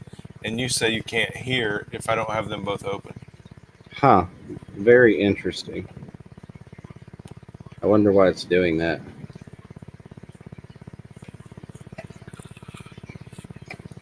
Well, I appreciate you coming up tonight. You said you're on the road. Do you want to share with us your little adventure that you're going on, or is this of a private nature? But yeah, it's both, but I don't mind. My daughter-in-law is graduating with her master's degree from North Carolina State. She's Wolfpack, so we're going to watch her walk. Oh wow, phenomenal! And Congrats. it was like I can't stay at home and live stream while this is going on, so Right, I'm gonna absolutely. take the show on the road, and you're the first to know. Well, thank you. A River Life exclusive here on the Fish Room Fever channel. Well, congratulations for that. That's phenomenal. Yeah. So thanks for this trial effort, but I'll tell you, this double feed echo not looking good, James. I don't know what we're gonna do. Yeah, I'm not sure why it's doing that. Because I know neither Ed nor Blackie, we were having the issue. I wonder why we're not getting anything from you just from StreamYard, because you should just be able to click the StreamYard link. Blackie tried to sneak in there with the moves. You should just be able to use the StreamYard link and us have the audio video just fine. I couldn't remember if you said man tits were allowed in your state or not. So Absolutely. I really rushed through. We're all about liberties and freedoms. Hashtag free the nipple. Okay, I've got my audio straightened out on my end, just using the StreamYard. James, thanks for that. But I can't see the chat. Gotcha. I have been going, this is the first time I've done it, but I have been going solely off of the StreamYard chat on mine. Just make sure you've got the live comments tab clicked up the top instead of the private chat. Blackie, Correct? you nailed it. You nailed it, Blackie. Yeah, I clicked on the live comments, and there it is. No, I went to wrestle a crocodile, Priscilla.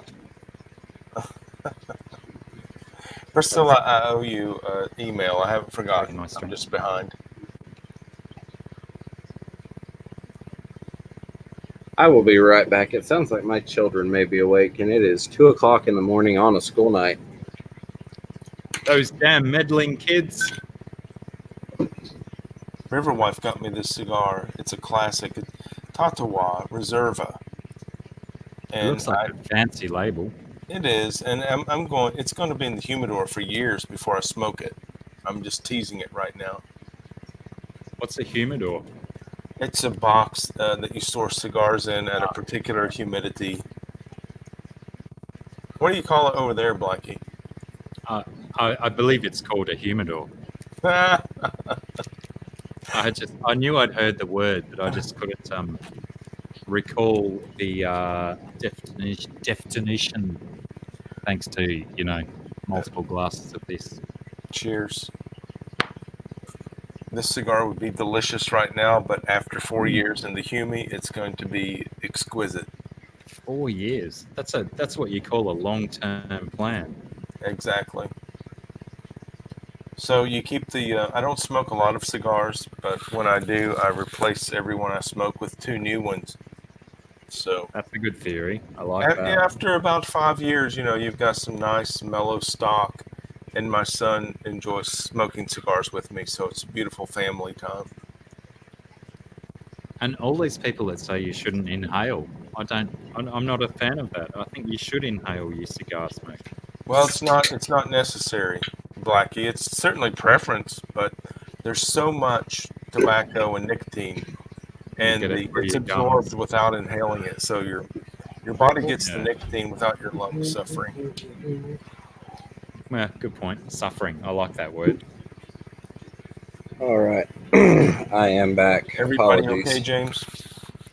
Yeah, everybody's good. I think it was just the older one has, I guess, night terrors, you could say. Sometimes he talks in his sleep. Yep. But we did have an issue at one point of them trying to escape at night and succeeding because of YouTube videos, which is why I don't necessarily hate what's going on from the from the perspective of it being done properly. There's a certain channel that so heavily endorses that the kids need to go to Walmart and buy the products that my kids actually got it in their head at 5:30 in the morning, the first snow of the year, to sneak out of the house and walk down the highway with my wallet, a fake gun, and a flashlight. Jesus. Yes, I woke up to the 4 sheriff's county officers in my bedroom. That opened a lot of issues Later for me. alien world. Yeah, Oh, so man. that's when I hear stuff about the advertising to kids, I'm like, absolutely. There's, and of course, parents need to be responsible. But my kids had never undone the deadbolts and left the house. That's not something you normally think about. Now I have keyed combination alarms that are like 200 decibels if they open a door and that alarm is set. Nice. So, Do what G'day, you have to do. Supernalot. Supernalot made it in. Hey, Chris. Buddy? Glad you're oh, still up. funny. So, James, I was telling you during my Echo episode, I don't know if you guys heard that. I'm sorry if you did. Because I'm on the road, this is a very cool trial live stream. Thank you very much for opening the link and letting me come in here, figuring Please. out technology. Absolutely. Well, and this is a trial for me because this is my first time really running this with the paid version, which has allowed me to do a couple different things. So this was kind of giving me an opportunity to play around a little bit with some things like, throw that up there for a second, that I've got set up for tomorrow because I would like to have a very nice, clean, professional look, given that it has been mentioned possibly that this would not just be a one-time opportunity. So, Well, I hope that it's not, and I absolutely love that you were able to get Seagrass involved, especially Shelby. Ryan, fantastic. I can't wait to meet that guy on your stream. Shelby, I've talked to several times, and she's so energetic and knowledgeable. It's going to be a great live stream. You've just scored a home run there. I can't wait to watch it. right, absolutely. And one thing, when, in all honesty, full disclosure, when Ryan first came to me and said Shelby would be interested, the first thing I did was say, well, she's aware that I only have like 400 subscribers at that point in time. And 'cause I didn't want her to come on and be like, oh, I thought this was a big deal. And he's like, honestly, she doesn't care. I don't care. We love that we get to be a part of your growth. And we will talk to anybody, big or small, that we love to engage the public. So I thought that was a phenomenal thing for a company like Seagrass to be open to opportunities like that. Well, absolutely, and I think we owe it to Seagrass to give them a shout out and recognize that they're YouTube creator friendly, and they're absolutely trying to grow the hobby. And regardless of the size, certainly if you or I had 1 million subscribers and we invited them on, it wouldn't be a surprise that they wanted to participate. But As Right. smaller channels, the largest importer in the U.S. wanting to be a part of our live stream is a big deal. I'm very proud of Right. you, and I Well, think thank you. it's going to help you and the hobby by having these guys on board. Absolutely. And that I also, not only did I do it for the experience of doing it, but I also did it to prove a point either way, whether I got turned down or accepted. For people trying to grow your channels, you don't know if you don't ask. Don't be afraid to ask people, hey, can I get you on here? I asked a YouTuber the other day that's got about 40,000 subscribers. So when are you coming on my channel? Just in random chit chat with him. I mean, of course, he made a joke about, I don't go on channels with less than 100,000 subscribers. But hey, that may be something that ends up happening. But you don't know if you don't try. So I encourage people. You're an international force. I mean, you got Blackie in the upper right-hand corner of my screen from Australia. So regardless of size, your reach is global. So Yes. and that's the beauty of building community. And that's Absolutely. why I support you, James, Fishroom Fever, and Dr. Black. Thank you for joining us over here in the U.S. We're building a community that can't be stopped. Right. We have a common ground that joins us, and we just love to talk about it. And with respect to asking people to do things, the more you practice rejection, the better you get at it. Very true. Sure. And also bamboo fork. Bamboo fork. Gotcha. For the win. For the win. For That the was win. that was for Fish Tropic. He wanted me to say something off topic. G-Snap, my apologies. As you all know, this is the first time I've smoked inside of my house in It's my years fault. and years and years. But honestly, it is rather painful to get up and down out of this chair right now. So, and it's rather cold.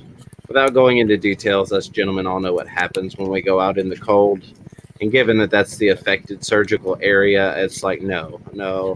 Oh, God. So Well, I'm James. smoking inside. Cheers. So I think it was IMG Snap said, smoke them if you got them. And definitely Yeah. in your case. This is my favorite stick currently. Yes. This is a very rare Artro Fuente between the lines barber pole wrap. very Figueroa nice. wrap. This is exquisite. Man, you get good stuff up there compared to Yeah. the ones we get down here. This is rare. I've seen these at a couple of shops in my cigar smoking career, and I was able to snag some tonight. Well, River Wife said Merry Christmas, and I said, oh, thank you very much. Well, that's phenomenal of River Wife. Yeah, and so my son's coming in from Alaska. He's stationed in Alaska, and we're going to smoke one of these around Christmas time. It's going to be awesome. Oh yeah, that's phenomenal. And again, I know we've said it before, but as always, we appreciate your son serving, and you giving up your son, so to speak, to serve our country. I don't think we acknowledge our I'm veterans in the military. Thanks, James. I'm very proud of him, and he considers it an honor to serve his country. Absolutely, thank you, sir.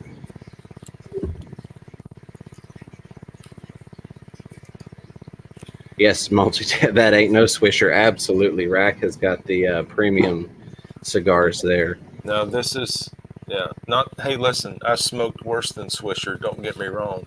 Right. And when I was on skids, I would cut them in half. So I would have double rations. But Okay. it's good not to have less than Swishers anymore in the old humidor. Right. So, James, I was watching Yes. one of your videos. You got some awesome videos, and that local fish store that is not the aquarium, but I forget the name of it. That is Aquatic Marine. Aquatic Marine, fantastic store. You're so blessed. I'm going to make a trip down there. I hope they'll let me film when I'm there, but if not, it won't matter. It's a great store. But They would love to have you. Okay, cool. They had a Plecostomus there that you captured. Wow, the Sultan Pleco. Can you tell me a Yes. little bit about that Sultan Pleco?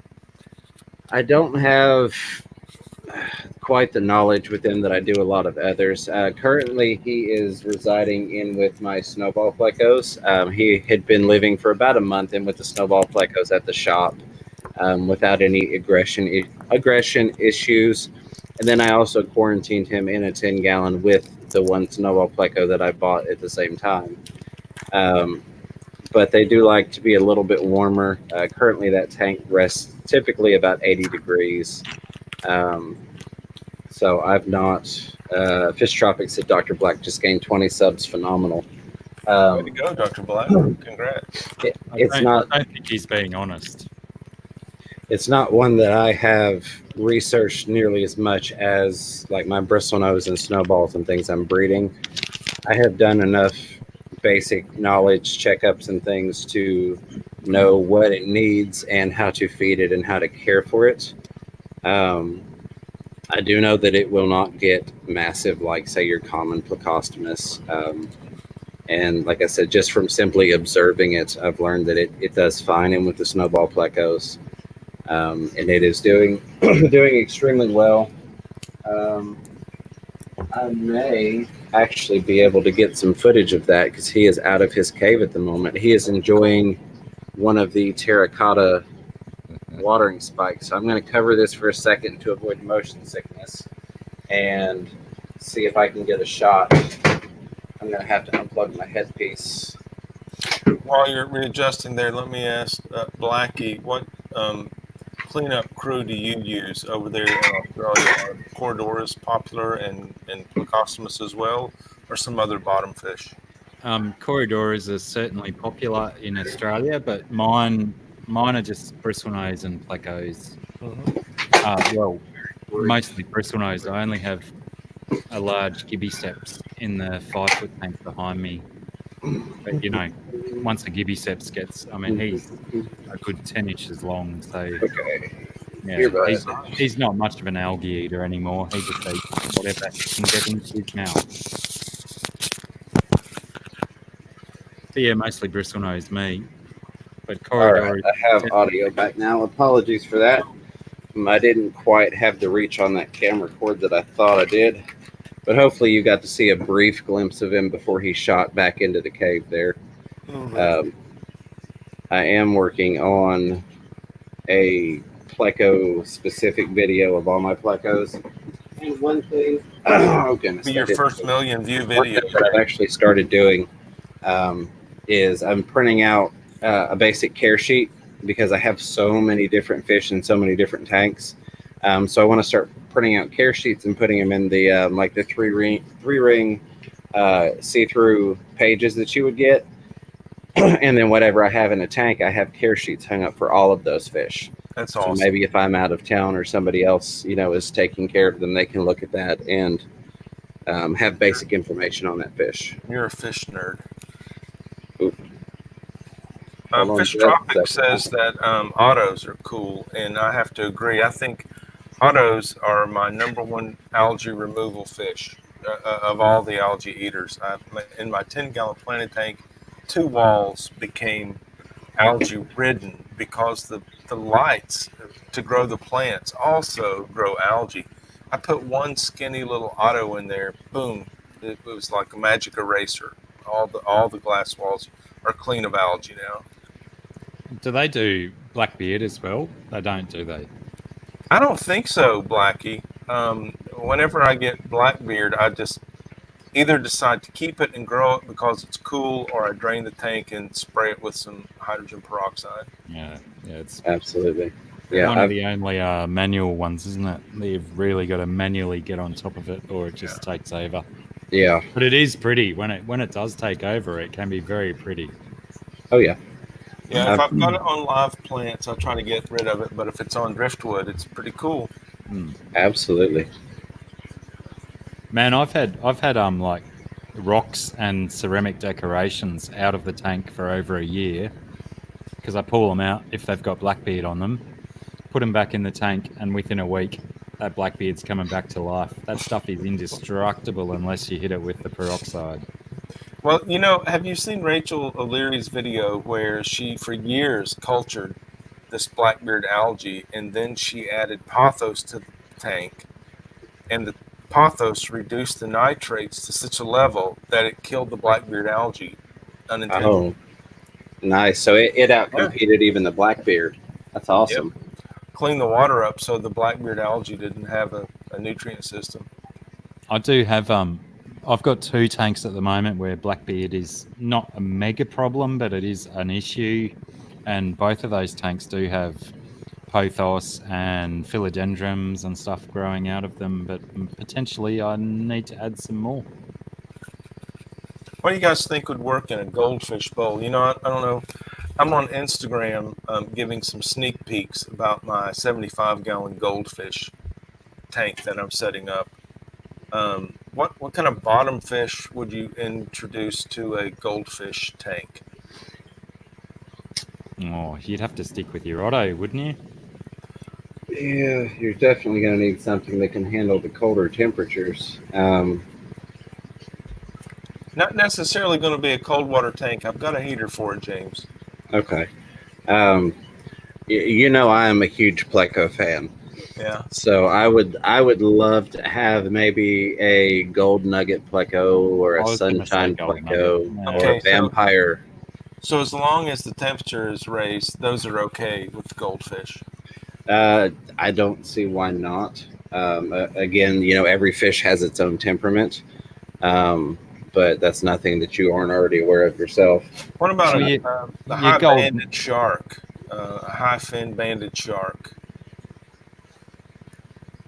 I've not actually kept those myself. I've seen them at the LFS, Yeah. but I've not actually tried them myself to even remotely give an honest opinion of their typical temperament. Well, I think they're another one of the ones that they're pretty good with and stuff when they're little, but if there's other food sources in the tank, they all go for the other food as a preference to the algae. Right. And if they're getting sustained with a reasonable food source, then they're not going to eat algae. So not as a cleanup crew, it would just be another fish in the aquarium. Yeah, Right. something else that you got to feed. But yeah, the I believe the nuggets and your bristles and peppermints and all that, they'll go down to like 20, 21 degrees Celsius, so you won't even have to heat it that much to keep them going. Yeah.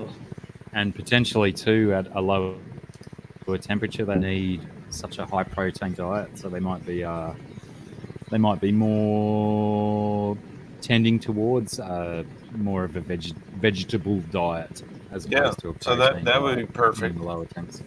That'd be perfect. And do you know anything about the temperature requirements for like a Luteus Pleco, either of you? I do not personally. I'm going to go on record as saying I do.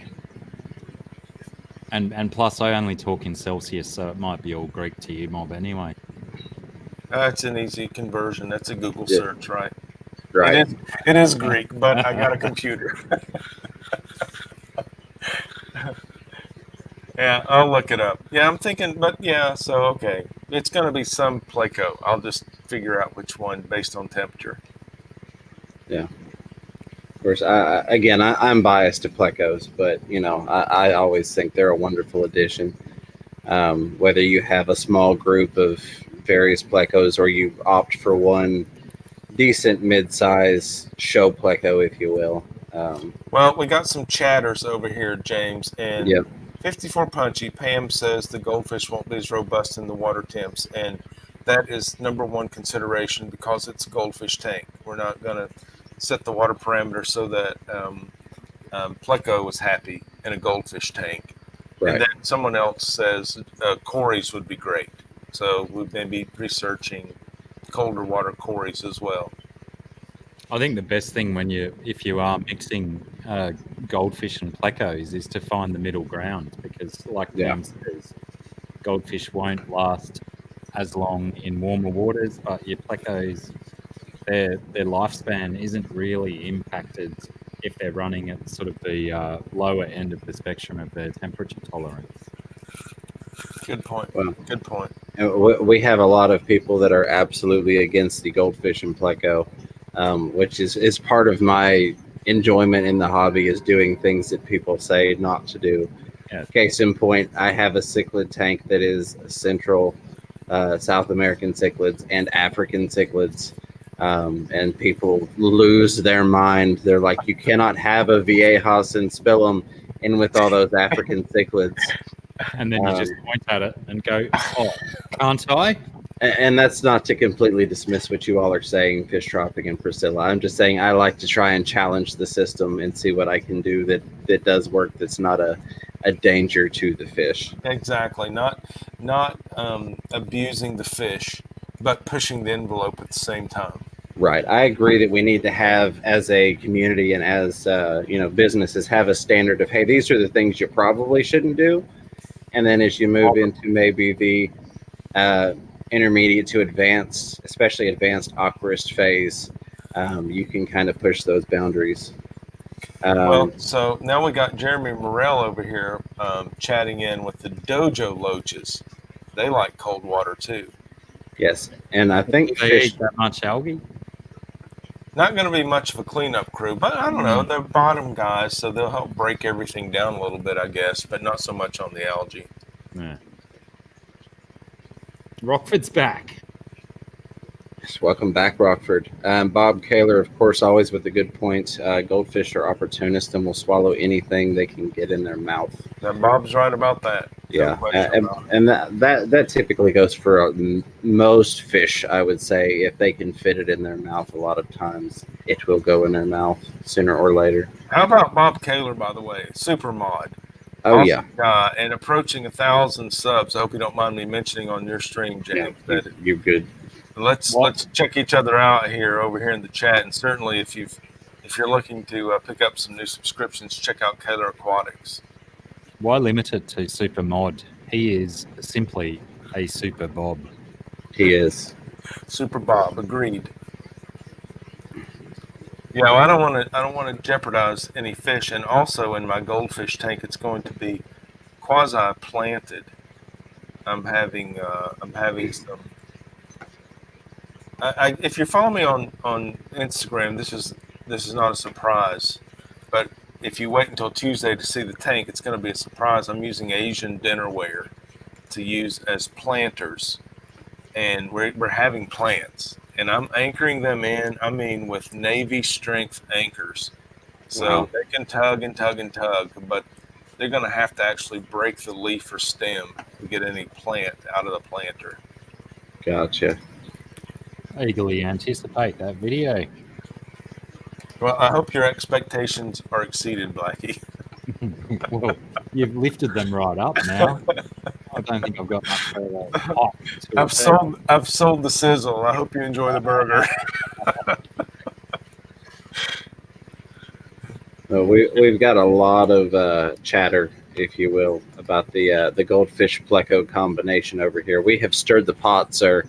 Excellent. That's what Well, we I want. hope it doesn't reflect on you badly, James. I apologize in advance. No, I am always open to stirring the pot. I think that is how we can learn and educate ourselves in new ways that are maybe outside of the box. If we stay inside the box, we never learn anything new. Well, that's right. Like you said before about your when you're in a fish shop and they're always saying you've got to do it this way. It should be more. You probably should do it this way, but you Right. know, there's grey areas on either side that you might be able to achieve. Right. You know, And- on that train of thought, Blackie, I've been keeping fish for over 50 years, and trends change. Were you keeping fish in utero? Surely Yeah. you're not older than 50. I know, right? It's crazy. I died in this gray. Me too. But the trends change. The type of filtration, the water parameters, the community you can keep in a tank. And I think as we learn things not to do, and that's very important to share. For the health Absolutely. of the fish, but lots of things just trend based on the industry suggestions. And things that we're addicted to believing right now aren't necessarily the way things always have been or they will be. Yeah, exactly. Right. Well, and 2 points I'd like to make to that. One of them being, I love how we're kind of coming full circle, going from when the status quo was box filters, sponge filters, and even under gravel, and we transitioned to sumps and canisters and hang-on backs, and now so many people are either reverting back to the Underground. sponges and box filters, or they hung in there the whole time and other people are coming back to them.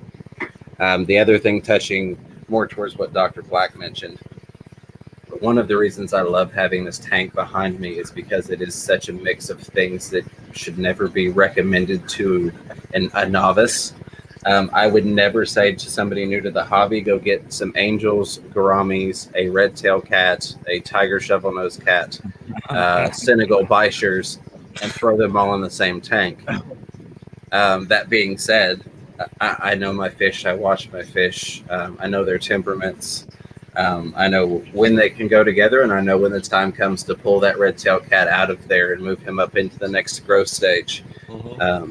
So it's one of those things, like you said, that you want to have some boundaries of, hey, you're new, you probably don't want to try this. But once you've kept fish for so long, it's interesting. Kind of like I have Plecostomus in with a group of 25 Caribe piranha. And people are going to say sooner or later they're going to get them. It's possible. I'm not going to say it's not a possibility, but as soon as I see that it may potentially become an issue, I'll move the 2 Plecostomus out of there. At this point, so there's the ticket, James. Everything in context. You're not breaking the rules for the sake of breaking the rules, or some YouTube view seeker that lacks morals. You're not trying to damage the fish in order to build a YouTube channel. You've got your eye on the ball. You're in constant contact. You got your finger on the pulse of your community and your tank, and you're prepared to make adjustments when adjustments are needed. And I think that's a valuable education versus just sensationalism. Absolutely. And it kind of goes to help. Well, for one, I mean, these fish are going to encounter each other in the wild. Plecostomus and piranha come from the same waterways. Yeah, absolutely. And for 2, it helps to show that piranha are not what the movies have sensationalized them to be. I can't tell you how many people, and this is not the first time I've done it. Years ago, my last run in the hobby, I had common Plecostomus in with my red belly piranha. That once these guys move up, a lot of it depends on the size. If the piranha start to get larger than the Plecostomus, then I will move the Plecostomus out and go with a much larger common Plecostomus, which is one of the few good times to have that I recommend a common Plecostomus. But at this point, the Plecos run the tank and the piranha stay out of their way. Like you said too, it comes down to, once you're an experienced keeper, you learn, I guess, body language. You learn to observe properly, and as soon as any weird shit happens, you're onto it, and you know when you've got to move stuff out the way. Yes. If you're inexperienced, you're not going to notice weird stuff because you haven't been watching fish for long enough. But once you've been doing it for a while, I want to highlight this. There we go. That is 100%. Yeah, and I think we've all said that at some point in time, and that is one of the most true statements in the hobby regarding just about any topic in the hobby. Whether it's substrate, lighting, fish, water, just because it works for me doesn't mean it will work for you, and vice versa. Good point, Priscilla. So, Dr. Black, are you keeping any Australian biotope tanks? I'm not at the moment. I only currently have one single Australian fish, which is an eel tail catfish, a Tandanus tandanus, in a 3x2x2 tank. With currently he lives with a albino tiger Oscar, a jaguar cichlid, and a Feste cichlid. That's awesome. How many subscribers do you have, Dr. Black? Not enough. 4 or 5 or something. That blows me away. There are enough American fish keepers that would be just curious about what does an Australian fish keeper keep. This is gonna have to be another grassroots effort, James. No, absolutely. Dr. Black's channel. YouTube's not doing it, even though they should. That's one of the things I had discussed with Dr. Black. Is that okay with you if I promote your subscription drive? Oh no, don't. Okay. All right, no problem. He is currently at 352 subscribers. Oh, 352. I was actually surprised that I I got my 350th overnight. I woke up Yeah. to Well, I got my- this fancy email from YouTube saying, "Yeah, you've got 350 subscribers." Something like that. Something like that. Well, it took me 2.5 years to get monetized, which was a goal, and I thought it took way too long. And I made the mistake of comparing my content to others people's content, thinking my content's better than theirs, and it doesn't matter. Right. What matters is you just set your goal and you stick to it and you do the grind and you develop relationships. In my opinion, I'm community oriented. It's all about the relationships. Absolutely. And that being said, I'd like to pick the Dr. Black channel up as one to promote on the River Life channel. I would love it if you did that. That'd be All right, fantastic. you got it, man. You're on. And if you do a live stream and you want me to come on your live stream half naked, I can do that for you as well.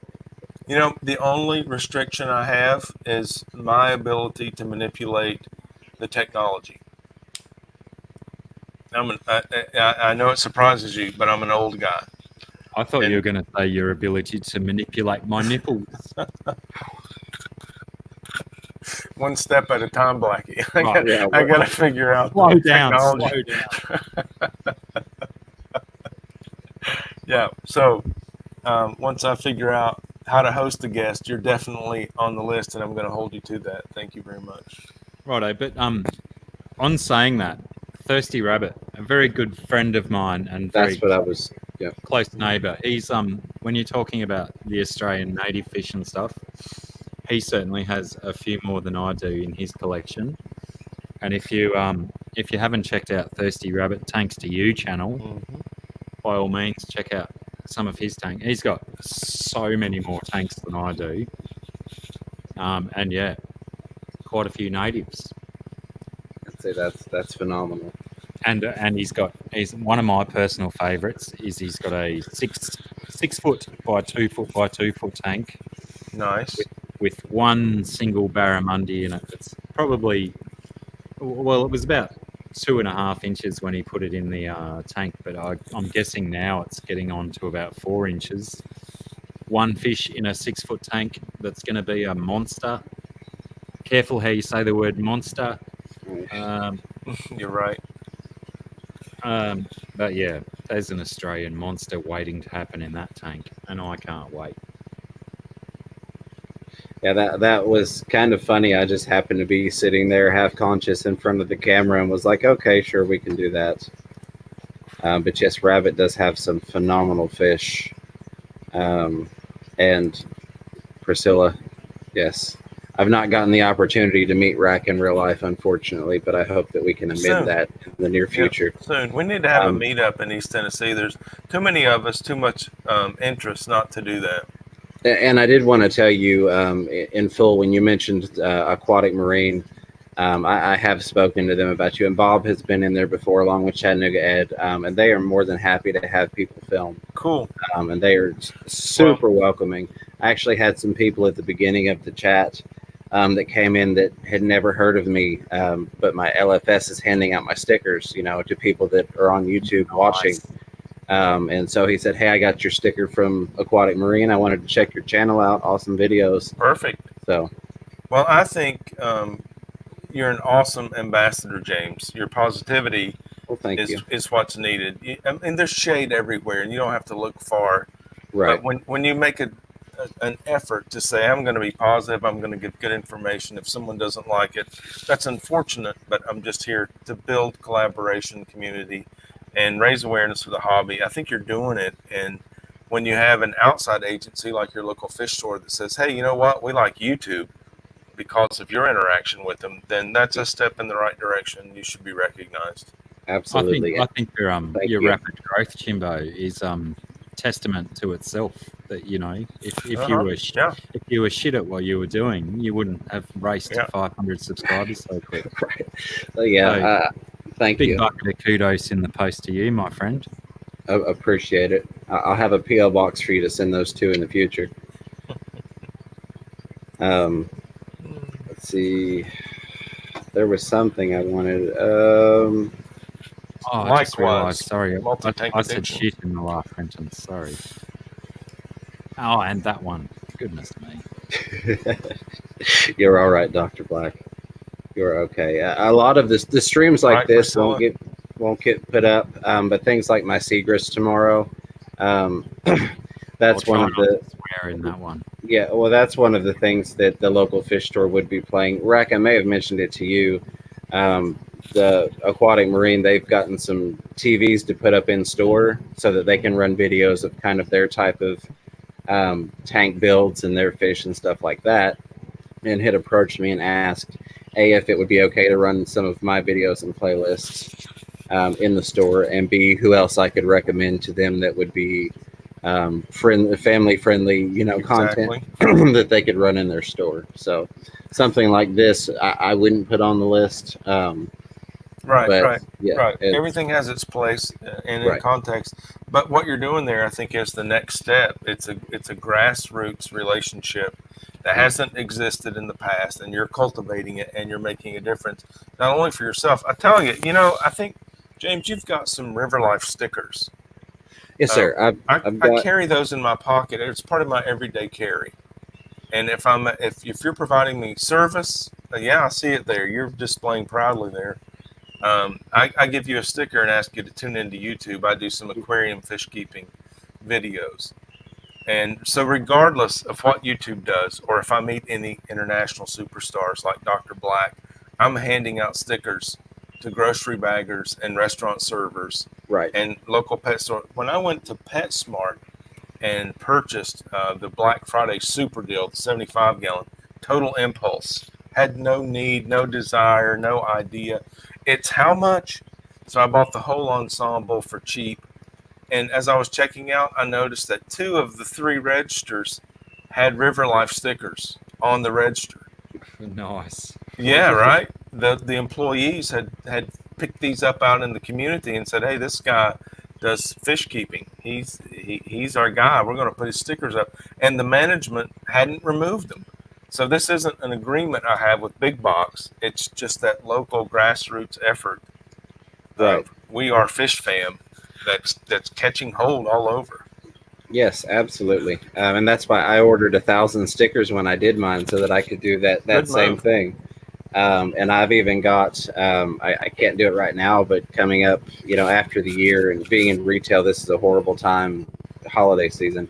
But I have my tablet, and one of the thoughts I had was to go downtown to Market Square because it's so busy with foot traffic, and to just have my 2-minute video playing on my tablet that's, kind of hung around my neck. I've got a mount for it, and just walk around and go, "Hey, if you like this video and you watch YouTube, here's a sticker. Check out my channel." Why not? Why not? Yeah. What do you got to lose? Yeah, absolutely. If nothing else, I'm sure you'll get some interesting conversations out of it.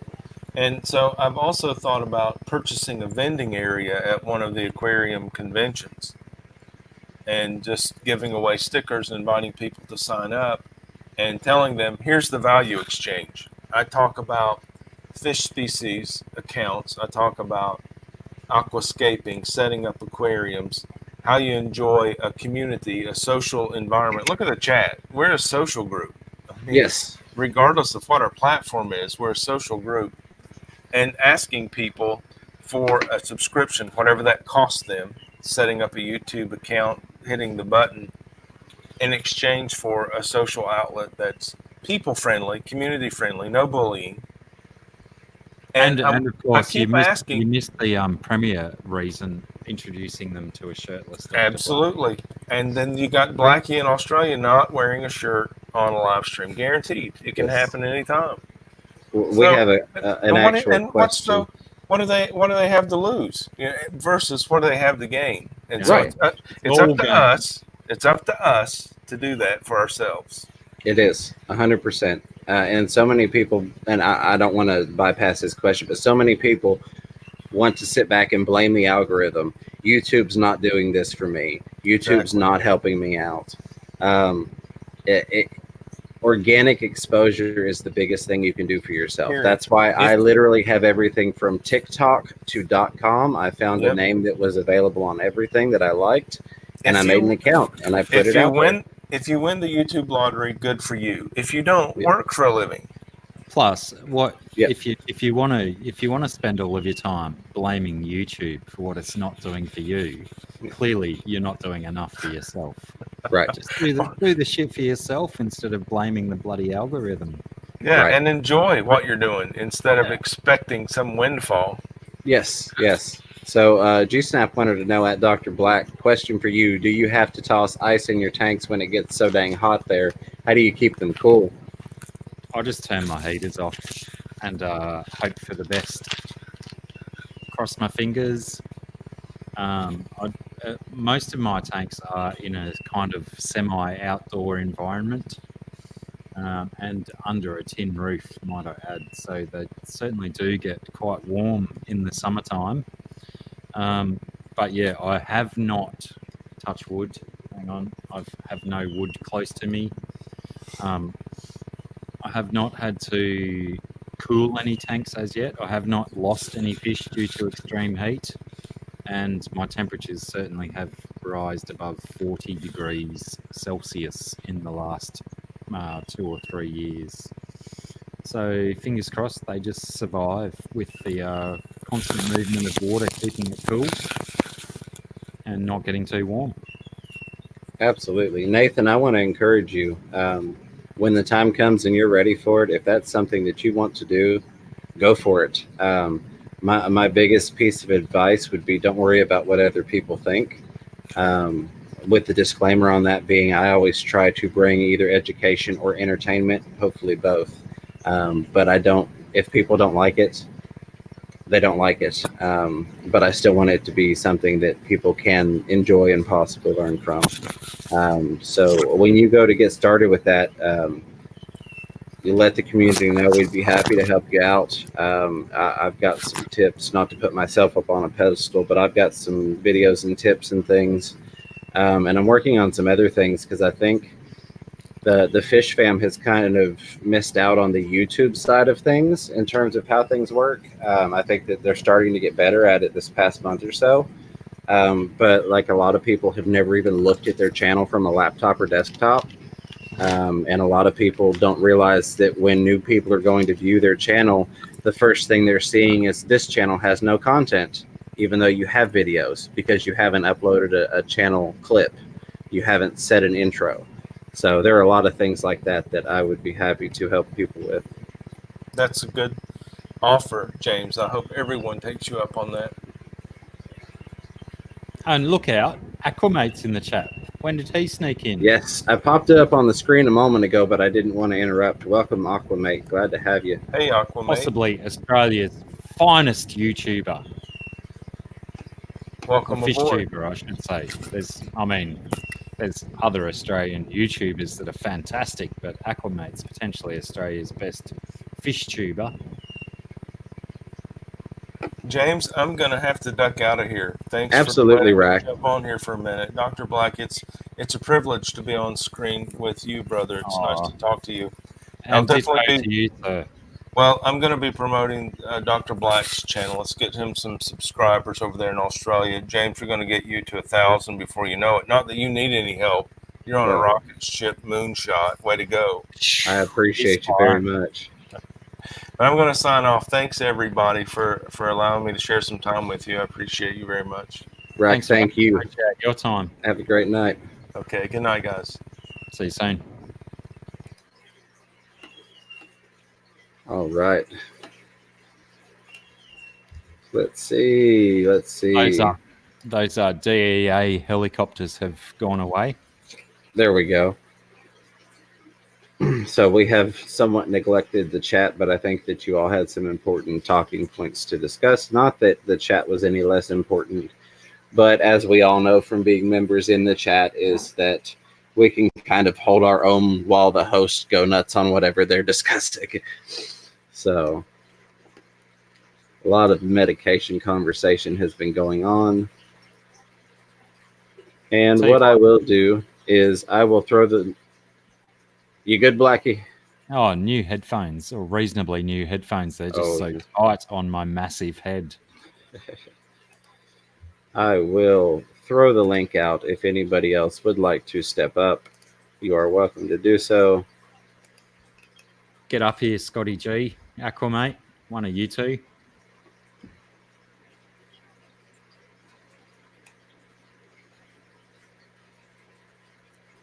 G Snap, I know you've been hanging out to get on a Jimbo live stream. If I ever get out that way, Scotty G, I will let you know. Not in my plans, but that's not to say it won't ever happen. Don't say one day that day will never come. Or something like that. Hey, Chris is here. Absolutely, Chris. If you want to snag that link, brother, go right ahead. Tonight, there wasn't really a plan. Pam just asked if I wanted to fill in, and I said absolutely. So I figured we would have an open mic night, so to speak, because I know normally I don't want to say that I try to avoid it, but I know it can get somewhat chaotic. And so when I have a set program, I like to try and maintain that set program. I'm glad you weren't sticking to the open mic comedy theme, because all of my open mic comedy stuff that I use is filth. Right. All right. Chris is going to head to the PC. Anyone. Oh, my ear is killing me now. Look how red it is. Oh, goodness. That's not good. Yeah, I've got this cheap dollar earbud. I've got a spare on this side. Right, absolutely. What is the old saying? Fortunately, the Lord saw fit to bless you with two. He's a firm believer in bilateral symmetry.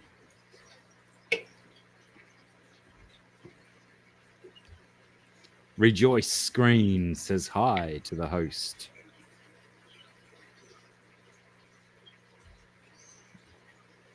Which one, though? Make it. And I will say, and this is one of the funny parts of YouTube, I did not know G Snap was a female. I'm making the assumption based off of the makeup list. Could be a man without makeup. Totally fine, but did not know that. I always just assumed that a G Snap was the same sort of thing as a bra snap. You know, when you're in high school and you'd walk up behind a girl and you'd pull on her bra strap and let it go. That was a bra snap. So I just thought a G snap was when you like walked up behind a girl and you pulled on their thong. Gotcha. Hey, Rejoice Screen, welcome to the chat. Appreciate you showing up. And there is our buddy Chris, Multi-Tank Addiction. Hey, the shirtless stream. Yeah. Nice one. Usually when I come home, the first thing that comes off is the shirt. So yeah. First thing, I had my pants off ages ago. My speaker's bugging out. Hold on a second. You must be braver than me, though, Chris. Isn't it quite cold there? Oh, I suppose you're in your climate-controlled fish room, yeah? Yeah, it's like 80 in the fish room right now. So nice. I'm going to adjust the camera. There. We don't need to see as much as we see of Blackie. I feel I'm overdressed for this stream now. Get your ear off, Jimbo. Get it off. Yeah, well, I'm about to, because honestly, I wear an undershirt and I throw on a t-shirt normally for live streams to keep it classy, if you will. I've always said that live streams are no place for layers. Sadly, though, I took my nipple rings out before surgery and I've not put them back in, so you won't get to experience those tonight. Win, lose. We'll take the balance. Oh my God! I just looked at the phone on my little stream while you were streaming. Mm-hmm. I did the background for the top of the Paludarium. Nice. And the waterfall. And I just looked over at the phone, and it's like doubled in size. It's probably 4 inches thick. Oh wow! Yeah. So yeah, it's gonna be interesting. Yeah, Anna, thank you for hanging out with us. I completely understand. We don't want to affect anybody's workday. We don't want anybody to overstay longer than they can. I do. Blackie does. But we completely understand. Anna, thank you for hanging out. And we've enjoyed having you in here and showing support. You have a blessed night. Bye, Anna. See you soon, Anna. Thank you. Love you. All that stuff. He just moved me to private chat. What the heck? Well, this is what I can do. I'll just pop up the chat. And Thirsty Mate, also have a wonderful day. I appreciate you swinging by and joining the shenanigans. Don't Good. work too hard. Just well, not too hard. Just well. Just work hard at not working hard. That's what I thought.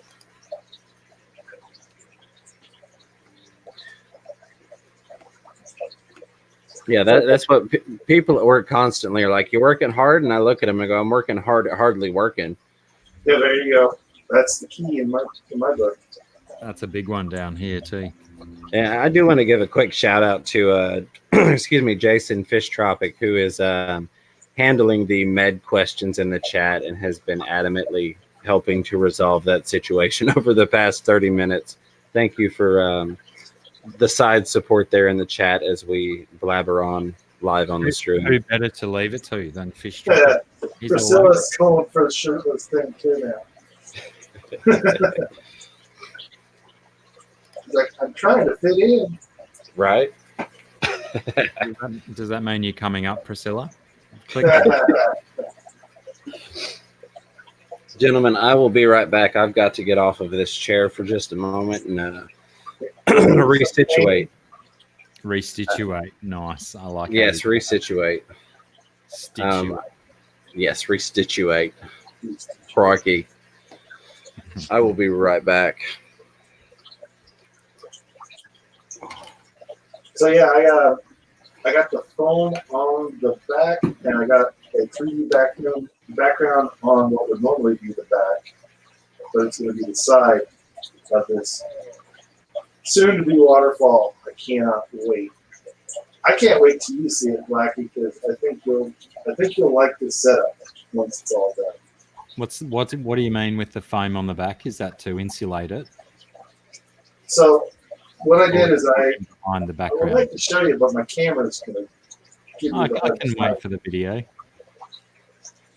Well, what I'm doing, okay, I got a broken 40 breeder, and I got a good 40 breeder, and the broken part was the right side panel. So I broke the glass out completely.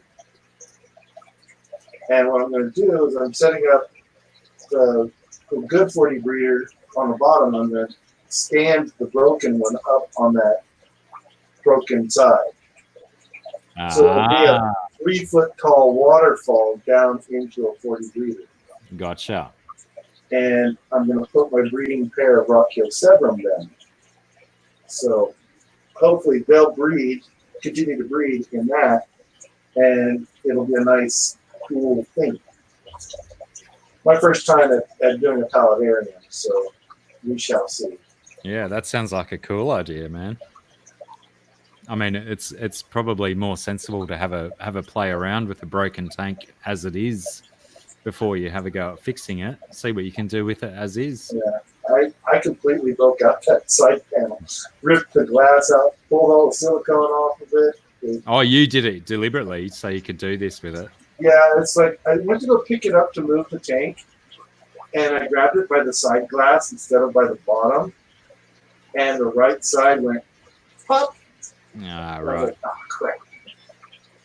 But I got them on that $1 per gallon sale at Petco, so it was $40, and I bought 4 of them at the time. So It's worth messing with. I could have thrown it away, but I figured I'd give it a try, see if I can get it to work this way. And if it doesn't work, then I'll rip the foam out and I'll flip it around and probably make a vivarium. No, like I said, it's good to have ideas outside of the square that you can go with instead of just going, oh, it's a broken fish tank, I can't do anything with it. Instead, you're being proactive, sir. You're doing something with it instead. Yeah. Now, Rack had said that he wants to help build your channel, and I agree with him. I've been coming onto your streams for a while, whenever I'm up. And lately, with this current job, I'm up till midnight my time. I don't know what time it is there, but it's 11:30 p.m. here. 6:36 p.m. in the evening. Okay, so, but it's Thursday there, right? Correct. Yeah, it's still Wednesday here. I am from the future. So yeah, I wanna help promote your channel too. Oh, that'd be awesome. I'm Thanks, gonna, David. if you could do me a favor, if you could make a video that is kind of like a commercial. You've seen you've seen my Thursday night stream, yeah? Your what? My Thursday night stream. Probably. They used to be on Sunday mornings.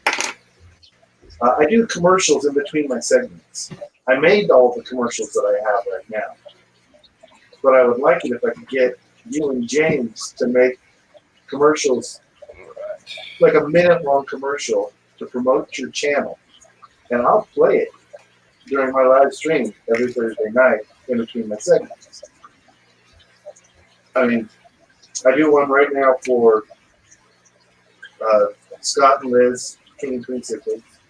I've got one for KG Tropicals. I've got one for Down the Wormhole. And I've got one for River Life right now. But I want to get commercials for you and James because I've been a supporter of James since before he hit 200. Once me and him started talking, James is a good friend. So, Well, thank you, Chris. and if there's anything I can do to help promote your channel, then I will definitely do that as well. Nice. Awesome. I'd appreciate that. A burp compilation commercial. Shush, that's still a secret, Aquamate. No one's supposed to know about my burp compilation. Coming soon. Breaking news on the Fish Room Fever channel. Yeah, well, the secret's been let out a few times now. I think people are still sitting back waiting for it. It'll come. It'll come. I'll wait till the anticipation has died right off, and then I'll release it when people aren't expecting it. That's the way to do it. This guy's not liking the light. Yeah. I Is see it that. is it the light though, or is it the naked human back he can see? Oh no, he's used to that. I'm always topless in here except for when I'm on my stream. So Yes, it's very, very rare that I have clothes on in my fish room at all.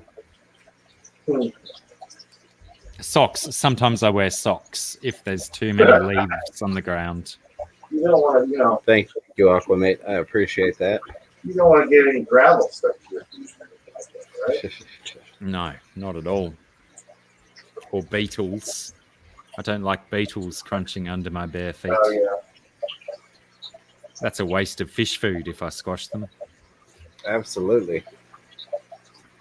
An excellent thing about this time of year is leaving the lids off my predatory tanks so that the all of the natural beetles that are flying around just fly their way into the fish tanks and become fish food. Yeah, that's the only good thing about having a mouse problem in the fish room. Last year this happened, and I had 2 mice fall in my 125 when I had my Oscars in this tank, and it was down much lower. They fell in the tank, and before they had the chance to swim anywhere to get out, the Oscars had taken care of the situation. And I got the 300 over there, and I would not be surprised if they've been keeping the population down because I keep seeing mouse poop on top of that tank. I don't know how they get on top of it, but As long as you know some are getting taken away by the fish. I think that's probably what got Tiger hurt. my tiger Oscar has a wound over his left eye, and it's like just the skin, the top skin was shaved off. And I bet you anything it's from him jumping at something on the surface, which Yeah. he does that when there's food. So I hear my lids all night long banging from my two big tanks because we get a lot of geckos and moths and all sorts of things. And yeah, the fish are constantly trying to leap up through the glass to get them. So that's why I've decided that I'll just I'll leave the lids off and let them at least have a small chance of getting some of instead of breaking their faces on the glass every night. Don G, good night, brother. If you're still there, I appreciate you hanging out with us. Don Gallagher's heading out. Don G, thank you. Yeah, Have a good Donnie night, Don. is gone. See you soon, Don. So we are currently, I just closed it. I'll find it again. I think we're somewhere around 66 likes and about 30 people watching. I see 66 It's likes full. and 26 watching right now. Let me see. Oh. Yep, that's what I've got now. 26 watching. I think that's just my hacks. My hacks are making it 66 likes. Absolutely. Yeah. No one else like, please. 66 is enough. That's an excellent number. It would be better if there were 3 more likes. Right. Yeah. It's, 3 more is a little more fun. Less work. The dog Fish. doesn't do well if I don't bring him into the fish room when he's downstairs. So. He's over here trying to find a place to lay down in the garage. Yes, absolutely, HC. I think some people are going to be cussing me tomorrow while they're at work. Their fault. Hey, they could have went to bed. Yeah, I mean, this I is could have true. went to bed. More fun to take my shirt off and get on your stream. Oh, goodness. What did I miss? Did I just miss something? No. I think they're No. debating whether or not they want to cover us in formaldehyde from the looks of it. They're talking about pickaxes for Yeah. formaldehyde and malachite green.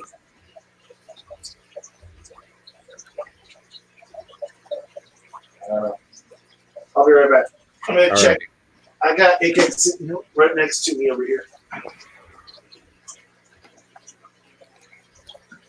So yeah, I think this has been a fun and productive stream. I appreciate you hanging out for the duration of it, Blacky. That's been awesome having you on here. Oh, I don't have Ikex. That's right. I've got ATI products. And, well, I wonder where those came from, Chris. I have no idea. Pure luck.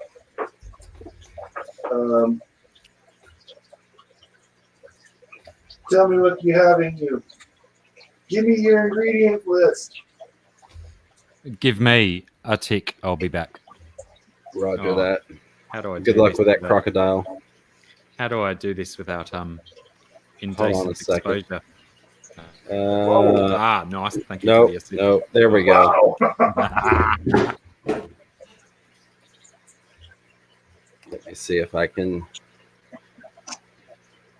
Oh, See that? Oh, wow. don't want to. I can see where I break out at night after a long day of work. Thank you. Still playing around with it. So this is what the paid version looks like. Now you can have a background, you can have your thumbnail in the corner. Yep. How much It, does it cost? it was $25 a month. You could save $5 a month if you paid for a year of it, but I don't know that I'm going to do it for a year. I'm still trying to get to where I can have guests on OBS, but I really didn't want the StreamYard logo on my Segrist interview, so I figured it was worth it for that. Yeah. But it does Hi, open Allie. up some branding options. Hey, Allie, welcome. Glad to have you here. It's like, what Yes. did I just walk into? I'll just wait. Dr. Black's coming.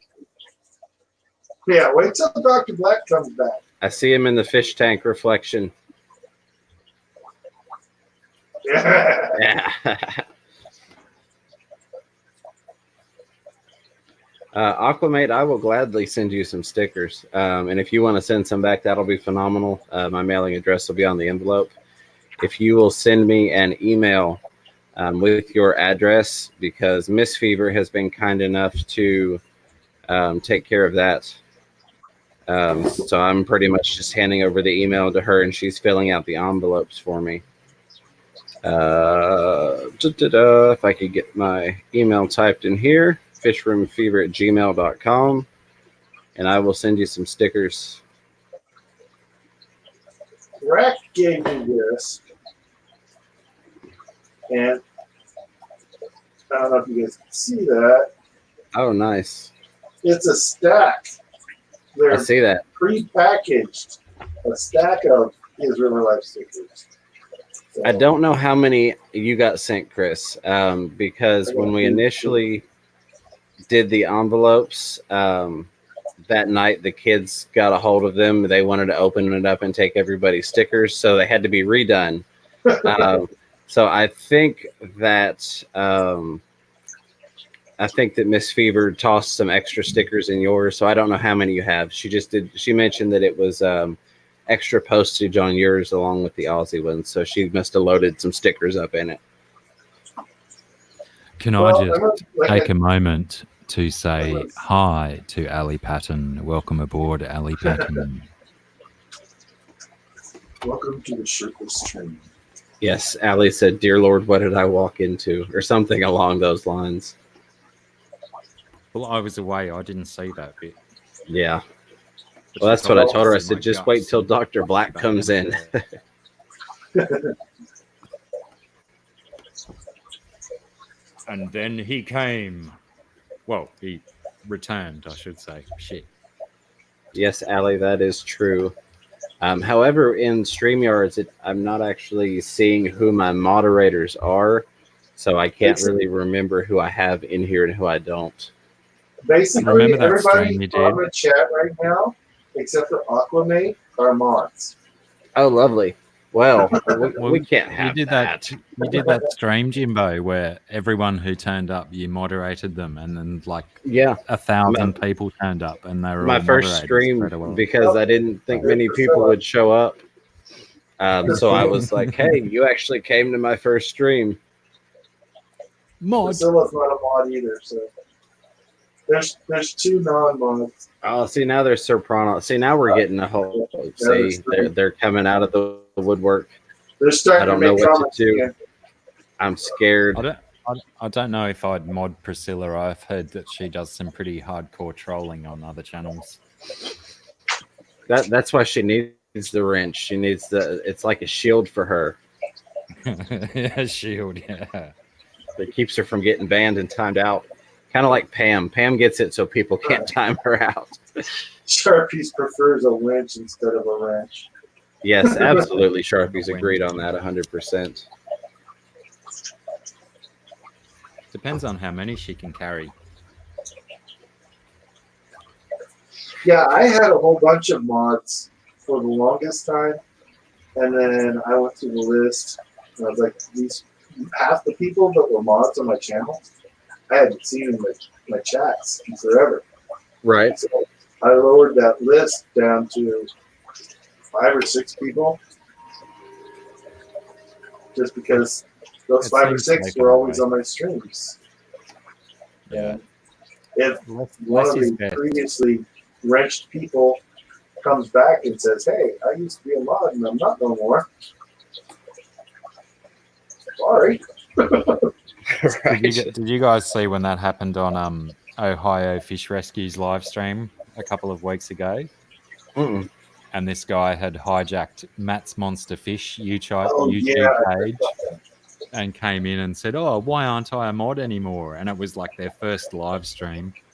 and they fell for it and made him a mod straight away. And then he started timing people out and banning Oh, people. no. And yeah, it was a bit of a schmozzle, but it was it was great live stream TV. It was very enjoyable to watch the panic and whatnot. But they got it under control eventually.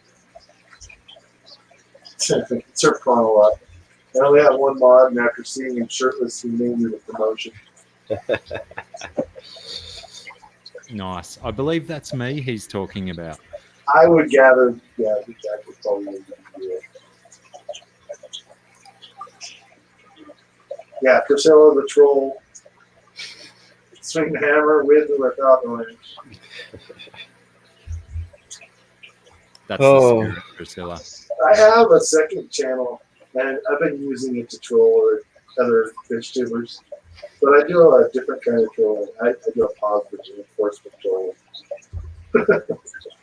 Instead of being an annoying person, I'm annoying with niceness. Like, That can be you're a worse random sometimes. person that you've never seen on your stream before, saying how great you are and how much they love your channel and all of that over and over again. That's probably me.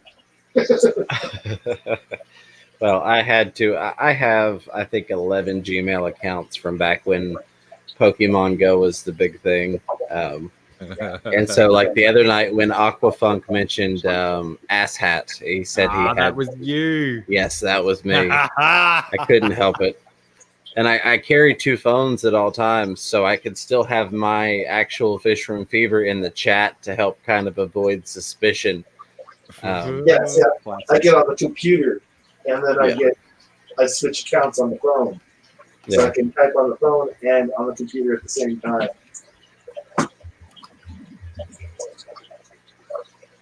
Brilliant. That was awesome work, by the way, Jimbo. That was timely and very appropriate. Thank you, sir.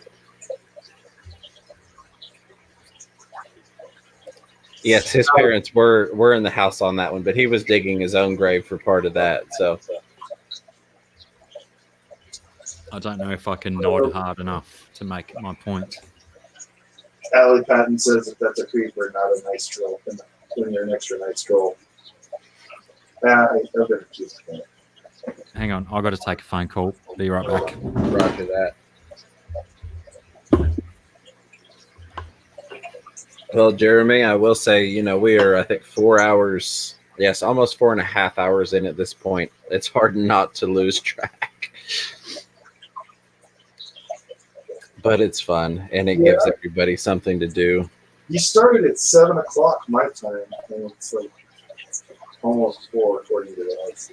Yeah, I had it scheduled for 10:45 my time. And then I just went ahead and started it early as soon as Dan's Fish ended so that people would have the opportunity to jump straight over to it. Didn't pick up really any new people from his stream, but we got all the Cool Kid regular group in here. So always glad to have them. I'm really hoping that going after Bob Steenfott with the Segrist interview will help get some extra people in there, because I'm going to piggyback off of his noon live stream. So I definitely want to make it worth their time, which they've already said that they'll do it for, a small channel, no issues. But it's great if you can have a decent show out for things like that.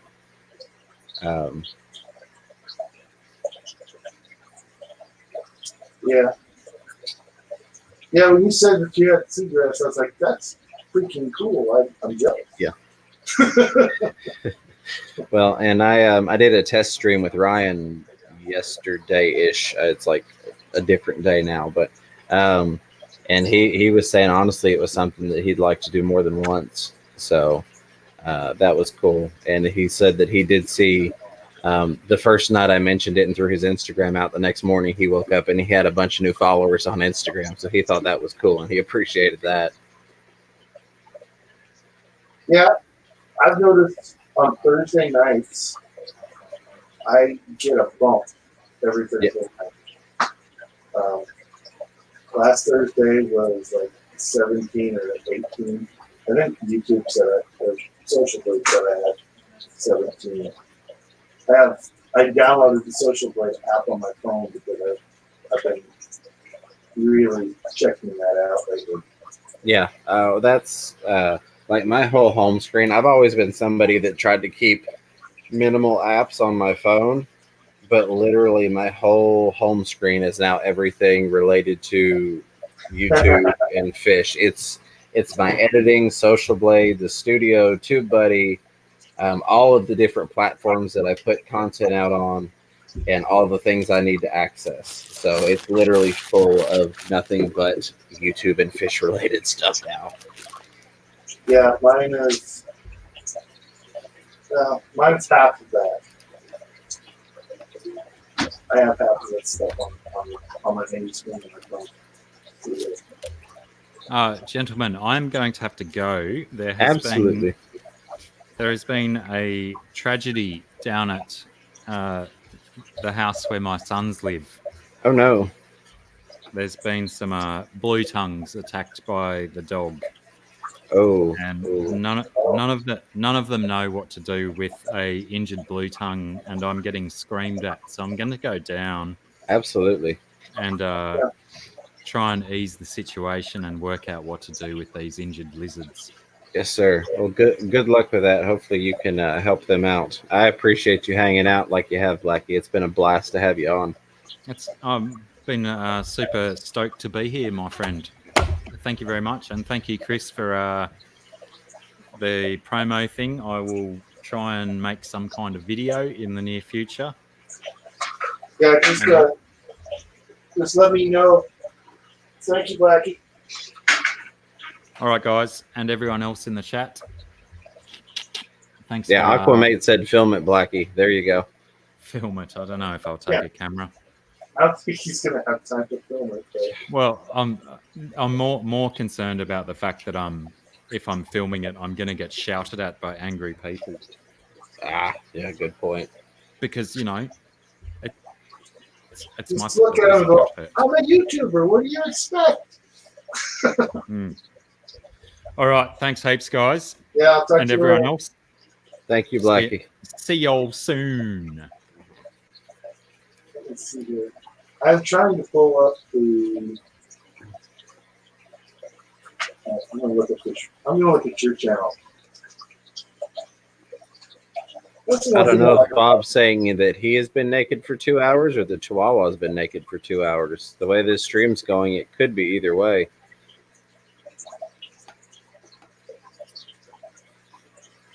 You have 45 uploads, 532 subscribers,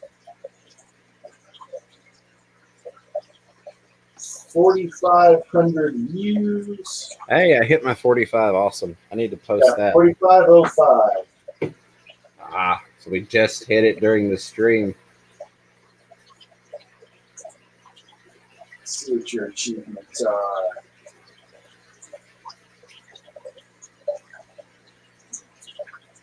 New kid on the block. I will add that off the stream.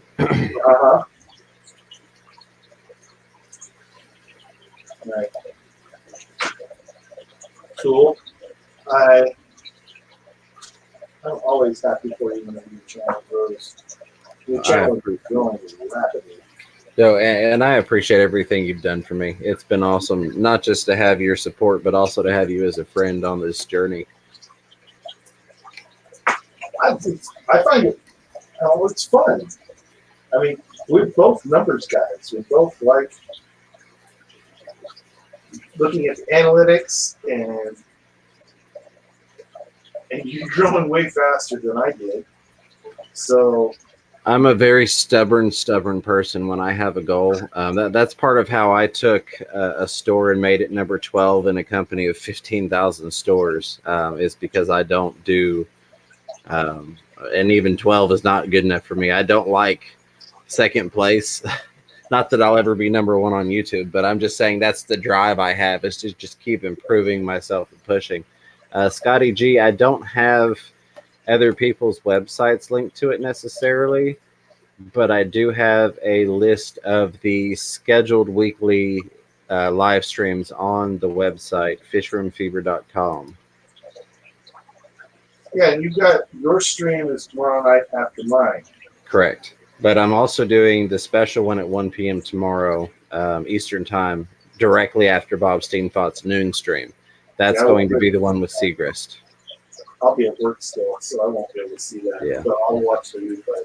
Yeah, I had to try and do it at a decent time that Segrist was available, but I also felt that I could draw some people in off of Bob's stream into it possibly, because you'll have people that when his stream ends, they're looking for something to do and nobody else is scheduled to stream. So let me see, get back down here.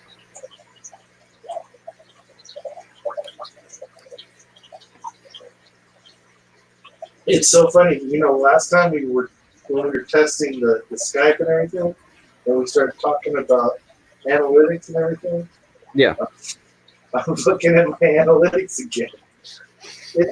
It's funny because whenever me and James talk together, and I mean, if it's chatting through Facebook Messenger or that Skype call, it always ends up, it invariably ends up into talking about numbers and how It does. it's doing. Yes, absolutely. Because we like to bounce ideas off of each other, and I get his input because he thinks of things a different way than I do, of course. So it's hard to explain. I value our friendship for more than just the fact that we communicate like that. Absolutely. But also because we will talk about anything. I mean, Yeah. I don't feel like I have to filter myself in a conversation. Right. Well, we can have a legitimate conversation without having to pull punches or sugarcoat anything or tippy toe around anything. Right. And I think that's what makes it enjoyable and, for lack of a better word, profitable for both of us. It's something that we can both take away from. I gotta get something.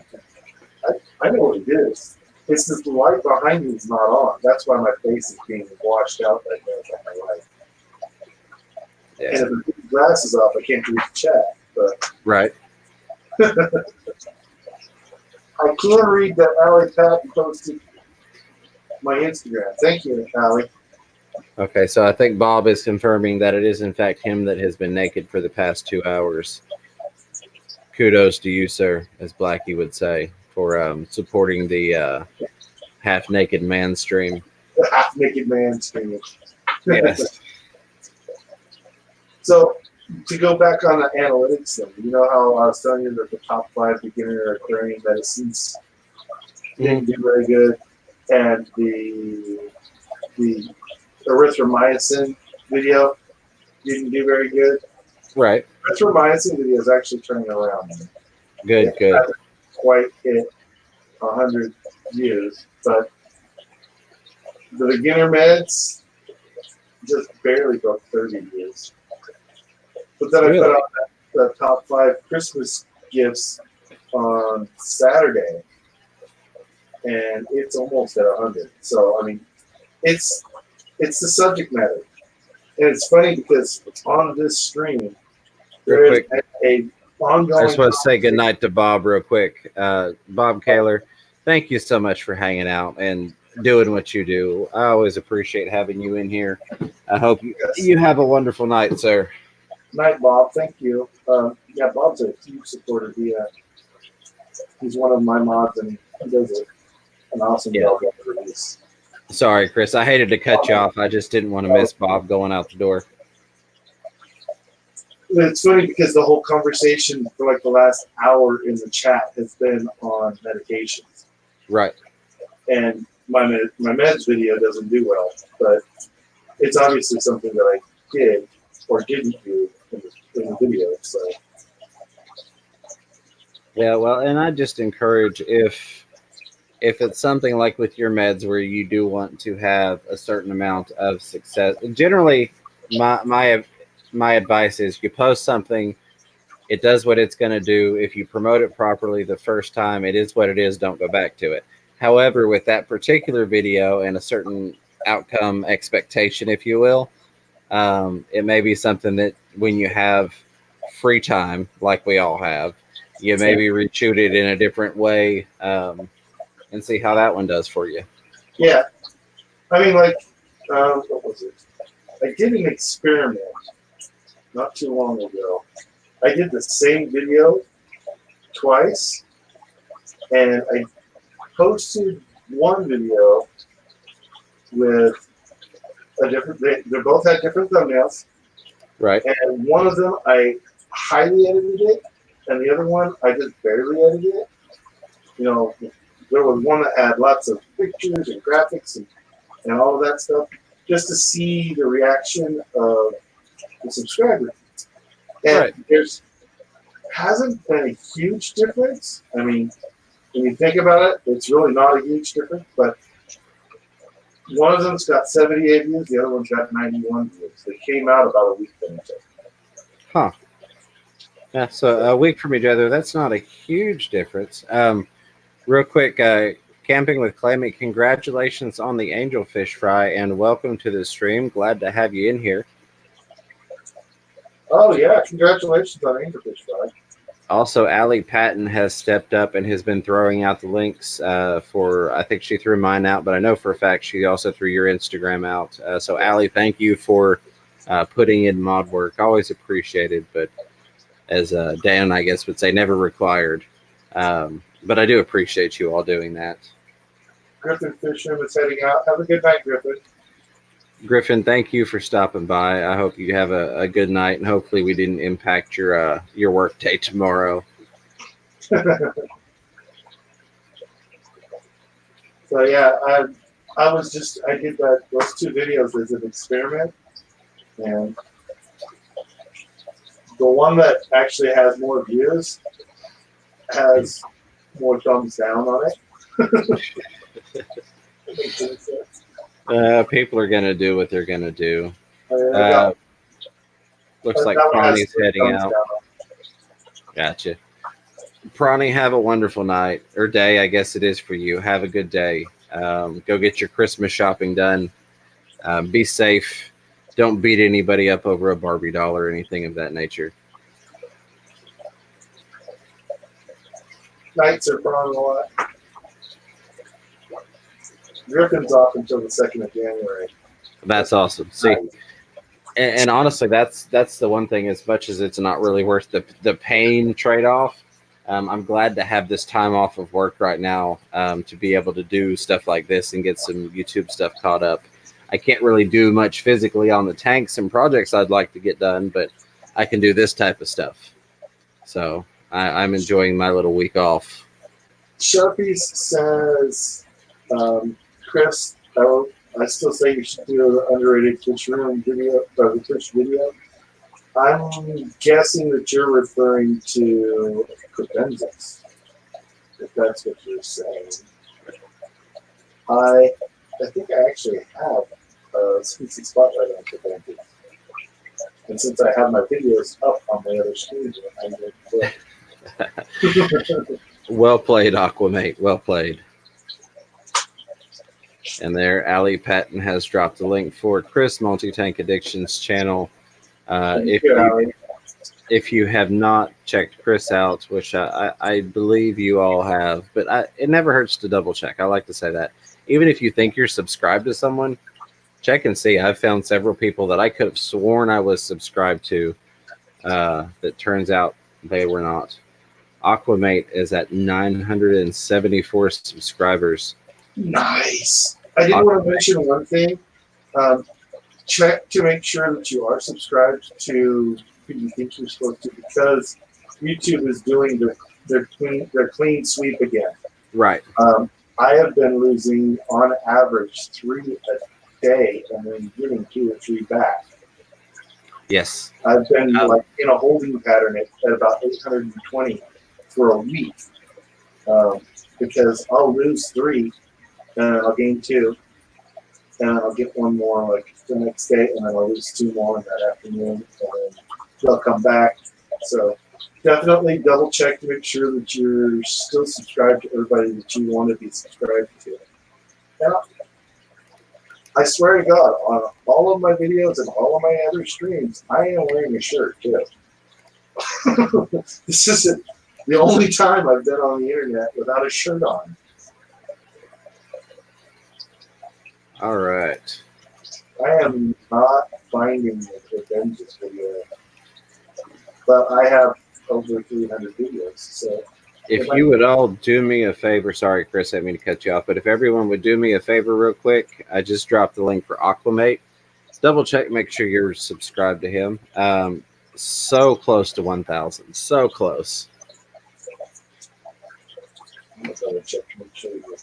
I know I was, but I'm gonna double check to make sure.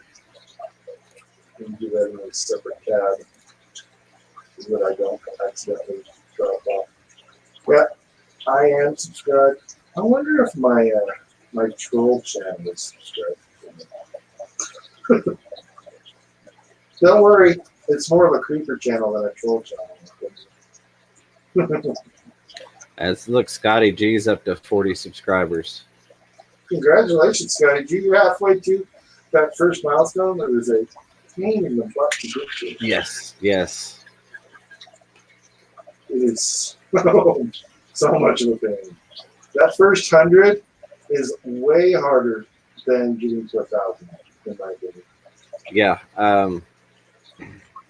Allie Patton was number 975 for Aquamate. All right. And how do I phrase this? Not that we don't have time to highlight each individual person's channel, but just as a general rule of thumb, I ask everybody or encourage everybody to check each other out. It doesn't cost you anything, and it helps grow our community. It helps make the fish fam, the fish mob, whatever you want to call it. It helps strengthen our area of the YouTube platform, if you will. So that helps us grow, which brings in other communities that maybe are interested in fish but not part of our community. So it's just a good thing for all of us. Well, a good example of that is BNO. And I mean, BNO is not an aquarium. It's a gamer. Yeah, absolutely. You went on a bunch of gaming channels because you like to watch gaming too. Yeah. And they came over to check out you. Yeah. And I think it was a tech guy, tech period guy. I think that's the name of that person. I think so. They were in yours. They saw me in your stream when they came to check you out. Right. They came over and checked me out. Right. And there's another one. Starts with an H. Hash info. Yep, that's the one. They came over and checked me out too because I was in one of your streams. Right. So, And a lot of these people that I'm meeting in the other communities, they're already over their 1,000 subscribers. They have community tabs. I've had several people, like Hash specifically, has come in and said, "Oh, hey, I'm about to share you out on my community tab that you're live right now." So that gets their viewers interested because I'm being shared out on their community tab. I have found the Proventus video. It is old, to say the least. It has very few viewers. And I'm going to put it in the chat if you're okay with that. Yes, absolutely, Aquamate.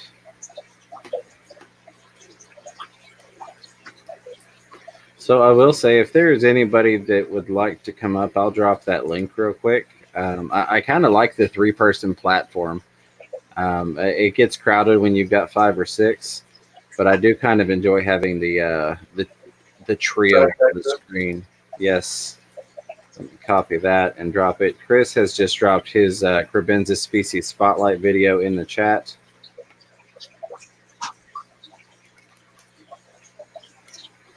So I've done all sorts of different things, videos, to try and I want to fine tune Right. where my focus is. I've kind of started to fine tune it quite a bit. The type of fish that I keep is just a natural progression towards Central and South American cichlids. Right. I've kept guppies. I have guppies. I've got and there's live bears, and I've got purple Moscow guppies that I got from Bentley Pascal. Oh, nice. I've got the generic, mutt guppy. I've probably got 400 in this 40 breeder jacket below me. But, Oh, wow. I've moved towards these guys. He's hiding in the light. He's digging again. What a surprise. So I've done videos trying to find the focal point. So if you can, to offer a little suggestion for people who are planning on starting a channel or planning on starting an actual, start putting out videos, look at your fish room. Whatever you have the most of might be what you want to focus on. Yeah. It's I know it's obvious to some people, but others, they're like, oh, they're fish. They're all fish. Everybody loves fish. Right. There's a lot of people out there. I don't like goldfish. I can't stand goldfish. Oh, I just lost 400 of my subscribers there, Chris. What? No, I think I lost 400 of my subscribers. You just passed me. But no, I agree with you 100%. And that's one thing I was talking with another YouTuber earlier. He called me and he's like, I don't know what to do a video about. And I'm like, well, I haven't seen this from you lately. I haven't seen this from you lately. I haven't seen this from you lately. These are things I know you have going in the fish room. I've not seen any updates on them. It's been like 3 months since you did a video on this. Well, how's that project going? Sometimes I think, like you said, we kind of overlook what's right in front of us in terms of what we have for content. I mean, realistically, if I didn't have a job, I could probably do 80 videos of content. No problem. I could sit down and write out a list of 100 different videos. Everything from DIY projects to species spotlights to breeding projects to how my racks are set up. I get so many requests for things that it's hard to get to them all because there's so many people that want to know, well, what's this fish doing? How is this tank set up? Hey, Green Shell Blog, welcome. Glad to have you. Just typing that into the chat. And another suggestion is, like with oh geez, gosh, I just forgot his name. There's two YouTubers. Their whole point, their whole channel is just to Nick Nimmin and Brian G. Johnson. Those are the two I was trying to remember. They both said when you're first starting posting videos, before you post a single video, make a list of 100 videos. Yeah. And then go through that list and fine tune it. And until you can get like 50 videos. And out of those 50 videos, ideas, make 10 videos. Right. And then post those 10, like one a day for 10 days. And when you get halfway through those first 10, make the next 10.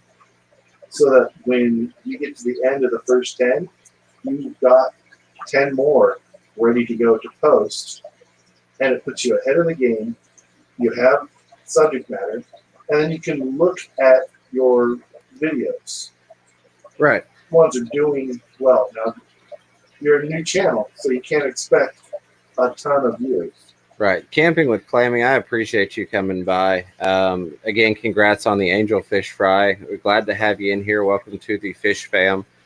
Hopefully we'll see you again in the future. Have a great night. No, I don't disagree with that at all. I think that's a wonderful approach to it, Chris. But I also would play devil's advocate and say that for somebody that's brand new, it could be overwhelming to do that. Potentially. My general recommendation for people, because there's a lot of anxiety almost about that first video or that first couple of videos, It's just a kind of something you really want to talk about, something that you want to do a video on. Go ahead and shoot it, upload it, even if you don't edit it, even if it's just, a raw video that you do. Shoot it, upload it, get it out of the way so that you've got your first video done, because so much of life is spent procrastinating on things. It only takes your brain 5 seconds to talk you out of doing something. It only takes 1 second to click that little button. Yeah. So if you can, hey, look at this guy we got coming on here. Welcome. I got to mute. Hello. Good day. Good night.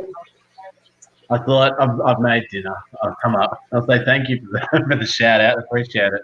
And Absolutely. just say hello. I haven't been on your channel before. Chris, how are you? I am good. I'm a little bit. I'm actually quite warm. It's about 85 in here. It's pretty warm here too, but I'm not taking my top off. So Roger that. Well, we managed to get you a couple. You got 977. You know what? Getting there, it's crazy watching it because now I'm like, oh, is anything happening? And So how are you on watch hours, if I may ask? You don't have to share if you don't want to. I'm just curious if that's a support area that you need. no, I'm what am I at? I'm like 2,600 or 2,700. Gotcha. Probably with about 2 or 3 months to go before that 12-month cycle hits. So, yeah, I'll Live probably do a bit of streams. selfless promoting. Once we hit the 1,000 mark, I'll probably be like, if anyone wants to hit the playlist when they're going to sleep, just chuck it on. Well, They and wake up in the morning and there's 8 hours of backfill, mate. Like, you'll wake up healthier. You'll feel better in yourself. You'll be more energized. I definitely am a huge fan of doing that. I run playlists overnight for people. Yep. But in terms of the mathematics of it, if you have the time to do it, your live streams are going to be what will get you that in that amount of time. Well, that was it. Like, remember E-Money, Aquarium Monsters? I remember following that journey with him because I had 17 subscribers at the start of the year, and then I think I got to about 40, and then I came across an Aquarium Monsters stream and that's what led me to meeting a lot of you guys. Right. And he was really close to that watch hours, and he was doing a stream in the morning and a stream at night, which was kind of cool because if you're like, oh, I'm kind of bored, I want to see what the Fish Fam's doing, bang, there was someone there. And then just watching that happen, I was like, I need to stream because I was all about just doing videos. But what's the other cool thing about the streaming is, I mean, I've never made a secret of it. Like, I want to try and turn this into something bigger. But the cool thing about the streaming is meeting people like you and having a chat with everybody and getting in front of people. And, I think streaming's fantastic. And, yes, it does help you get to where you want to get to. Oh, yes. Yeah, that's So I'm looking at Social Blade at you Optimate, and it says that you will more than likely hit your 1,000 subs by tomorrow. Your average I doubt it. 61 subs. I actually haven't checked that. Thanks for reminding me. I haven't looked at the Social Blade side of things. That's 61 views. It says the last 30 days you gained 7 YouTube subscribers. The weekly average is 21 and the daily average is 3. But we're all part of a fish family. You know how this works, right? Yep. We start talking about each other, and then everybody that's watching goes over and checks them out, and if it's subscribed button. So Well, that was the thing with like Pam, was watching Pam get to that goal. I really like Pam, and I talked to her outside of YouTube as well. So for her to hit that goal, I was like, yes, go for it. And I've noticed, like, over that 1 year of me going, I have 17 subscribers, I'll never get there. And then to see certain channels get there, but then to realize that there's just so much support. It's almost like we just sort of take turns and go, hopefully I get. My aim is to get there by the end of the year. If I get there, then we can turn our attention to someone else. And Bob Kaler's right behind me, and Madfish Diva is around the same as well. So we could have 3 more Fish Fam hit 1,000 by the end of the year, which would be awesome. And Absolutely. it's good for everybody, not just the people that get there, because then they'll grow, they'll find new people, and then we'll meet each other in a chat, or we'll do a collaboration, or we'll send each other stickers. That Yeah. way, I can't remember which way we are. Well, man, the thing is that we're not competing against each other unless Exactly. we talk to each other and say, hey, let's race to see who gets to 1,000 first. Yeah, just for fun and to drive each other. I mean, I jokingly said something to the fish tank barn at Aquashella, Dallas. I was like, dude, you've got like 100 more than me. Let's race to the problem. And he just kept consistent hundreds in front of me since then. And I've tried different things. It don't work. I remember once it was K-Town and someone else, I can't remember exactly who it was. I'd be guessing, but they were literally neck and neck, and they're like, we'll race to 500, and they're like 463 and 462. And people were mucking around with them, and they were unsubscribing to one and then subscribing to the other. So they were just going like this, even though they were still going to end up with the same amount at the end. But it was so funny watching them compete. But it was, but you knew that it was all lighthearted. It was in the right spirit, and it was just entertaining. That's awesome. I mean, I wouldn't want to race James because he is just blowing up. Yeah. I am dedicated to getting out of my 9 to 5. I don't have the passion and love for it that I once did, and that's not something that I take pride in. I wish I still loved my job, and that's not to say that I think I'm going to make millions of dollars on YouTube. I don't, but I think it's part of a multifaceted plan in regard to my life revolving around my passion, which is fish. It definitely is a portion of it. You know, it opens up opportunities when you have somewhat the backing of being a monetized channel, even if you're not really making money off of it.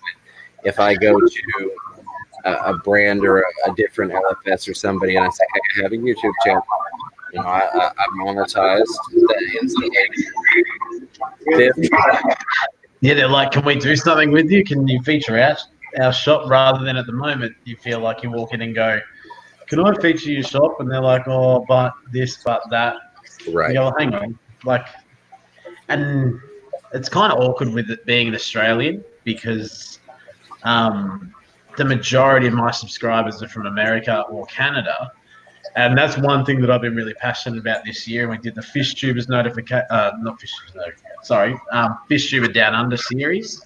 And we started the Dr. Thirsty Mate stream, and it was trying to like get a bit of a reaction to get the Australians involved as well. And it's worked. We keep finding new Aussie fish tubers. We've got our own little chat, so we can all catch up and talk and share ideas and stuff. But yeah, when you go into a fish store and go, oh, I've almost got 1,000 subscribers, like, you know, so if I promote something about your shop, hopefully it will be beneficial to you as well. But 950 of those are in America. Right, absolutely. And I will say this: I encourage anybody that's working towards whatever your YouTube goal may be, if it involves monetization at all, throw on some playlists and do a little research on that stuff, because there are things a lot of people don't know. Just case in point.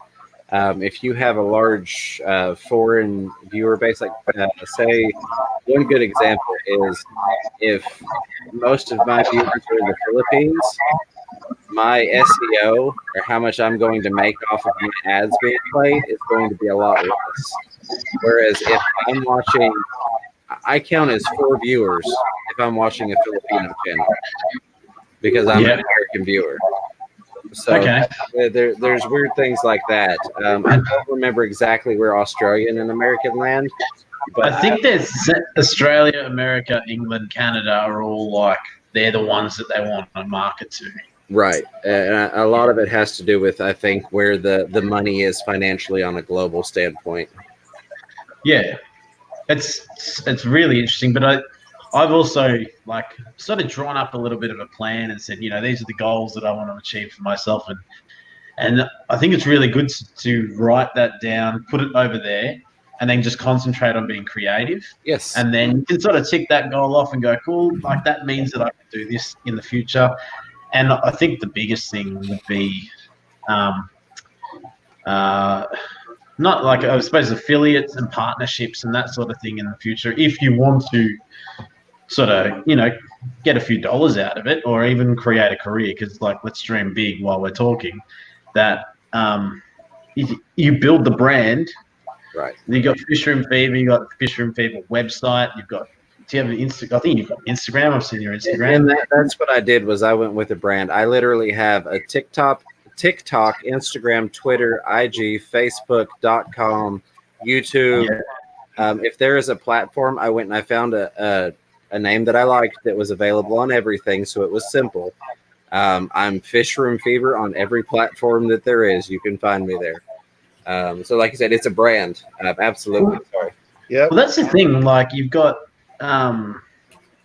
it's sort of, you got your hobbyists, you got your YouTubers, and you got people that just generally like fish. And then there is an entrepreneurial role to it to try and put a video out every week, and to try and do a stream, and to try and look, commit to joining the community and jumping into live streams and supporting each other. It's like another job. And I'm hoping that sound is not me. Can you hear like weird video game music? I'm wondering if it's me. Yeah, that's what I think it is. I You. heard some feedback, but I changed my microphone to my USB one, and now I don't hear it as much. So I have I thought it was me. a really crappy earbud in, but I can kind of hear it coming through in mine, so I think it's coming through really loud for the viewers. If you've got a TV or something in the background, Aqua. And they're all turned down, but I sent you an email just before. Can you send me the link on the email? Because Samsung phones, Androids, that looks kind of cool, doesn't it? They're not getting,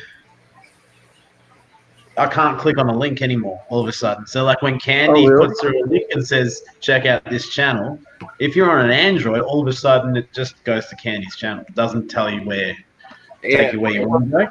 And that's some sort of glitch in there because, like, I'm on an Android. I've got a Note 8, and I've not experienced the issue, but I know that the issue is going on. What link am I getting you, Aquamate? Just the StreamYards. I'll jump on my phone, and I reckon it'll fix it. Gotcha. Yeah, I'll do that off my laptop. Let me do that real quick. I'll jump out, so it's not so annoying now. Sorry, Ali.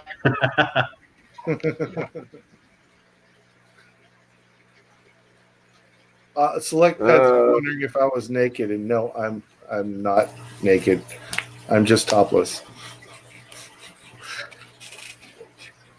Let me refresh. I don't see Aquamate's email just yet. Let's see what Select Pets say. Hey, I'm just getting off work, fixing to drive home. Drive safe, Select Pet.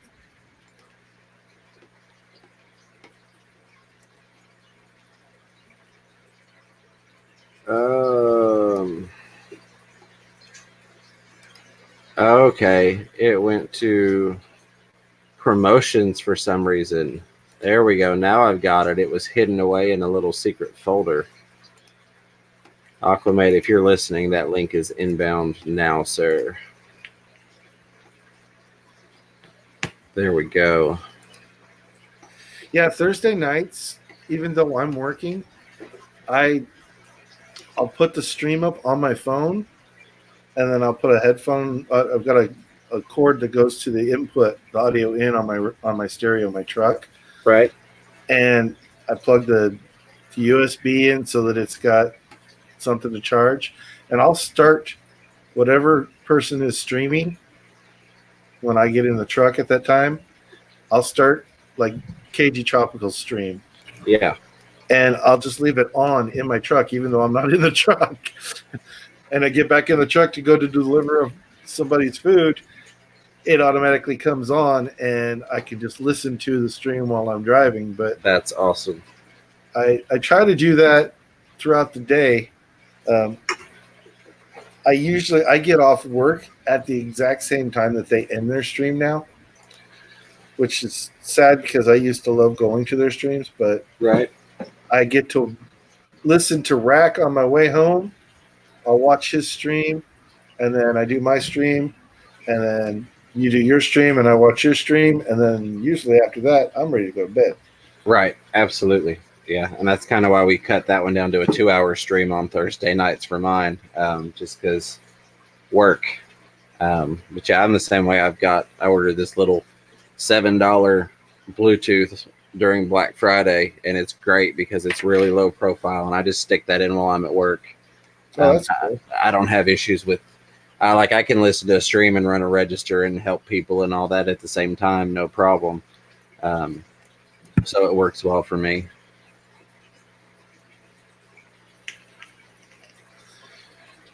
I am looking at the chat. Allie is no longer on the fence. She is calling in sick. Hashtag fish life.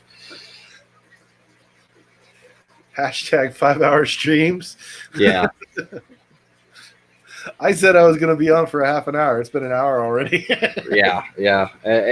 Time really flies, especially when you've got, multiple people coming up and you get into multiple aspects of so many different things. And again, another thing I love about our little community is I think there are a couple streamers that maybe find it annoying that it's going on, but I always love the fact that the chat has their own thing going on within the stream, so that the chat is kind of entertaining itself while watching the stream.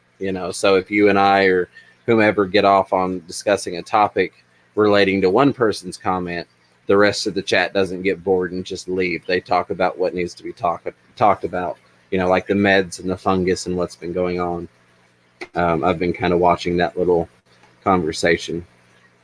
Yeah, Fish Tropic and Priscilla have been diagnosing the crap out of the fungus issue that's going on. Yes. And Fish Tropic's another one. And again, I encourage, everybody check each other out. But I've been to Fish Tropic's channel and been in his live streams, and he does some really cool stuff. Mate's in the backstage. There we go. Yes, sorry. I'm a little slow at the moment. Oh, Chattanooga Ed's view for a second there. I thought that was Chattanooga Ed because The fish tag, yeah. tanks. So, is it still loud in the background? I can't hear anything. What do you got there, mate? I'm not hearing it. Oh, geez, look at them. These are the baby cribs. Nice. Hold on just a second. There we go. Who Awesome. are not so baby anymore. Not at all. They are so Nice. cool. They're probably the largest guy there would be about 1.5 inches, and the rest of them are a bit smaller. That's him saying hello to the camera. Hey, Chappie, welcome to the stream, buddy. Glad to have you in here. I wanted to put that up for Sharpie and Chris. You're talking about cribs before, and Sharpies was saying he wanted to do some research. The Yeah. research on cribs is just do it, because look at them, they're awesome. That's a female there, and this guy's the male that keeps sort of coming through. You can tell by the orange, and there's a little tinge of more color. I mean, these are juveniles, but that guy there is a male, and the other one with the yellow is a female, and the rest of them are sort of following suit to they're the most dominant in the tank. The females you can really spot because they'll have a very purplish pink color by their ventral fins, and the male will be more of a torpedo shape, whereas the female will be bulbous around the belly. The one right in the middle of the screen right there, I bet you is a female. Just swam off to the left. But yeah, I had a colony in my 40 breeder. There's one right in the middle of the screen. That one's a female for Yeah. sure. Yeah, the yellow really gives it away, and then I'll try and come back a little bit just to get a bit of reflection. But you other see, this guy pushes them around. He runs the tank. The other He's trying to thing impress the good. that identify a male is that they'll have a spade-shaped caudal fin, whereas the female won't be as spade-shaped. I love crebensis. My one male, my pretty male, is in my 55 long with my African cichlids, and he is gorgeous. Of course, I've let the algae take over the front glass, so can't really see him right now. But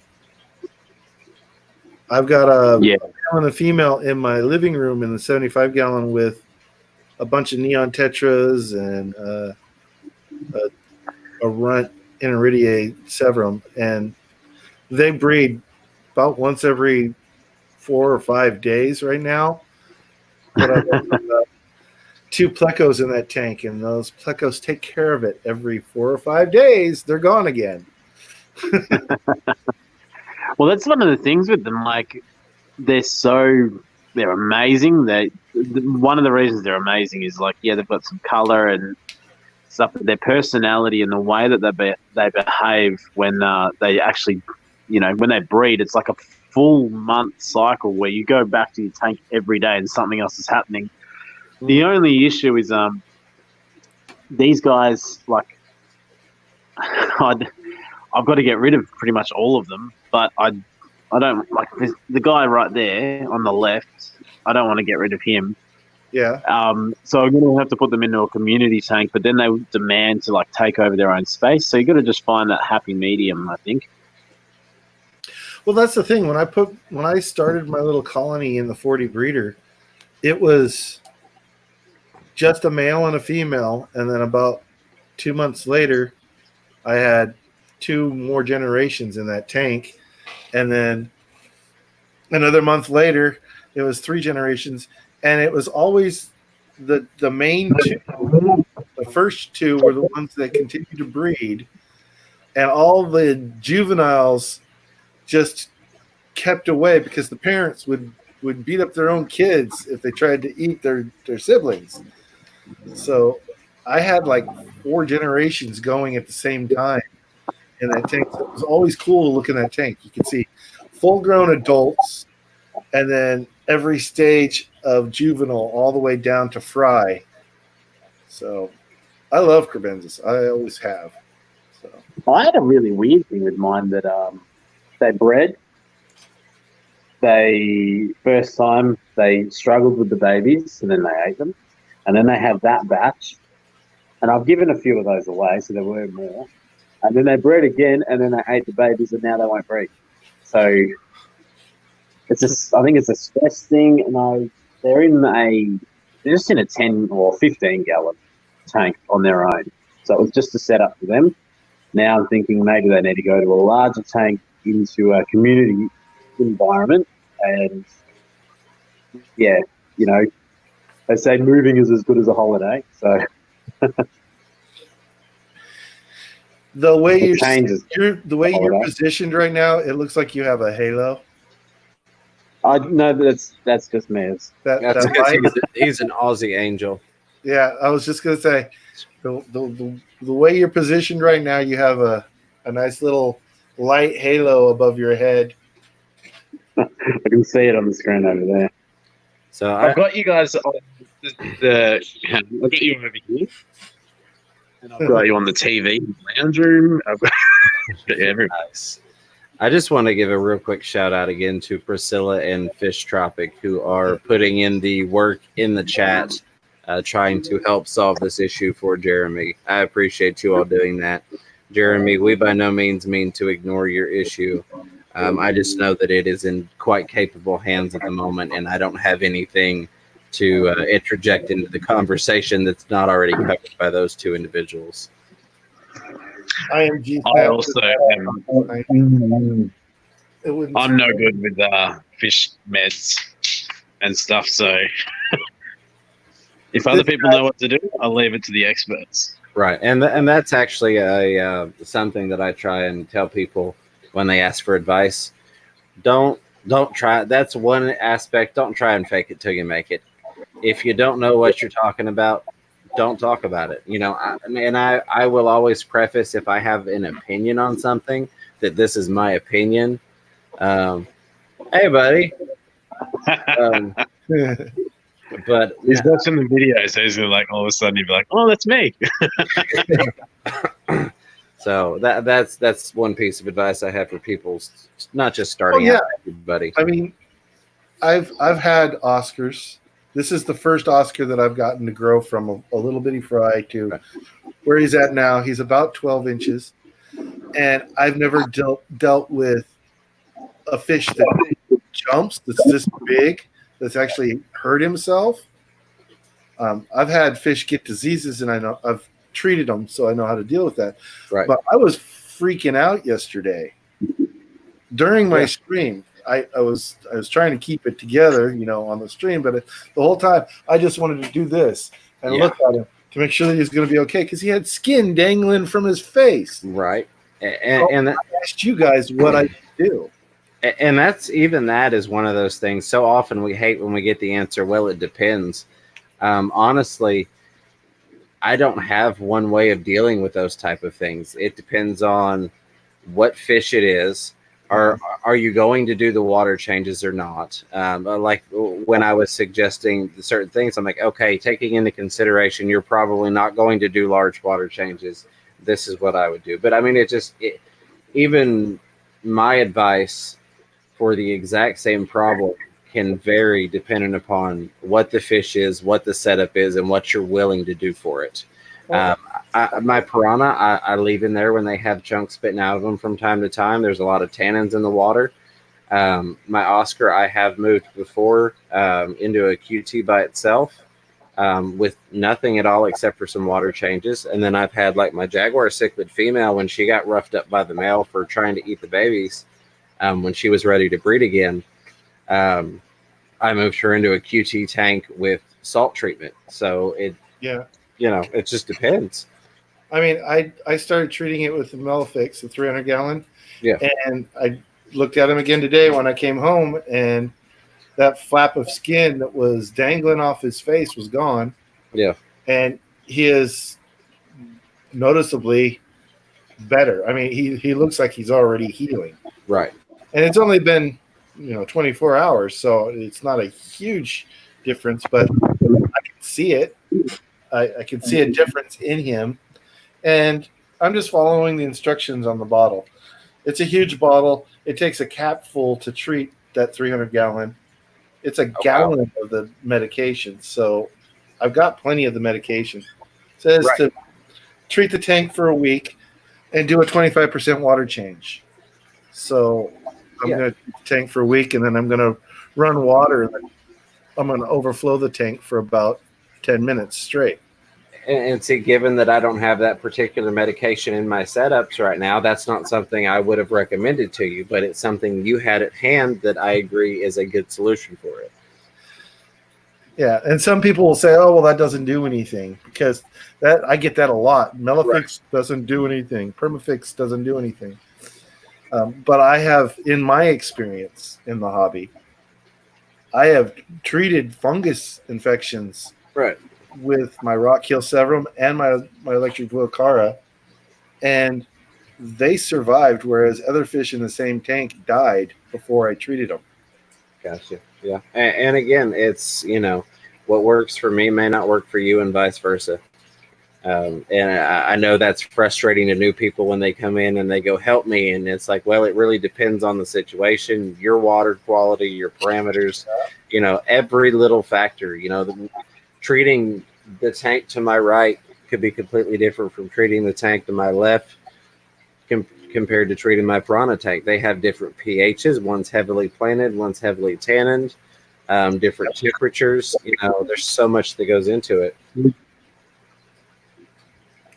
Yeah, there's so many variables. It's impossible for us to say, this is what you need to do and it'll fix your problem. But we can all do the same thing. We can all say, okay, this is what I've done in my experience. It may work for you. You might want to try this, but here are a couple more options. if that doesn't work, try this or this or this. They may work for you, and if not, then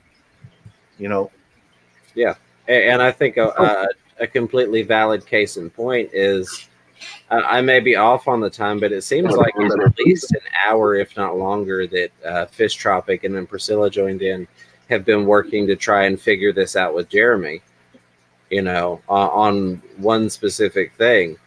So it's hard to try and expect to get a 30-second soundbite that's going to fix the problem. What they're doing, over an hour worth of diagnosis trying to fix something, And it's really hard to do through chat. It is. No pictures makes it rough. And that's why I was going to ask if Jeremy had a camera and could come up and show, to try and help out that situation. I mean, with my whole issue that I had, I had the privilege of being the one streaming. So I was like, here's the fish. You guys see that white spot on his head? That's open flesh. Yeah. And Scott saw it, and he's like, oh, hey, you told me he had a little wound on his head. That's bigger than his eye. That's huge. Yeah. So it makes a huge difference when they can diagnose with pictures, but I definitely want to shout out those two. They're doing a fabulous job of trying to diagnose the issue and resolve it for Jeremy. Yeah. And again, Jeremy, I don't know if you have the ability to, but if you wanted to come up and show on screen what you're working with or what you're dealing with so that they could help you, we'd be more than welcome to have you up here so that you could do that and they could help you out. Just say something in the chat. I am going to step away for just a second. This is getting extremely uncomfortable, and I'm going to run to the car and grab a bottle of water. So I trust you gentlemen to hold down the fort. Yeah, I'm going to stick around for 8 more minutes, and then I'm going to have to head out too because that'll be 1 o'clock in the morning for me. And I do have to work on it. Yes, I know. It's only 7 there. But it's 7 tomorrow there. I know, so I'm tired because I've been having to get to it. This little guy behind me's going to go to bed in 8 minutes. What was Don't touch that. Aquamate? What was it that you were playing with? Is that a gimbal or something you were playing with? Yeah. So it's cool because it can sort of it can sort of. It's what I use as a stand sometimes, but yeah, the gimbal's really, really fun to use when you're filming your tanks from afar, and also I don't know, there's some cool shots. So I'm about to, once I put this little guy to bed, I'm going to film a new video because I got some new footage today, and I'll share that with everybody on the channel. And yeah, and you all go, oh, I remember when he was saying this if you actually watch it, but. Just to move towards the fish tank and it just be perfectly smooth. Yeah. It changes so many things. I got it when I went up to Cairns and went to the Great Barrier Reef, and we did a lot of walking around and swimming and went to the aquarium, went to some nature parks and all that sort of stuff. Using the gimbal just made it from just doing this, shaking everywhere, where you think you're getting a good video, and then you get home and you go, oh, I can't use that. They're priceless, really. Yeah, you should have seen my videos when I was doing Aquashella. When I was recording at Aquashella, I had the strap on my camera, and I was pushing as hard as I could away from my chest so that the strap would stabilize it. And those videos are still. Oh, you know, nice. So the worst was I don't know if you've done it someday.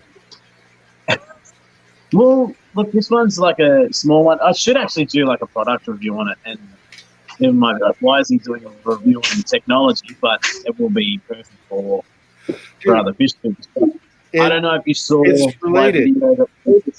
Well, yeah, it's relevant.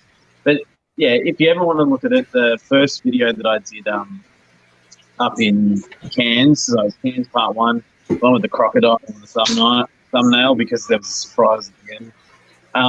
We took a GoPro, and I never had a GoPro. It's just a cheap version, like a Kaiser Bass. we went swimming with all the fish on the Great Barrier Reef and filmed all this stuff. And one, I got like a cheap bass. So after about 20, 30 minutes, it said, nah, memory's full. And I was like, what? Is that all I get? And two, well, the reason for that was because someone turned it on in the hotel room and just filmed a wall for about 2 hours. So there was only 30 minutes left. And then I got out there and then we're filming and I had a head strap and everything, so strapped to my head, holding it, everything, and every shot was just like this. And you're like, it's hard. So I had to like edit really carefully to try and just find shots that were acceptable. I think I made it work because it feels like fun and sort of like my family were all there. I was scuba diving.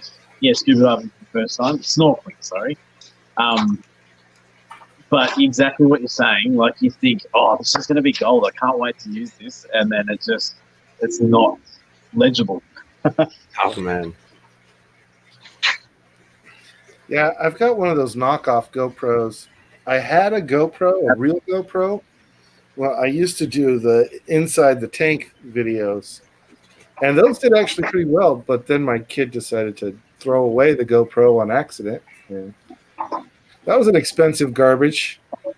But I got a knockoff that I got for like $50 or $60, and I can put it in a sealed container and stick it in the tank and still be able to record. So I'm probably going to start doing that again soon.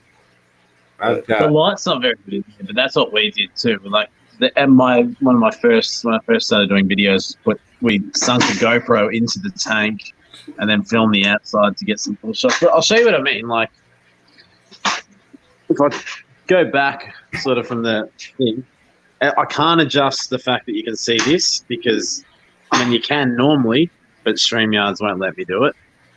But just to see it, like how smooth it all is, it's just me walking. Yeah, and if you were doing that with your hand, it'd be all over the place. Yep. Exactly. Like, even like looking at it in the replay over here, it's incredible. And so I got a DJI, which they make drones. So if you look at it, it actually looks like a drone, but when you're just walking holding it. So it's like a selfie stick and a gimbal in one. What gimbal did you go with? You probably covered this while I was away, but that's my next thing is a gimbal that I want to get. Yeah, me too. It's a DJI Osmo 2. Okay. Okay, yeah. We almost touched on it, and then me and Chris were saying, you know what, it would be relevant to do a video on it. So I think I'll do a little review on it because I really rate it. It's $200 Australian dollars, which means it's over there. It's probably like $120, $130. So it's not super Osmo Extreme, you said? No, DJI Osmo 2.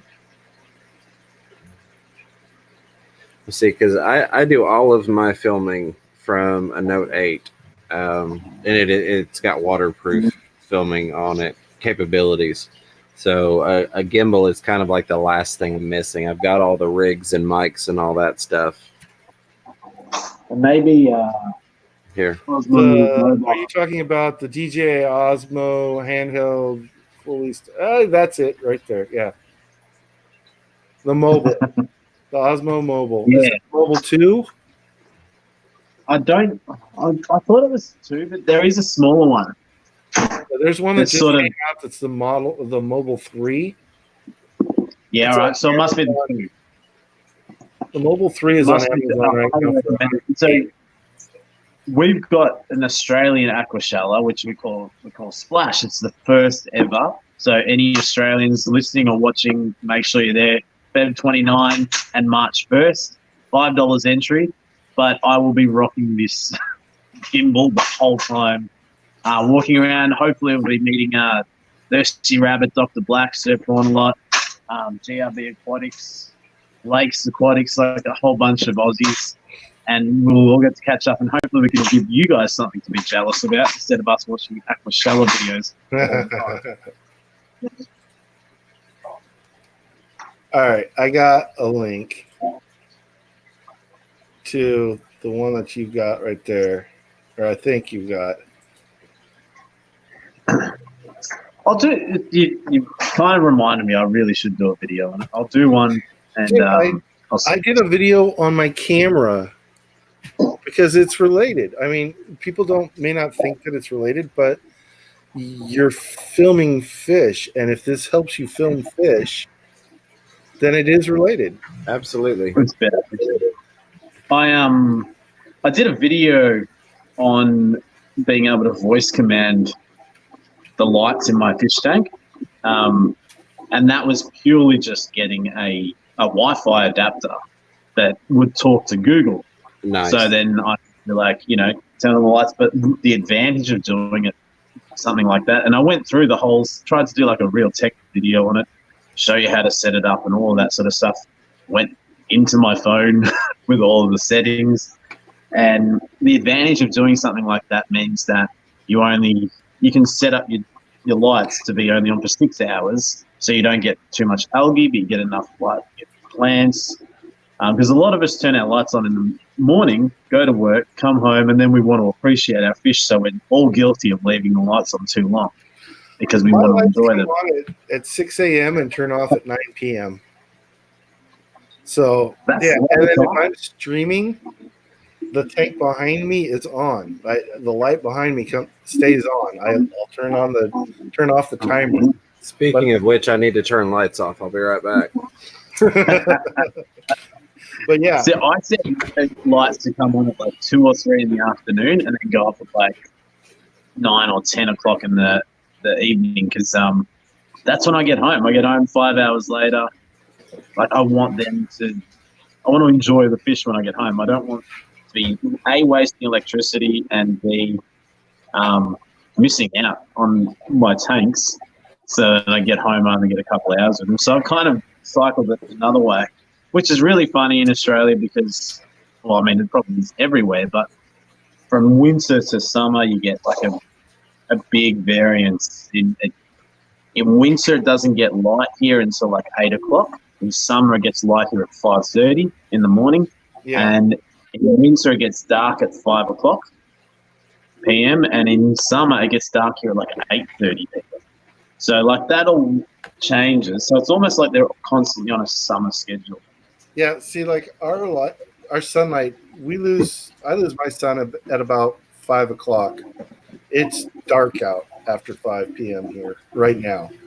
In the summertime, you could be 8 o'clock at night and it's still the light's still out. I We're mean, probably a similar length from the hemisphere, or distance from the hemisphere.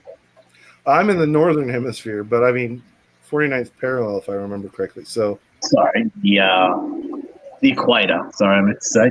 You're probably similar distance to the equator from, but I'm just south, you're north. you're just on, you're on the.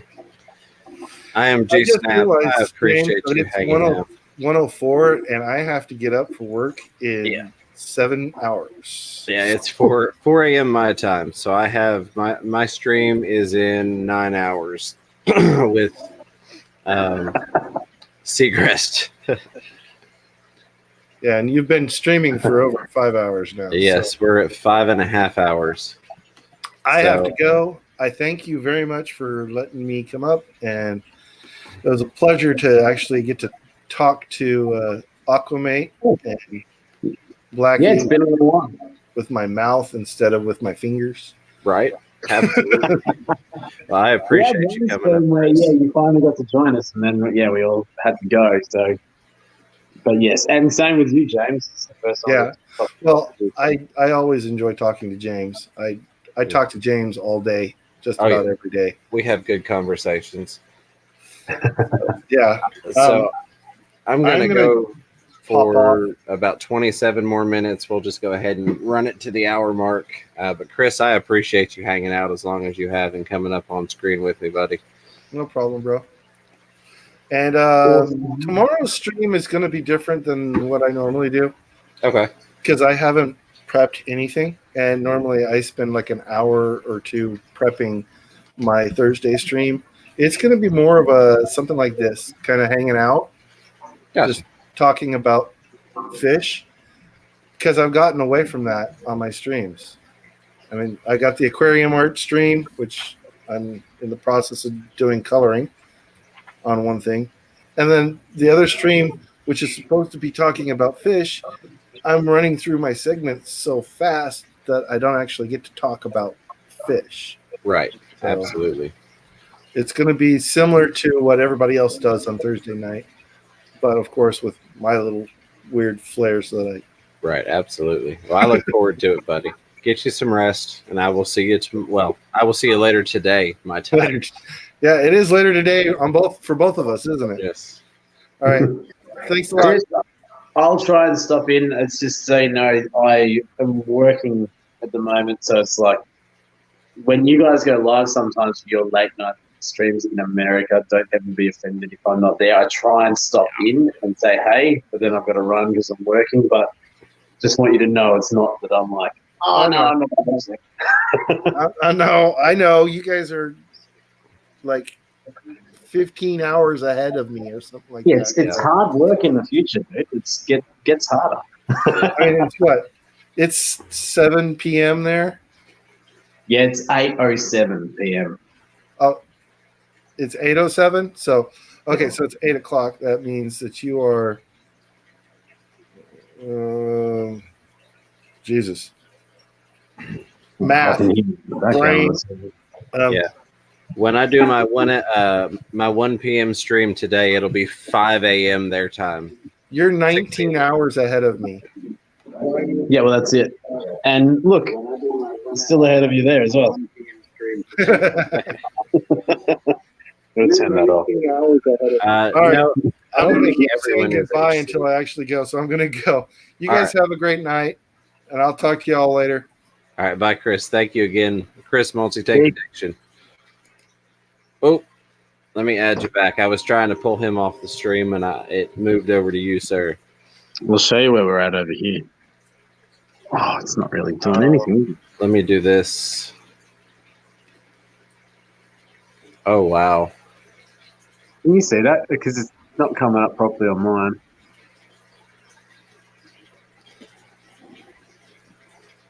I'm seeing the sunset.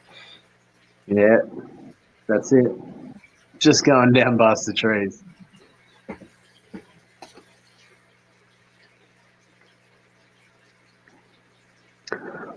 But I know I'm pretty up, so. Let me grab this real quick. If anybody wants to jump on here, you are welcome to do so. Yeah, because I'm going to have to love you and leave you because I've got to put that little guy to bed because it's the last day of school tomorrow. There you go. Yeah, So- I found my older one wandering around the living room when I went to get the water. So I was like, hey, since you're wandering around the living room, you can go to my car and grab a bottle of water for me. But yeah, absolutely. I appreciate you coming on. It was a pleasure to have you on for the first time. No, absolutely. I'm honored to be on your channel and thank you for the shout outs and everything. And thank you for everything you do with the website as well, because I think that is such a good idea. What I was saying before to Scotty was that it could be a cool idea if you could implement a link underneath each of the scheduled things just to the channel. So if people wanted to jump on there and go, when is this on? Do I want to schedule it? They could just click the link and say, all right, Acclimate's on a Saturday night at 7 o'clock. Bang, click on, set a schedule, and then go back to your website.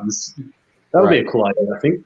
I agree. That would be something that I can try to implement right now without actually using my own website builder and writing things out. I'm using their little built-in builder, and so it only has so much room for me to put things in.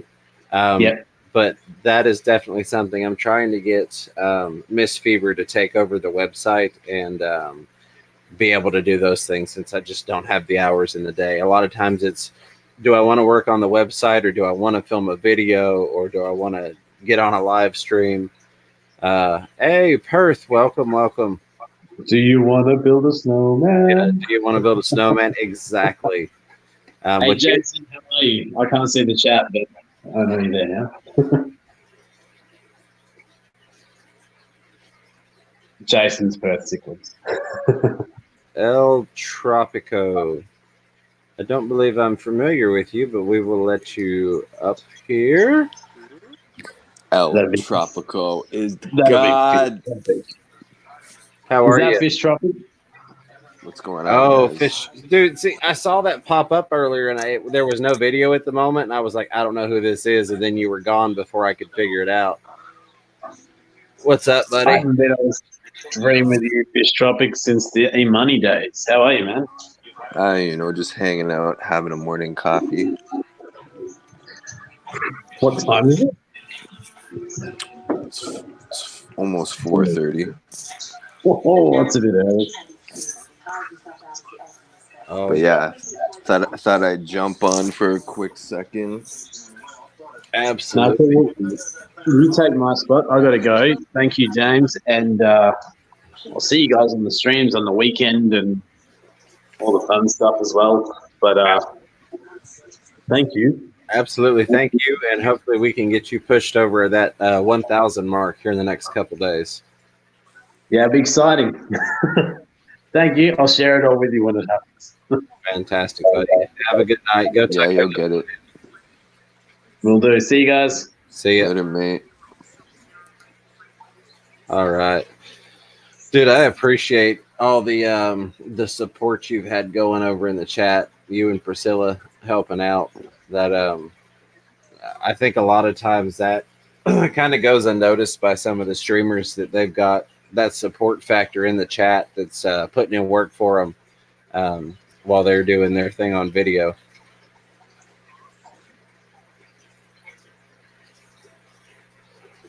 Oh, I don't have audio on you.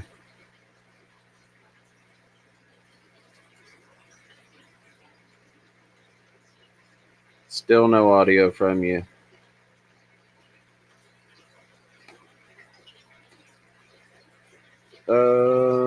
It's not muted on my end. Possibly it's just me. Can anybody confirm if they've got audio from Fish Tropic for me? El Tropico.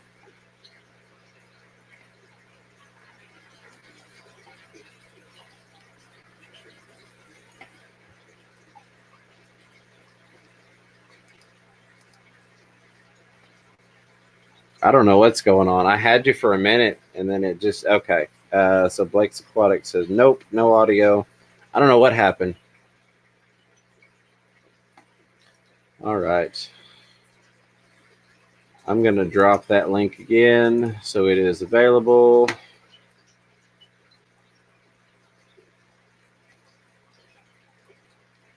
I see Dr. Black has made it back. Hopefully all went well with the Blue Tongues. Okay, there we go. I see 2 dead, 2 survived. Well, at least you got 2 saved.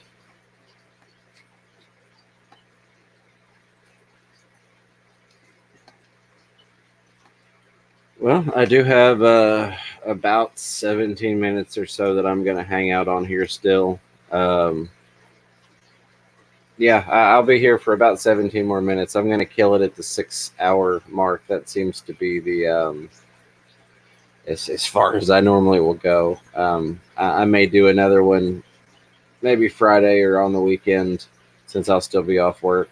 But I do have the 1 p.m. Eastern time chat with Seagrass, and I'd like to get a little rest before that so that I'm fresh and able to properly articulate for that interview. And then, of course, my late night stream is going to go from 12:30 a.m. my time until 2:30 a.m. my time. So, but Blackie, if you're up to it, you're welcome to come back up here, or anybody else. If not, I will recap a few things for those of you that, missed out on the beginning of the stream. I'll tell you what, and I'm not trying to push this to anybody. The price point that I had to set it at is ungodly, $32 for a t-shirt, but I'm buying one of these, and that's the main reason I put it on the website, was this this wraparound logo. I want to share this real quick. Stop that. just because I think it looks awesome. I specifically designed it with the intent of getting one for myself. There are definitely some other cheaper options available, like the StreamYard. Again, not pushing that product. The price point that's on it is kind of in my opinion.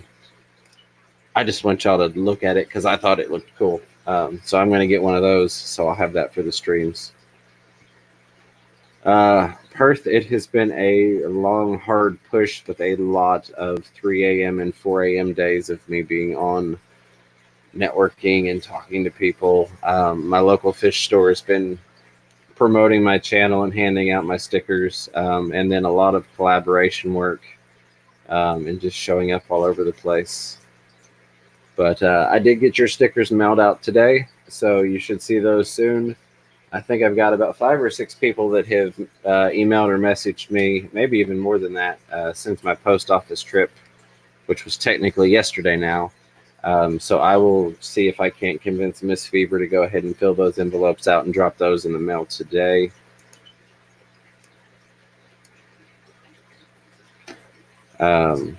If there is something that you do see on there that you want to do, the promo codes I have are FRF 25 for 25% off, or FRF 500 in honor of the 500 subscribers, which is why I went ahead and opened up the availability on the Teespring. FRF 500 will get you free shipping, so whichever one works out better for you. Like I said, not expecting anybody to buy anything, but since there were some requests for me to go ahead and drop it, I figured 500 subscribers was a good milestone to do it at.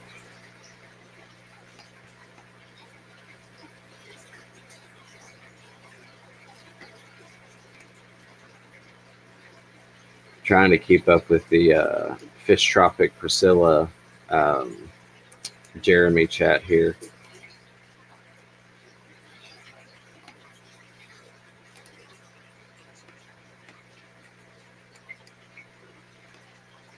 Okay, no takers. So again, for anybody that doesn't know, if you want stickers, just email me, fishroomfever@gmail.com. I will send those out to you for free. Just make sure you send me your address. And then later on today, on the 19th at 1 p.m. Eastern Standard Time, I am going to be interviewing Shelby and Ryan of Seagrist Farms. So if you have any questions that you specifically would like to get answered, go ahead and email those to me now, and I will add them onto the list. That way they will be kind of a priority. And then, of course, we'll more than likely end up taking questions from the chat during that. Other than that, not a whole lot of updates going around. I appreciate everybody hanging out. Goodness, let's see, where are we at? Looks like we got Aquamate a few subscribers. He's at 997 now.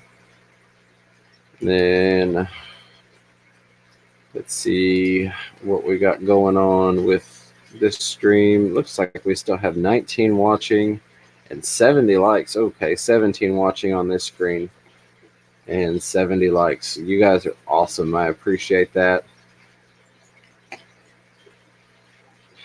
Priscilla said, tell Ryan to send me extra stuffs next time. Why don't you show up and tell him? I will tell him, but I don't know that he'll listen to me. But I will pass that along, Priscilla. I think that's going to be a really fun conversation. I got to spend about 30 or 45 minutes talking to Ryan and just kind of a trial run to get him familiarized with the StreamYard's setup. And we had a really good conversation just in that brief period. So I think it's going to be a blast and informative and give us kind of an inside look at some stuff that a lot of people don't really think of or have access to the knowledge on a regular basis.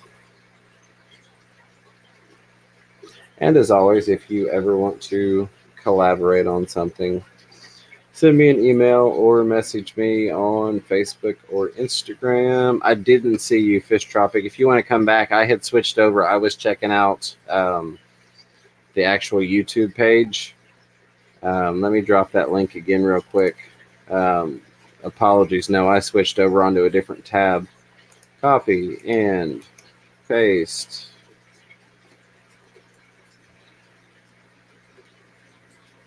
Now, all right. If you wanted to jump back up, I would be happy to throw you on here. I'm still going to go for about 10 more minutes. Allie Patton, thank you for posting that email address for me. Now that I'm actually watching StreamYard's page versus the YouTube page, I will see you if you come up.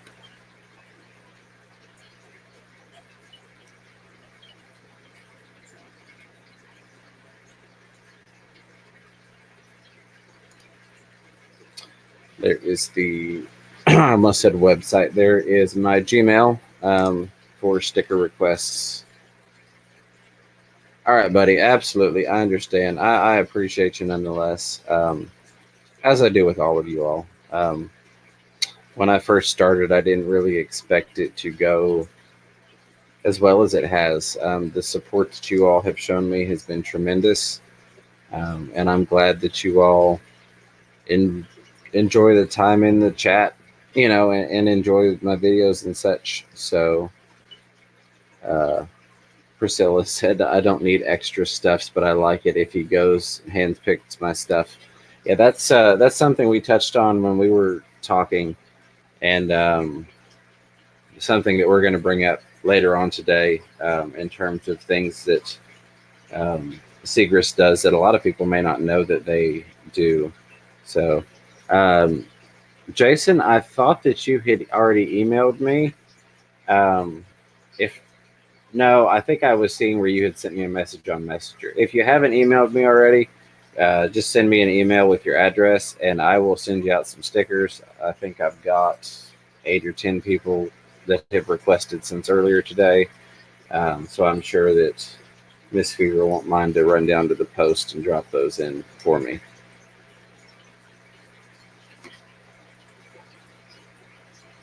And there's the lovely Allie posting my email address again. Thank you so much for that.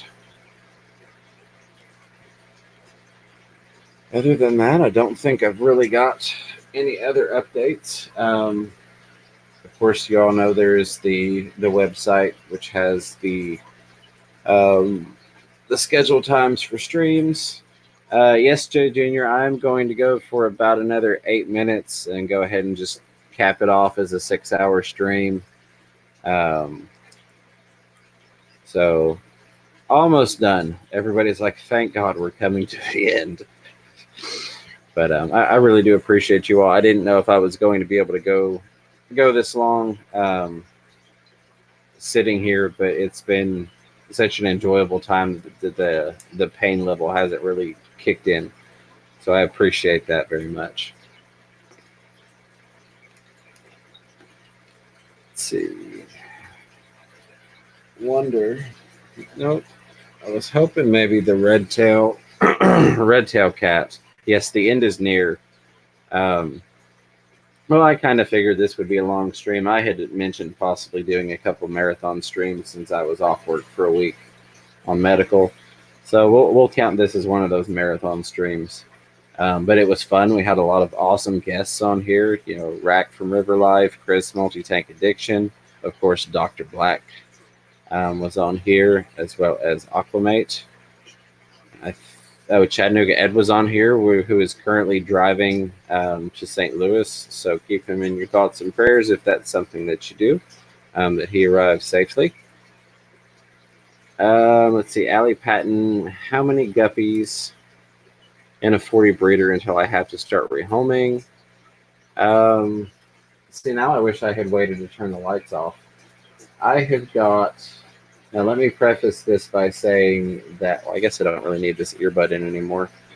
I have got my 40 breeder Mutt Guppy tank is on the same system as my 40 breeder Snowball Pleco. That's all running into a sump.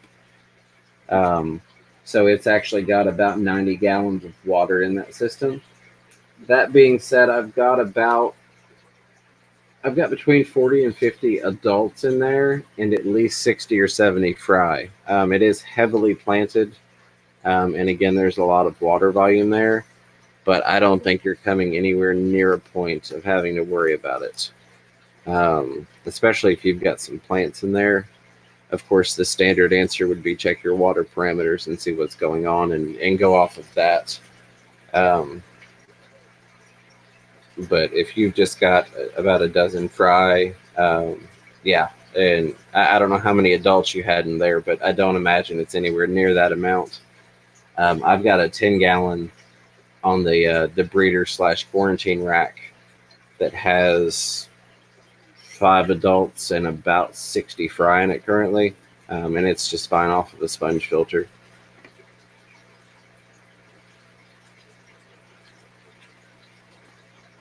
Yeah, Allie, you shouldn't have any problems anytime soon.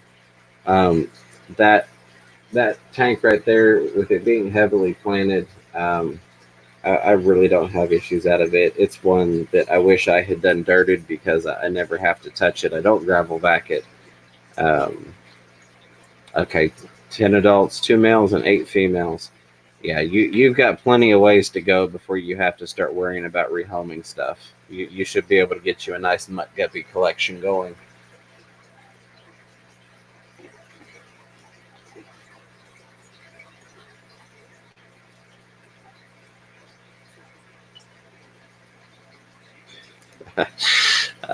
I like that process there. That's definitely one way to do it. Oh no, Allie, thank you very much. Yeah, guppies is one of those things that you can have a lot of them in there, especially if you've got, a planted tank and a decent biological filtration setup running. I'm going to assume that was Fish Tropic with his sticker request. Oh no, that was the hospital wanting me to do a survey on whether or not I'm happy. Well, I'm happy it's over with.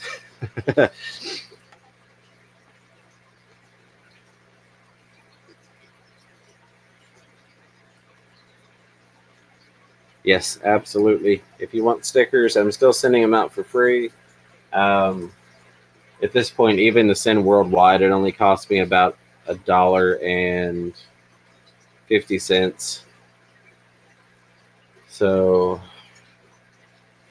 I can handle that, no problem. If it blows up, when I start getting 100 requests for stickers, every week or every 2 weeks, then I may have to do like Rack does with the self-addressed stamp envelope. But I don't foresee that being an issue. It would never be a problem. I don't foresee it being an issue, and I'm happy to send out free stickers to people. And Allie Patton, thank you so much. Feeling a lot better than I was earlier today. I will put it that way. 24 hours ago, 18 hours ago. Jay Jr., I got you, buddy. I will. I'm gonna try and get all those out tomorrow. I think I'm up to about 10 people that want stickers, so I will get that batch sent out. It's about time to buy some more envelopes. Actually, I bought 50 of them, thinking that would last me a while, and I'm almost through that.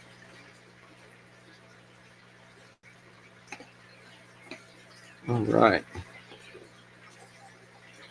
Well, there goes one of the Bishers in the background. Yes, absolutely, Aquamate. Free stickers. Did you? Yes, you did send me the email because I sent you the StreamYard link. So I will get those out to you. I don't know how long it's taking them to get to Australia, but I know I sent out stickers for Jason and Dr. Black, and I can't remember if it's Tim or Tom. Oh, goodness. 4:30 in the morning, my mind's going a little blank. But I did send out some Aussie stickers earlier. The post office lady looked at me rather fascinated that I was mailing letters off to Australia. Yep, that's it, Dr. Black. Absolutely. I'm not sending any more Aussie stuff out. That's going to be next November. Sorry about that, Aquamate. I'm doing one country per month. So Aussies we'll do next November. I think will be good. Yeah, not only that, at one point today, I was watching 3 live streams, editing 2 different videos on 2 different phones, and trying to take an Instagram video call to help another YouTuber out with some content. So I don't, I've either been absolutely dead or absolutely swamped today. There's not really been a middle ground. Yeah, Priscilla said it's $1 for Aussies. Absolutely. I'm gonna need you to buy a T-shirt. I'm just kidding. Only kidding.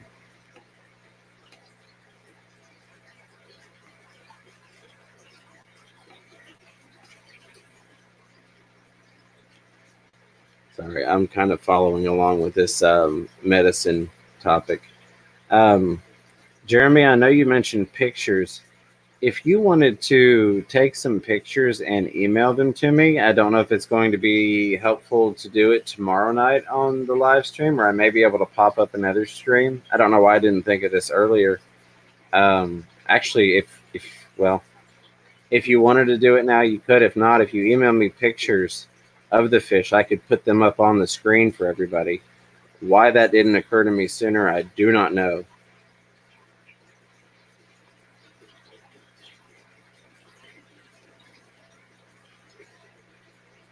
It's $3 for us to send you an email. Yes, absolutely. It's $3 for you to send me an email. And then I need you to purchase a shirt. And I like Priscilla's deal we've got going on here. Buy 1 shirt, get 10 stickers. The funny thing is on the shirts, the T-shirts I'm pushing, I actually have those set so that once you do the 25% discount, I think I make a nickel on one and maybe $1 off the other. But the point wasn't for me to make money. It was to make them available. But I had to raise the price enough for that coupon code to work across all of the things. So, Jeremy, yeah, if you want to email me some pics, let me know real quick if you're going to do that now. If you are, I'll hang out a minute and wait to get those and try and put them up on the screen. If you're going to do it later in the day, then I will definitely pull them up on the live stream tonight. Yeah, tonight.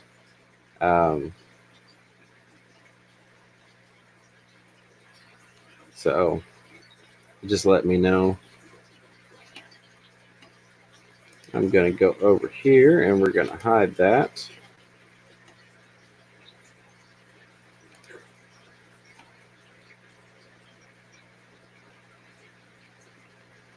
All right, back to comments.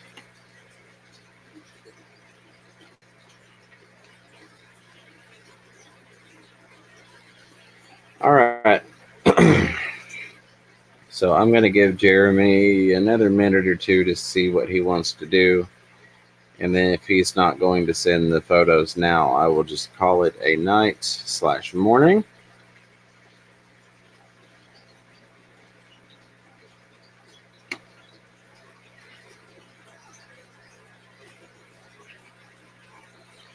Absolutely. Alrighty. Well, unless anybody has any final questions, I just want to say I do greatly appreciate you all.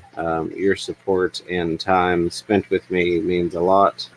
I hope you all get either entertainment, education, or both out of hanging out with me / watching the videos.